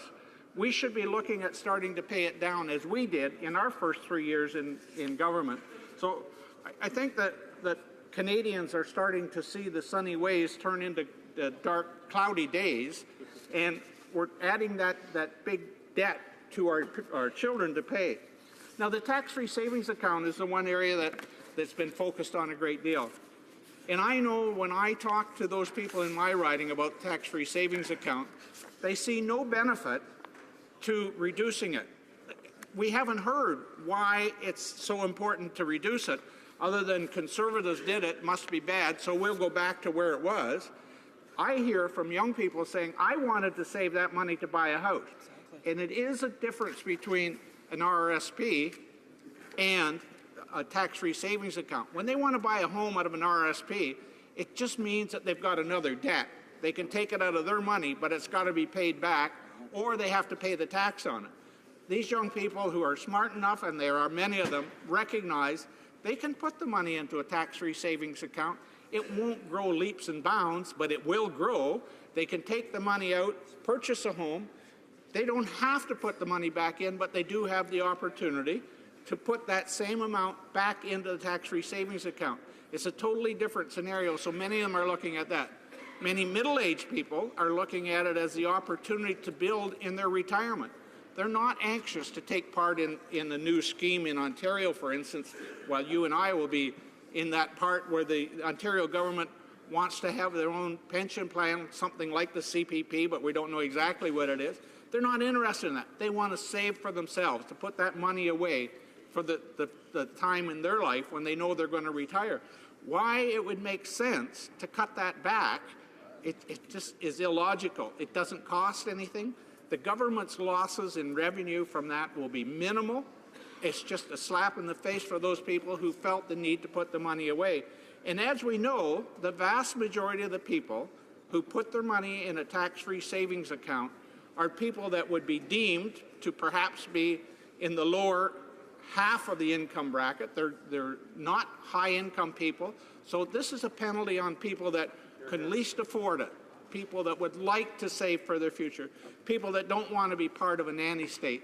They want to have their own money that they have saved for their retirement, and in many cases, young people who want to save for to pay an education, to go back to school.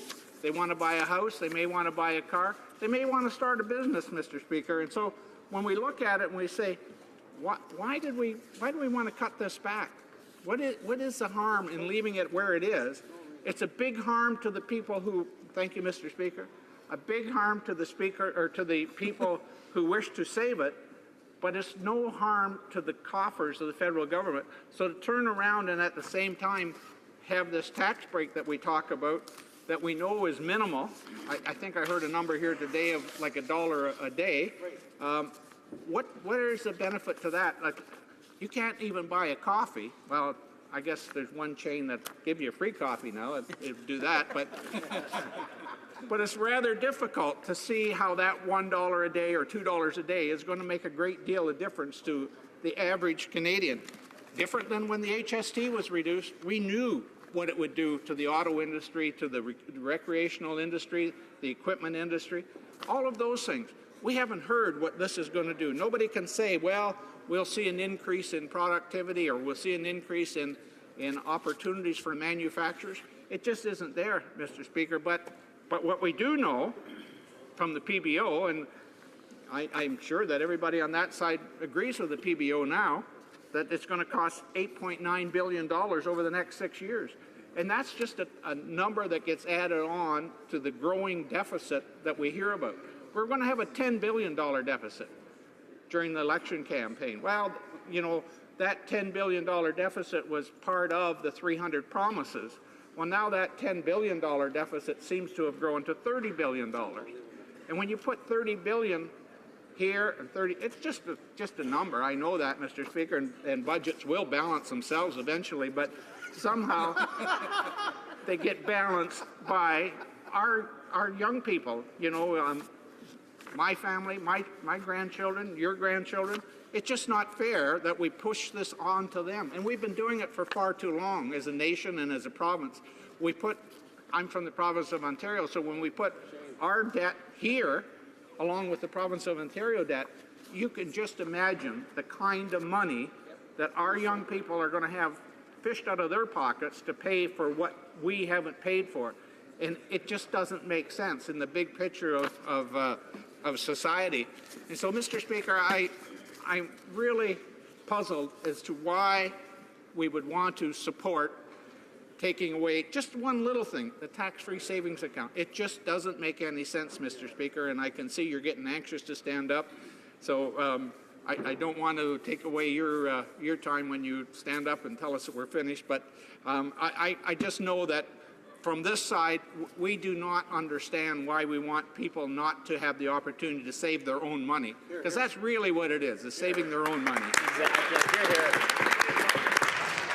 Questions and comments? The honourable member for Moose Jaw Lake Centre, Lanigan. Thank you, Mr. Speaker, and I appreciate the comments made by my friend and my colleague.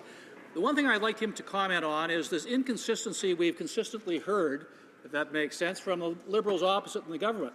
They've stated on many occasions that TFSA only benefits the wealthy and the affluent.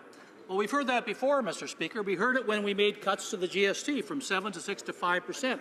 They said that only helps the really wealthy because they can afford these big-ticket item purchases. When in fact, Mr. Speaker, it's just the opposite. The GST reduction helped primarily lower-income people because almost their entire income is based on purchasing goods and services.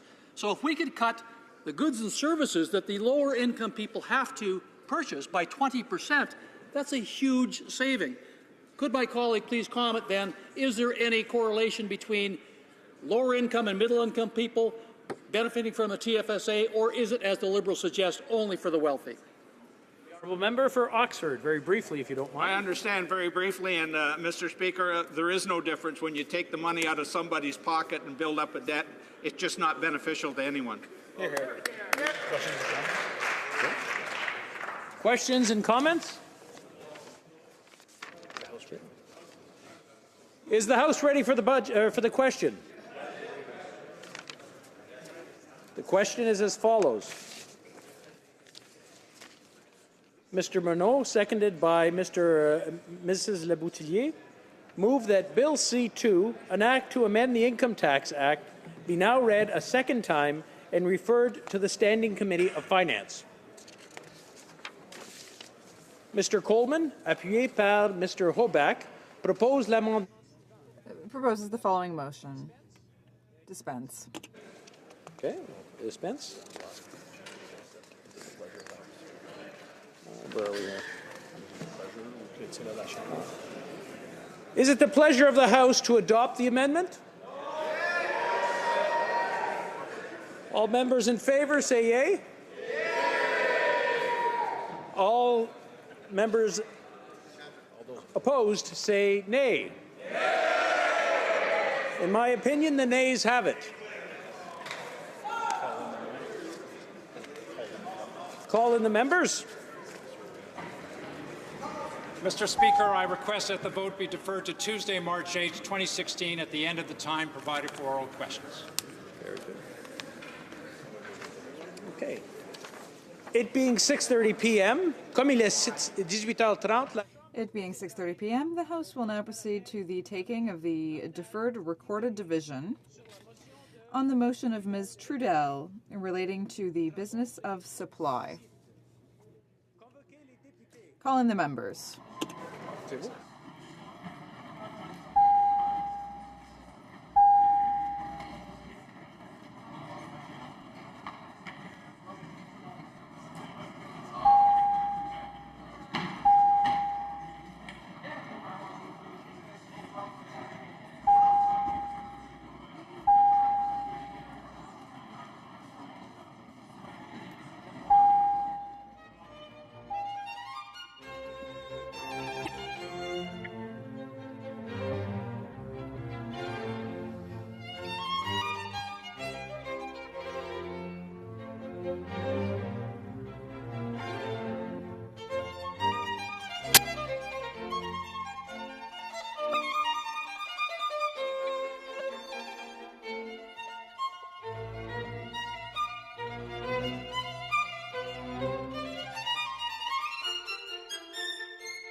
La question est la suivante. The question is the following one.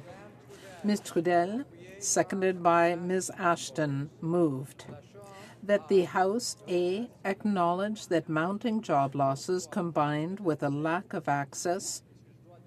Shall I dispense? Yes? No? No. There is no unanimous consent.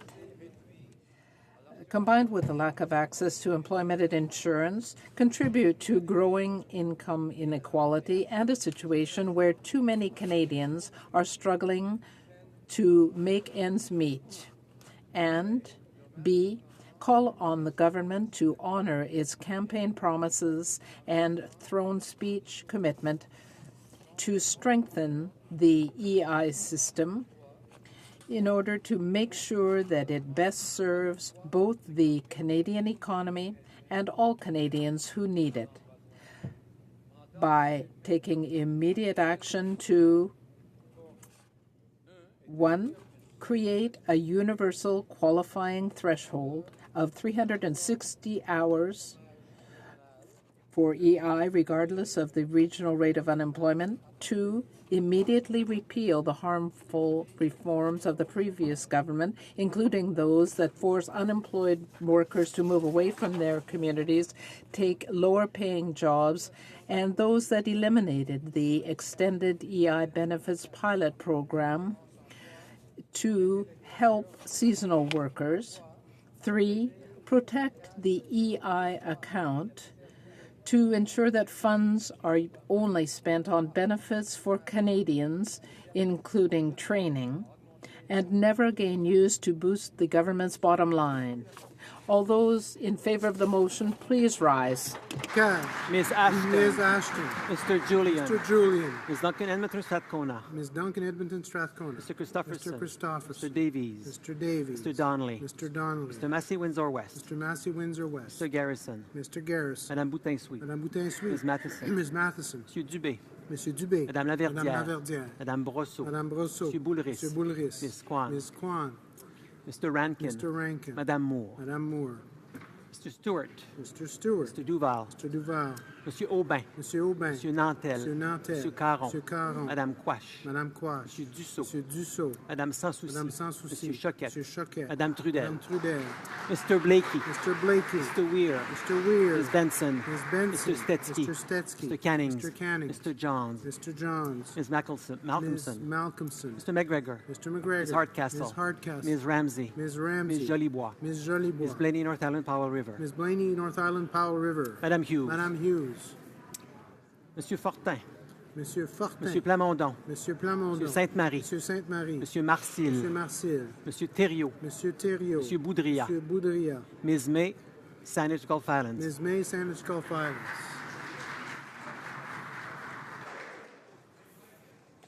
Tous ceux qui All those opposed to the motion, please rise. Mr. Leblanc. Mr. Hare. Mr. Hare. Ms. Qualtrough. Ms. Qualtrough. Mr. Sajan. Mr. Sajan. Mr. McCallum. Mr. McCallum. Mrs. Philpott. Mrs. Philpott. Mr. Goodale. Mr. Goodale. Madame Joly. Madame Joly. Monsieur Dion. Monsieur Dion. Ms. Wilson-Raybould. Ms. Wilson-Raybould. Ms. Foote. Ms. Foote. Mr. Morneau. Mr. Morneau. Mr. Bryson. Mr. Bryson. Ms. Mahaichuk. Ms. Mahaichuk. Mr. Macaulay Cardigan. Mr. Macaulay Cardigan. Madame Leboutillier. Madame Leboutillier. Madame Bibeau. Madame Bibeau. Mr. Baines. Mr. Baines. Ms. Bennett.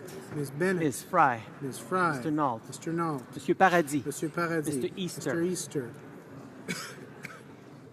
Ms. Scrow. Ms. Scrow. Monsieur Bélanger. Monsieur Bélanger. Mr. Bagnall. Mr. Bagnall.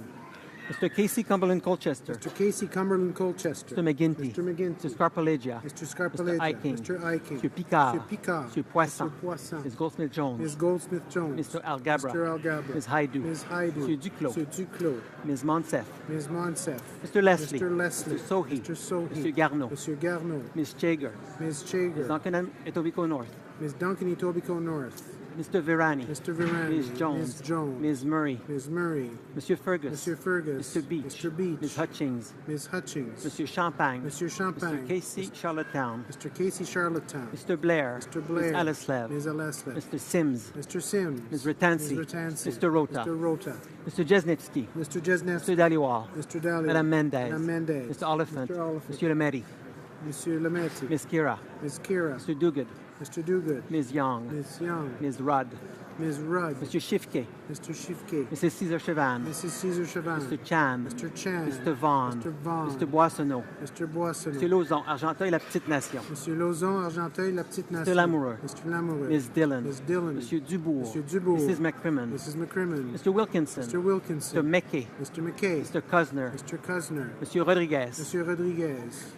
Monsieur Cormier. Monsieur Cormier. Mr. Pesky-Solido. Mr. Pesky-Solido. Mr. Aldag. Mr. Aldag. Mr. Amos. Mr. Amos. Mr. Ananda Sangari. Mr. Ananda Sangari. Monsieur Arsenault. Monsieur Arsenault. Mr. Area. Mr. Area. Monsieur Ayoub. Monsieur Ayoub. Mr. Badaway. Mr. Badaway. Monsieur Bayliss.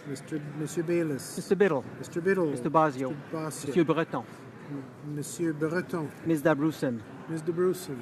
Ms. Damoff. Ms. Damoff. Mr. De Courcy. Mr. de Courcy. Monsieur Diorio. Monsieur Diorio. Monsieur Drouin. Monsieur Drouin. Ms. Jerowitz. Ms. Zerowitz. Mr. Essassi. Mr. Essassi. Ms. Petitpas-Taylor. Ms. Petitpas-Taylor. Monsieur Elkoury. Monsieur Elkoury. Mr. Ellis. Mr. Ellis. Mr. Erskine Smith. Mr. Erskine Smith. Mr. Aelfson. Mr. Aelfson. Mr. Fillmore. Mr. Fillmore. Mr. Finnegan. Mr. Finnegan. Mr. Fisher. Mr. Fisher. Mr. Fonseca. Mr. Fonseca. Mr. Fergiscato. Mr. Fergiscato. Mr. Fraser West Nova. Mr. Fraser West Mr. Nova. Fraser Central Nova. Mr. Fraser Central Nova. Mr. Fewer. Mr. Fewer. Mr. Garrettson. Mr. Garrettson.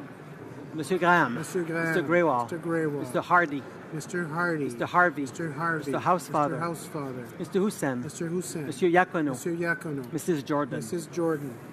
Mr. Johari. Mr. Johari. Mr. Kong. Mr. Kong. Miss Khalid. Ms. Khalid. Madame Lapointe. Madame Lapointe. Monsieur Lemieux. Monsieur Lemieux. Mr. Levitt. Mr. Levitt. Monsieur Lightbound. Monsieur Lightbound. Mrs. Lockhart. Mrs. Lockhart. Mr. Long. Mr. Long. Mr. Longfield. Mr. Longfield. Ms. Ludwig. Ms. Ludwig. Monsieur McKinnon Gatineau. Monsieur McKinnon Gatineau. Mr. Maloney. Mr. Maloney. Monsieur Massé, Avignon la Métis, Matane, Matapédia. Monsieur Massé, Avignon, la Métis, Matane, Matapédia. Mr. May Cambridge. Mr. May Cambridge. Mr. McDonald. Mr. McDonald. Mr. McKinnon, Coquitlam, Port Coquitlam. Mr. McKinnon, Coquitlam, Port Coquitlam. Mr. McLeod, Northwest Territories. Mr. McLeod, Northwest Mr. Territories. Mendocino. Mr. Mendocino. Monsieur Miller, Ville-Marie, le Sud-Ouest, Île-des-Sœurs. Monsieur Miller, Ville-Marie, le Sud-Ouest, Île-des-Sœurs. Mr. Morrissey. Mr. Morrissey. Madame Nassif. Madame Nassif. Ms. O'Connell. Ms. O'Connell. Mr. Oliver. Mr. Oliver. Mr. O'Regan. Mr. O'Regan. Monsieur Willett. Monsieur Ouellet. Mr. Peterson. Mr. Peterson. Monsieur Rioux. Monsieur Rioux. Monsieur Robillard. Monsieur Robillard. Mrs. Romanado. Mrs. Romanado. Mr. Rumi. Mr. Rumi. Mr. Rusnak. Mr. Rusnak. Ms. Sahota. Ms. Sahota. Mr. Saini. Mr. Saini. Monsieur Sanson. Monsieur Sanson. Mr. Sanga. Mr. Sanga. Mr. Sarai. Mr. Sarai. Mrs. Schultz. Mrs. Schultz. Monsieur Serre.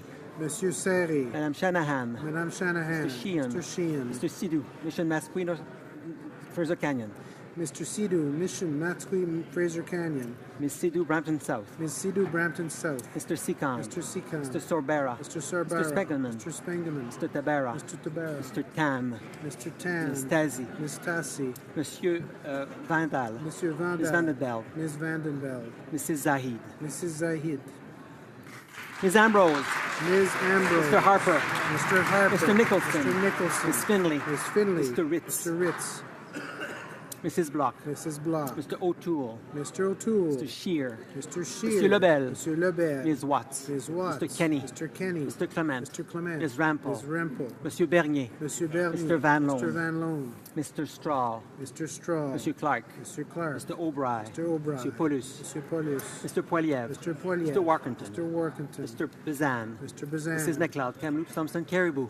Mrs. McLeod, Kamloops, Thompson, Caribou. Mr. Reed. Mr. Reed. Mr. Anderson. Mr. Anderson. Mr. Brown. Mr. Brown. Mrs. Vecchio. Mrs. Vecchio. Mr. Abu Taif. Mr. Abul Taif. Mrs. Wong. Mrs. Wong. Monsieur Deltel. Monsieur Deltel. Ms. Gladue. Ms. Gladue. Mr. Warawa. Mr. Warwa. Mr. Sorensen. Mr. Sorensen. Mrs. Gallant. Mrs. Gallant. Mr. Allison. Mr. Allison. Mr. Carey. Mr. Carey. Mr. Chong. Mr. Chong. Monsieur Lauzon, Stormont, Dundas, South Glengarry. Monsieur Lauzon, Stormont, Dundas, South Glengarry. Mr. Lukiski. Mr. Lukiski. Mr. Tilson. Mr. Tilson. Mr. Trost. Mr. Trost. Mr. Mackenzie. Mr. Mackenzie. Mr. Sweet. Mr. Sweet. Madame Boucher. Madame Boucher. Mr. Albrecht. Mr. Albrecht. Mr. Calkins. Mr. Calkins. Monsieur Gould. Monsieur Gould. Mr. Lake. Mr. Lake. Mr. Shipley. Mr. Shipley. Mr. Van Mr. Van Kesteren. Kesteren. Mr. Stanton. Mr. Stanton. Mr. Dreeshen. Mr. Dreeshen. Mr. Hobart. Mr. Hobart. Mr. Kent. Mr. Kent. Mr. Lobb. Mr. Lobb. Mr. McColeman. Mr. McColeman. Mr. Richards. Mr. Richards. Monsieur Généreux. Mr. Généreux. Mr. Sopak. Mr. Sopak. Mr. Albus. Mr. Albus. Mr. Zimmer. Mr. Zimmer. Mr. Falk. Mr. Falk. Mr. McGuire. Mr. McGuire. Mr. Barlow. Mr. Barlow. Mr. Yurdega. Mr. Yurdega. Mr. Eglinski. Mr. Eglinski. Mr. Arnold. Mr. Arnold. Monsieur Berthold. Mr. Berthold. Mr. Broussard. Mr. Broussard. Mr. Cooper. Mr. Cooper. Mr. Diot. Mr. Diot. Mr. Doherty. Mr. Doherty. Mr. Jennis. Mr. Janis. Ms. Harder. Ms. Harder. Mr. General. Mr. General. Mr. Kelly. Mr. Kelly. Mr. Kitchen. Mr. Kitchen. Mr. Kimmich. Mr. Kimmich. Mr. Leipert. Mr. Leipert. Mr. Macaulay, Edmonton West. Mr. Macaulay, Edmonton West. Mr. Nader. Mr. Nader. Mr. Nuttall. Mr. Nuttall. Mr. Saroya. Mr. Saroya. Mr. Schmale. Mr. Schmale. Mr. Shields. Mr. Shields. Mrs. Stubbs. Mrs. Stubbs. Mr. Vierson. Mr. Vierson. Mrs. Wagenthal. Mrs. Wagenthal. Mr. Waugh. Mr. Waugh. Mr. Weber. Mr. Weber.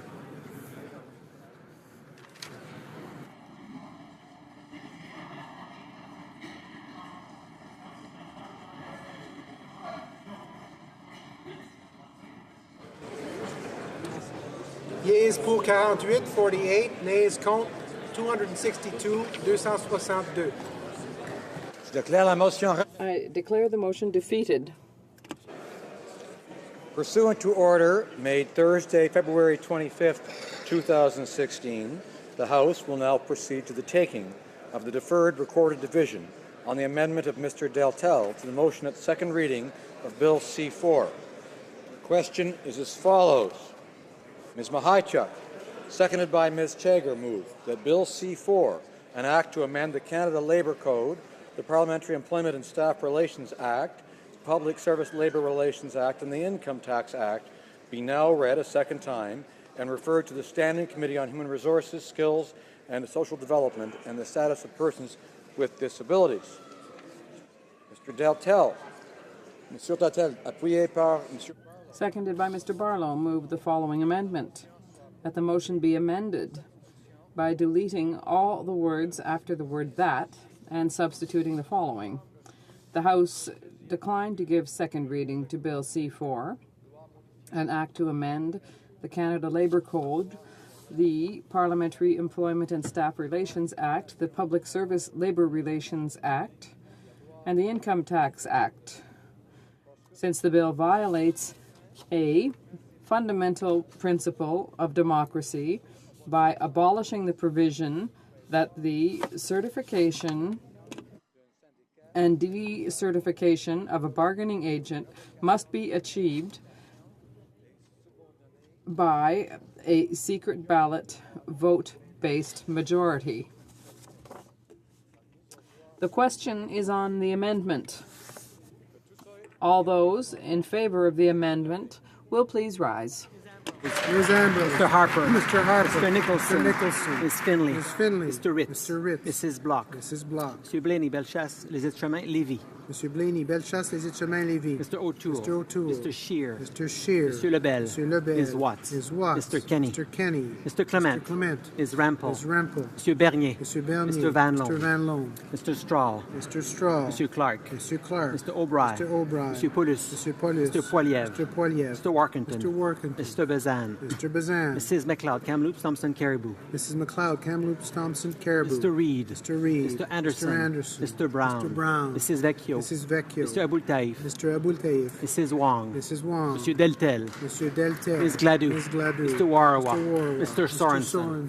Mrs. Gallant. Mrs. Gallant. Mr. Allison. Mr. Allison. Mr. Carey. Mr. Carey. Mr. Chong. Mr. Chong. Monsieur Lauzon, Stormont, Dundas, South Glengarry. Mr. Lauzon, Stormont, Dundas, South Glengarry. Mr. Lukiski. Mr. Lukiski. Mr. Tilson. Mr. Tilson. Mr. Trost. Mr. Trost. Mr. McKenzie. Mr. McKenzie. Mr. Sweet. Mr. Sweet. Madame Boucher. Madame Boucher. Mr. Albrecht. Mr. Albrecht. Mr. Calkins. Mr. Calkins. Monsieur Gould. Monsieur Gould. Mr. Lake. Mr. Lake. Mr. Shipley. Mr. Shipley. Mr. Van Mr. Van Kesteren. Kesteren. Mr. Stanton. Mr. Stanton. Mr. Dreeshen. Mr. Dreeshen. Mr. Hobach. Mr. Hobach. Mr. Kent. Mr. Kent. Mr. Lobb. Mr. Lobb. Mr. McColeman. Mr. McColeman. Mr. Richards. Mr. Richards. Monsieur Généreux. Mr. Généreux. Mr. Sopak. Mr. Sopak. Mr. Albus. Mr. Albus. Mr. Zimmer. Mr. Zimmer. Mr. Falk. Mr. Falk. Mr. McGuire. Mr. McGuire. Mr. Barlow. Mr. Barlow. Mr. Yordega. Mr. Yordega. Mr. Eglinski. Mr. Eglinski. Mr. Arnold. Mr. Arnold. Monsieur Berthold. Mr. Berthold. Mr. Broussard. Mr. Broussard. Mr. Cooper. Mr. Cooper. Mr. Diot. Mr. Diot. Mr. Doherty. Mr. Doherty. Mr. Jenis. Mr. Jenis. Ms. Harder. Ms. Harder. Mr. General. Mr. General. Mr. Kelly. Mr. Kelly. Mr. Kitchen. Mr. Kitchen. Mr. Kimmich. Mr. Kimmich. Mr. Leipert. Mr. Leipert. Mr. Macaulay, Edmonton West. Mr. Macaulay, Edmonton West. Mr. Nader. Mr. Nader. Mr. Nuttall. Mr. Nuttall. Mr. Saroya. Mr. Saroya. Mr. Schmale. Mr. Schmale. Mr. Shields. Mr. Shields. Mrs. Stubbs. Mrs. Stubbs. Mr. Vierson. Mr. Vierson. Mrs. Wagenthal. Mrs. Wagenthal. Mr. Waugh. Mr. Waugh. Mr. Weber. Mr. Weber.